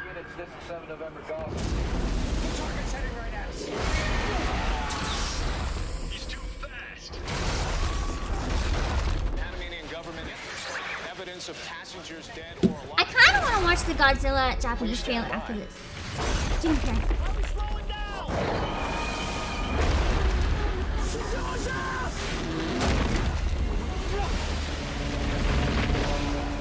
Swallow, I breathed in a piece of potato. As an animated show of this movie, at least one. For some reason, whenever anyone mentions Godzilla, instead of thinking of Godzilla, I think of the fucking dinosaur from Rugrats. Getting me alone!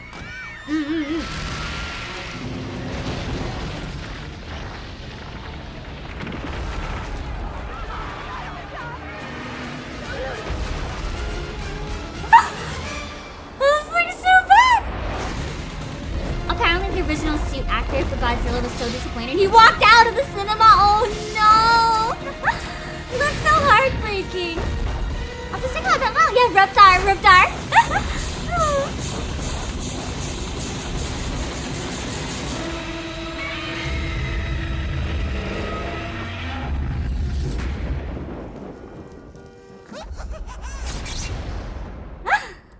Oh, that certainly looked something. That expression was very weird. Original Godzilla trailer. I want to see the different vibes between Japanese Godzilla and classic Godzilla. I'm curious what the difference in vibes are. This is obviously an English dub, but I mean, up from the depths of the sea and done a number of years beforehand. To wreak vengeance on mankind. Godzilla, king of the monsters, is alive. A gigantic beast. Stalking the earth, crushing all. So this one was more less effects and less violence and more like someone in a suit playing with like tiny mock-up city. Godzilla, king of the monsters, incredible titan of terror, wiping out a city of 6 million in a Okay, but back in the 50s, this would be really impressive. Bombs cannot kill it. All modern weapons fail. Is this the end of our civilization? It was more thematic rather than action. Exactly! This one's a lot more thematic. It's like, they're talking more about, I don't know, it's more about like what's happening rather watching Godzilla smash things. Like obviously still smashing things, but it's more like, this movie seems more about the situation, where the other one seems more about just watching action sequences. Good idea! Incredible. Unbelievable. A story beyond. Yeah, for a movie about allegories of nuclear physics and narration is far too heavy. Spectacular thrill. But that's what everyone sounded like back in the day. Any movie that you watch, whether it was a horror, whether it was a wartime movie, whether it was a comedy, the narrators always sounded like this. Sounding beyond belief. The mightiest monster of them all. See Godzilla, king of the monsters. Okay, so that's more like Japanese take on kaiju, kind of the vibes that they have in general. It's very, very different. Because they didn't focus on... The shots were kind of slow. I will bite you if you give me hand pats. You could take that Godzilla in a fight. I feel like I could take that Godzilla in a fight. Okay, let's watch the trailer for Kite. We're not going to watch the trailer for the anime if it's apparently based on a hentai, but I do want to see Samuel Jackson's version of it. Ah, I got an advertisement for a fucking online casino? Right when a bot comes in? What is this chaos? What is this chaos? Casino ad while the bot is trying to... Fuck. Thank you, Josh! Based on hentai is a hentai. The live action isn't a hentai. The live action isn't a hentai. If it was... Oh, well, it says rated R, maybe. Well, it's still not a hentai. It's porn, maybe. Can I show this trailer? It's on YouTube. It's not any actual titties in this trailer is there or anything. Maybe I should watch this trailer first on my own. Hold on. I'm skimming the trailer to make sure it doesn't look dangerous. I mean, the trailer is probably fine. It's a trailer. Oh, jeez. Oh, jeez. I mean, it looked like it was going to get a little spicy, but it didn't really show anything, so we're fine. I can tell I can tell this movie is based on a hentai, though.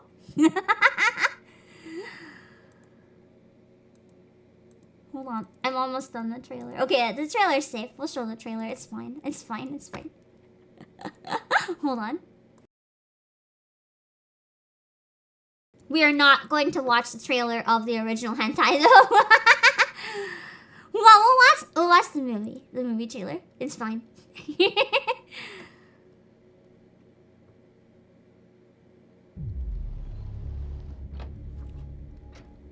You can tell it's based on one.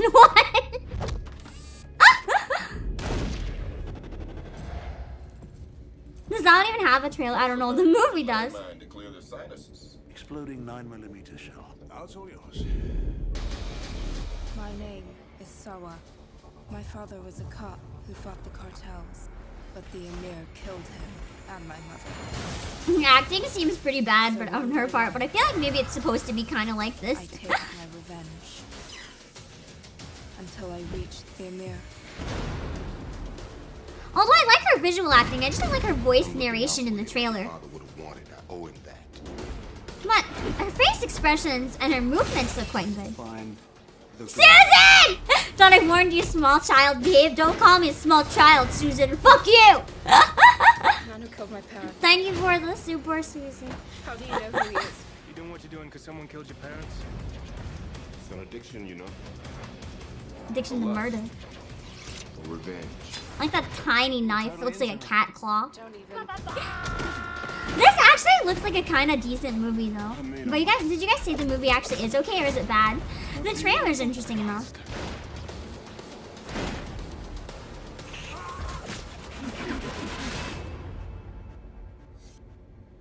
Hold on, I can't show the original trailer, but maybe I can find an image to show you guys for comparison. Kite was really something. I think the hentai was banned in multiple places since it had a bit. Oh boy.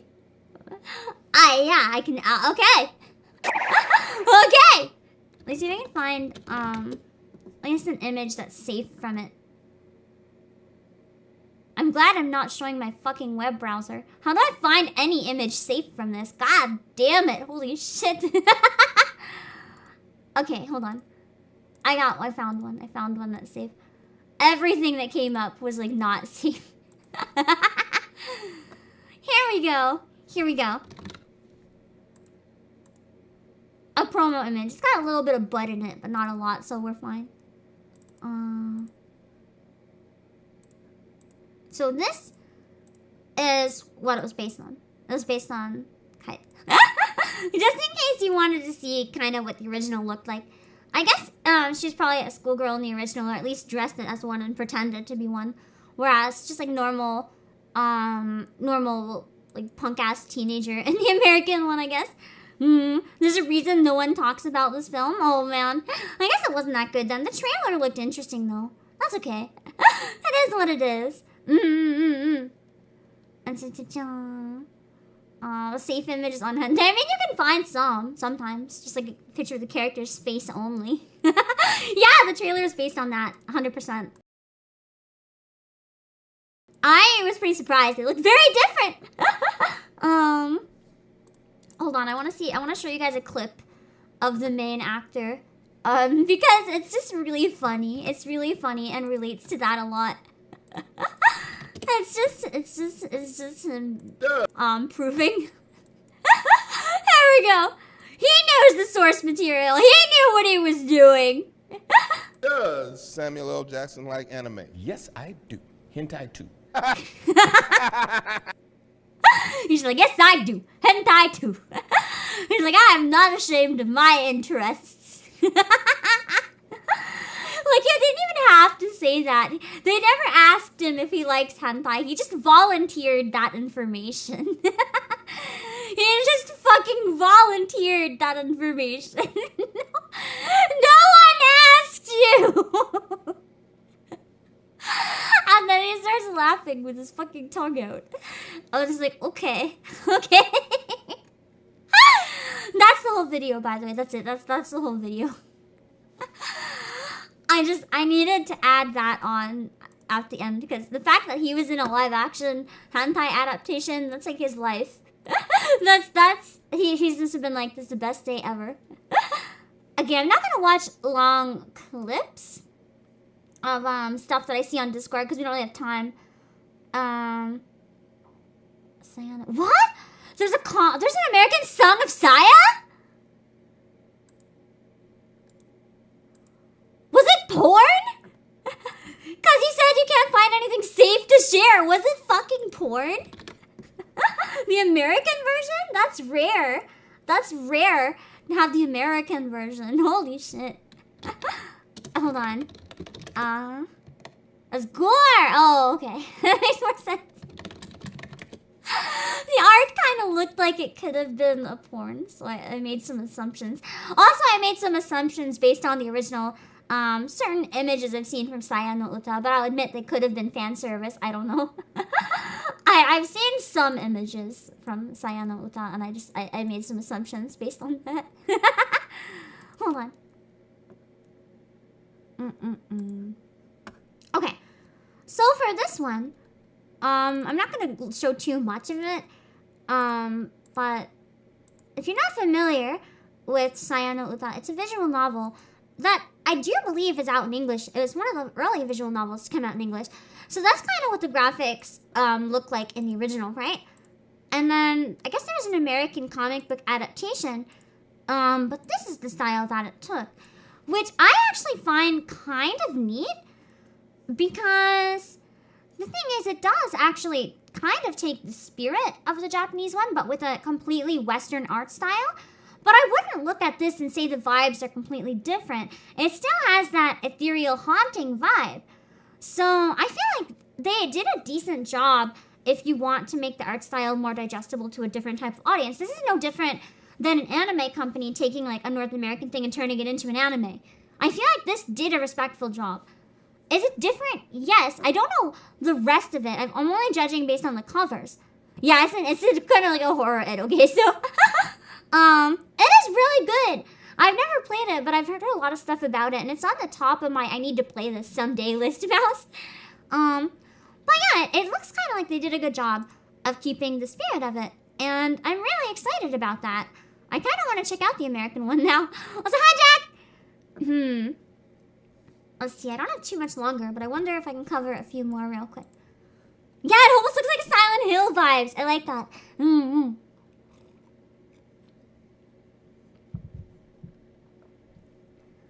I'm trying to see the ones that I didn't get to yet. I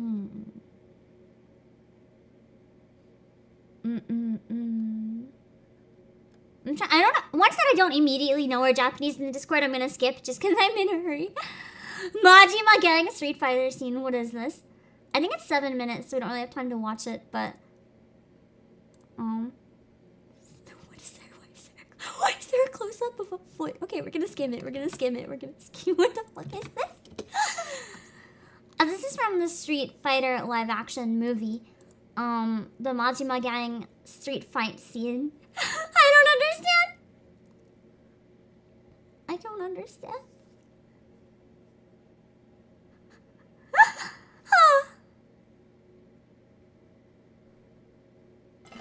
Okay. Kiryu-chan. It's from the Yakuza live action. Okay. I read Street Fight and my brain was thinking Street Fighter. I was like, Majima, it's not Yakuza. That makes so much more sense. My brain is melting. Listen, I've been streaming for like 4.5 hours almost. This is just Japanese, so it's not really American creation or like a foreign creation, I don't think. But I just wanted to see the fight at one part because I'm so confused by what's happening. I need to watch this entire adaptation at some point. There we go. Okay, I saw this and I was like, why is there a close-up of a foot? I just need this to answer. Why is there a close-up of a foot?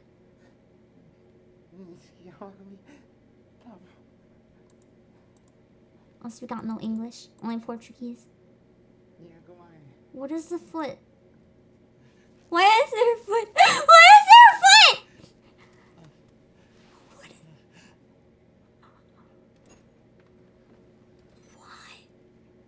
Why? Someone actually shot those camera shots. Someone actually shot those camera shots. Don't worry about it.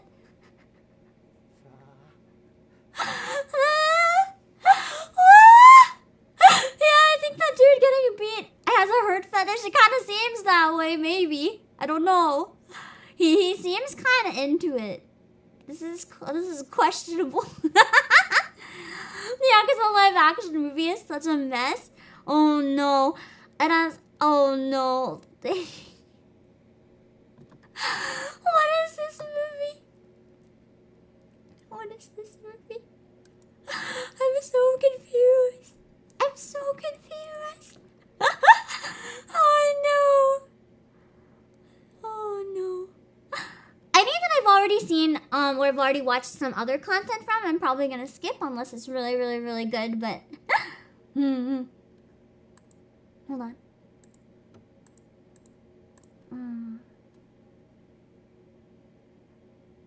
Was King of Fighters based on a Japanese one? I'm not sure.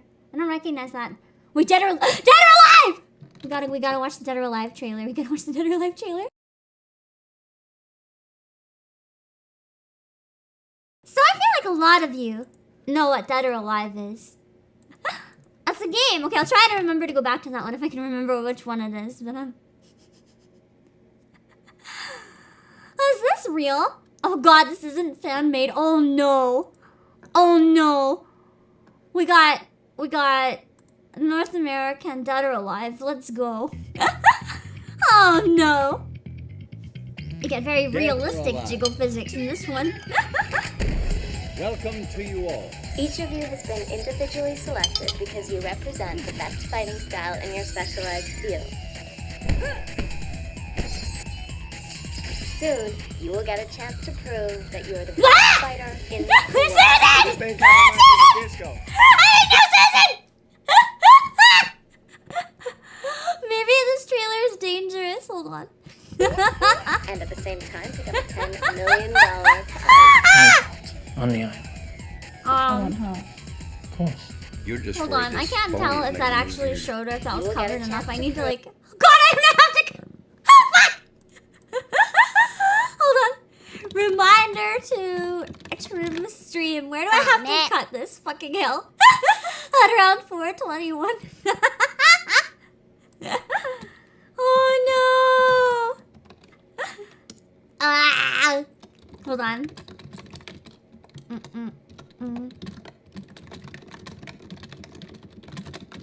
Okay, I gotta kill that. It wasn't covered, Aiden. I went back and checked. It's not covered. It's not fucking covered. Wait, it might be. It might be. I'm gonna have to pause and really tell. Like, I thought it was a tan line. I can't tell. Oh god. We'll get a chance. Oh god. Oh god, I can't tell. I can't. It's hard. It's like slightly blurry. It's hard to tell. Fuck. I think we're probably gonna have to crop it to be on the safe side.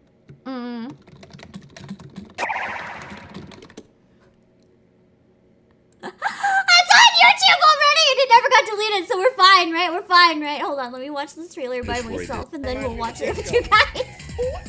And at the same time, pick up a $10 million prize. I'll show you guys. I'm gonna mute it. I'm watching it myself first in case there's more titties. Mouse, thank you for the super. Susan enters the chat. I'm sorry, Susan. Man, I always thought if there's ever a stream where like accidental full-on naked... Oh god, wait, hold on. Maybe I can't show this trailer. Maybe I can't tell if... Okay, again, the video is a little blurry on my monitor, so it's hard to tell. I think the trailer might also have dick, so... Hold on, maybe I can find a spot that's safe and we can watch from the safe spot. Hold on, fucking hell. Why would you give me a trailer that has like your boob and dick? I think they could be wearing a bodysuit, but because of the video quality, it's a little hard to tell. Hold Hold on. I think they're wearing something. I just don't know. So from 050 onwards might be okay.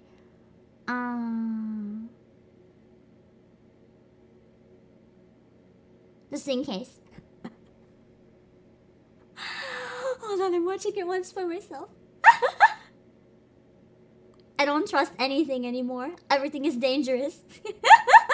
What the fuck is this movie? This movie is wow. This is I mean, I guess it's Dead or Alive. I probably should have expected. Hold on. I do have to stop pretty soon though. I might have to push the member stream very slightly if I need a little bit more time to set up the camera, just a heads up. I should be okay though. But I might need slightly more time because I ran way over with this. Hold on. I think the rest of it is okay. That's like innuendo and shit, but nothing that Susan would bonk for the rest of it, I don't think. Yeah, the rest of it's okay. Okay, we're gonna start here. One second. Okay, we're gonna start from this point. Movie's PG-13. Okay. Then it probably was covered. We're probably fine. I just don't want my channel to get a strike. Here we go, watch the rest of the trailer. It definitely looks like a funny movie. No. My only goal is to find out what happened to my brother. This looks like such a trash fire, man. Okay, if it's PG-13, then it's not actually. They're just covered. It's just very skin color covered. Dad, not now. Then I don't have to crop the video. If it's rated PG-13, we're fine. No, Dad, she's just another fighter. Yeah, I can see that. No, I mean... Dad knows what's up. We'll settle it. Betraying her. It looks like a porn, it really does. It looks really, like, funny. I agree with it. It looks like a good kind of goofy fun. I kind of want to see this. I'm not gonna lie.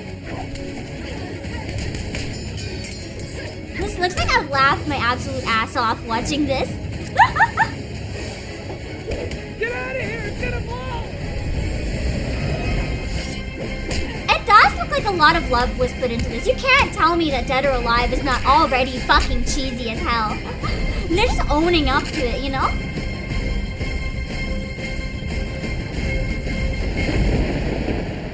I would watch this! That looks really funny. I feel like this is another one where you wouldn't think of something like Dead or Alive coming out from outside of Japan, but I feel like they're definitely doing the original justice if I had to judge just from the trailer. Like, I'm sorry, but most people play Dead or Alive for the fan service and shit, so the fact that they're just going full ham on a lot of that, I feel like they could have made it a lot tamer to make a North American Dead or Alive, but they didn't. They're just like, you know what? Let's make Dead or Alive, and let's keep it. Let's go. Let's run with it, and they did, and that's kind of unique. You don't usually see that. Usually, like what you see from Kite, it'll be censored to shit and back. But obviously, Dead or Alive was never really super explicit in the first place, so it's kind of easy. You don't really have to tame it down, but they kind of really took the source material and did it like super justice, and I like that about this trailer. It gives me similar vibes I get to stuff like to Ninja Gaiden or Dead or Alive, and I like that. I want to give it a try. I want to give this one a try. They just went ham with it. Exactly. Let's see if there's any others I can watch super quick. I don't think we're gonna have time to watch everything though. We really won't. Maybe like one or two more. Donkey Kong is one I want to get to. I'm gonna make a list of ones that I definitely want to watch really quick. Donkey Kong. Speed Racer I said I would do. I'm gonna have to skip almost everything though, because I'm running out of time, I'm sorry. We can do another day, maybe we can look at live action adaptations in general. And then you guys can share live actions that are Japanese or not Japanese. If you guys enjoy stuff like this, we can do another one. And we can get to a bunch of the ones we didn't get to this time. Okay. first I want to find the Donkey Kong trailer, and then we can find Speed Racer to end it on. Donkey Kong show.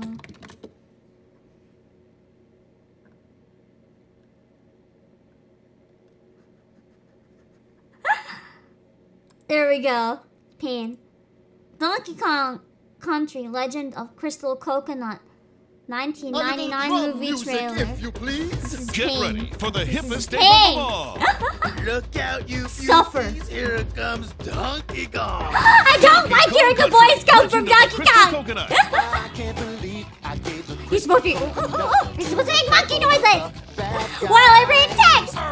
All I wanna do is get me booty back, defend my honor. Okay, but the song though. The cheesy song. I like the cheesy 3D song. animated adventure based on the Yeah, the enormously CG popular aged like Nintendo milk that was game already that took an spoiled and entire left out of the fridge for generation by months before it storm. even aged. Well, blow me down. This is no wimpy fairy CG tale. aged like ass. It's a search for the truth. Nya, nya, nya. A battle between good and evil. A quest for supreme power. This adventure could only happen in a thriller of a gorilla. Why Donkey does this Kong. exist? And now you can see it on video. Oh yeah. He's after it. Featuring Is it a all musical? of your Kinda favorite seems like characters. it. Cranky Kong. I've never seen it, Diddy, admittedly. King Cruel. Captain Scurvy. And of course, Donkey Donkey Kong. Kong. You want it? You got it. Donkey Kong Country, Legend of the Crystal Coconut is filled with action, humor, and 8 unforgettable funky hip-hop songs. We gotta get the coconut back. Again. So get ready. You'll go bananas for Donkey Kong Country, Legend of the Crystal Coconut. Sounds to me like you've lost your... The mouth flaps don't even match. It's a Saturday morning cartoon with song moments. Oh God. This the smoke's been soiled since the Triassic period. That was pain. Okay, now I'll try Speed Racer. Let's see if it can cleanse my palate or if it'll make it even worse. Okay, so this one, I'm assuming this is the trailer that you mean because it looks like a live action Speed Racer.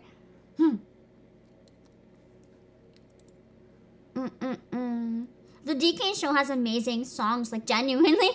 Yeah, I would believe that. It sounds like the songs from it might actually be pretty good. Hold on.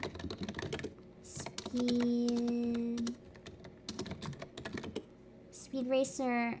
So if you're not familiar with Speed Racer, it's quite an old anime. I believe it might have had a Western adaptation cartoon as well. So you have this is the older anime. And then you had this adaptation, which is, I don't know what kind of bullshit this is, but it doesn't look very pleasing to my eyes personally. And then there was a live action adaptation. Let's see what that's like.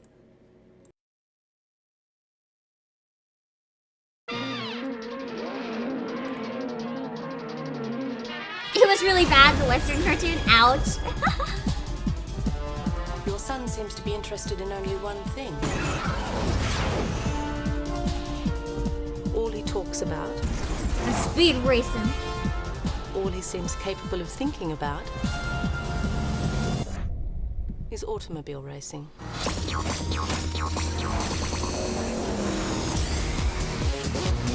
So it's like a mix of CG and live action then. From my family, it isn't just it's a like sport. Okay, hold on. I want to pause this. I want to explain using some of the screen caps what I like about live action movies like this. I need to find a shot that shows it very well. Okay. So this is a shot that shows very well what I mean. I really like movies that pick an aesthetic and go really hard with it. Like if you look at this shot, the color palette is very, very bright and vibrant, but not in like a bubblegum way. Like the lighting itself is very dark, but the colors used are a lot more bright and colorful than you'd usually see. Like you have the bright yellow walls, you have red and blue clothes, red furniture. It's very bright colors, but with very dark lighting, and it creates a certain feel. And I really like that. And I feel like most of the trailers so far has had a similar aesthetic. Like you see the mix of CGI and live action that's going on here. Capable of thinking Like even about. the lockers are usually silver, but they went with orange. Is automobile racing. They're really using colors to make the visuals pop. It's not, yes, the 60s kitsch just makes it perfect. It really does. They really did a good job of making this feel lively and animated despite being live action. I'm really impressed by this trailer actually. With the bright pink clothes, same thing. What you do behind the wheel of a race car has nothing to do with business. You walk away from me, you walk away from this deal, no matter He had how long anime you drive, hair you so won't bad. win, you won't place. I guarantee you right now, you And won't like the movement lines in the background and shit. This is a live action that feels very anime. Yeah, it's stylized like the cartoon. I like that a lot. I like stuff that does that and goes really all out with it and just owns it instead of trying to take itself too seriously. Move it, Speed. It's getting ugly out there. I think I would actually genuinely like this movie.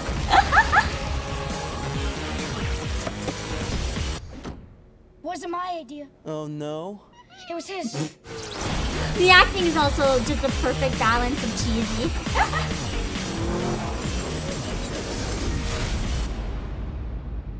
Dang!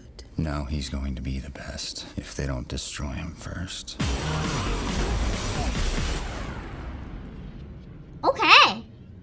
So now, for everyone that sat through the bullshit that was most of this stream, we got to end on a pretty high note. Now I want to see that one. Yeah, that's really cool. Why is there a monkey? I don't know. I don't know enough about the original source material. What out of the ones that you guys saw here, which is your favorite, or which one stood out in a way that you wish you could unsee it forever? I feel like for me, I think the one that stood out for me most, I really want to watch the French City Hunter. I really want to watch the French City Hunter adaptation. It looks really, really good and really funny. To unsee Dragon Ball Evolution. Fair. I like that you guys are giving such a variety of answers. That's really neat. Instead of everyone loving or hating one, everyone has such a huge variety of opinions on this one. It's pretty cool.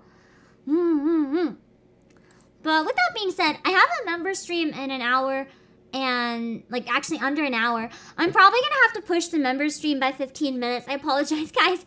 I really need to make sure I have enough time to eat and set up. If I'm doing a hand cam, it's hard to eat while streaming. So I gotta make sure I can eat enough food first. So I apologize for that. But hold on. Okay. Bye. I'm probably gonna have to delay it just a tiny bit. Hold on. Let me see if we can raid real quick. I figured this, we were going on about such fun bullshit that I wanted to keep going, so I apologize for that. That was my bad. Okay, let's see if we can raid real quick. For those of you who are new here on Twitch, I'm gonna drop first my Twitter, my Discord, my YouTube, and my music in case you want to check out more of my stuff and come by again. And let's see if we can raid on Twitch for now. And then we'll figure out who we're gonna raid on YouTube for now. What's a membership stream about? I'm doing more hand drawing, Mouse. I'm covering the people I haven't gotten to yet for the first 3 months. And I have them all drawn on paper. We're just gonna ink them all. Let's see.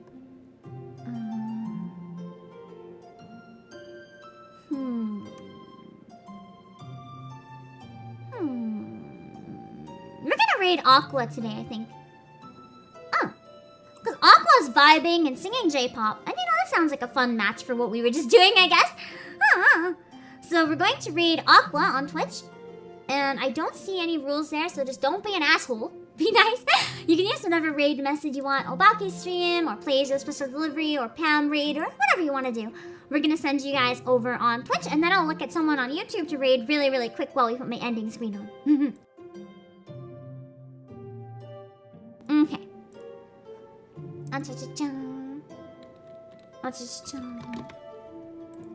Let me set up that red. Okay.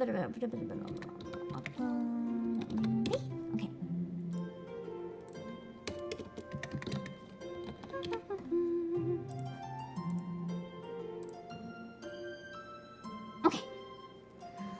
that is ready to go. Hopefully the VOD will be able to survive, but I am warning you, it could be unarchived. I can't make any promises. I don't know, man. And let me know on Discord or on Twitch. If you really want to do another one of those, we can do a live action in general review stream. We'll see. Maybe when Aka's back, so she can join too, because I feel like she'd probably love that. Anyway, I'll see you guys. Bye bye bye. I'm still here with Mike though. We're streaming more Final Fantasy on Saturday. I just haven't decided the actual time or what we're doing in game yet, so we'll see. We'll see. Let me find someone to raid on YouTube.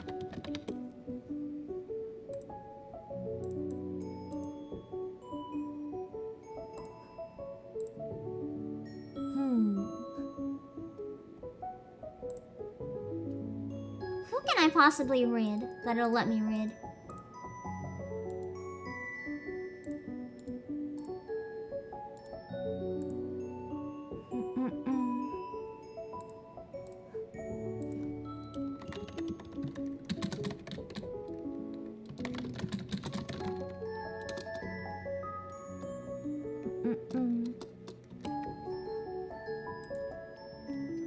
Let's see, which one of these?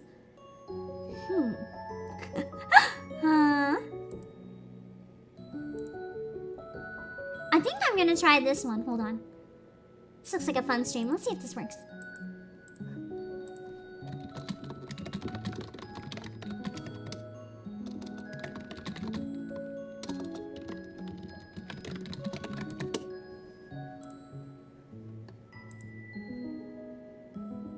Hold on, let me try this one.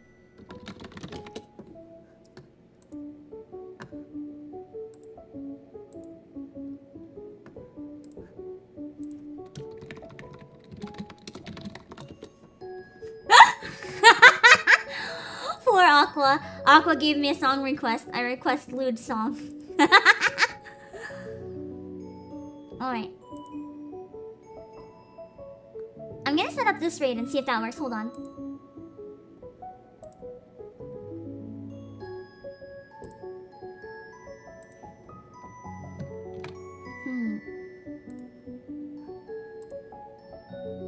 Okay, we're gonna raid Mavia.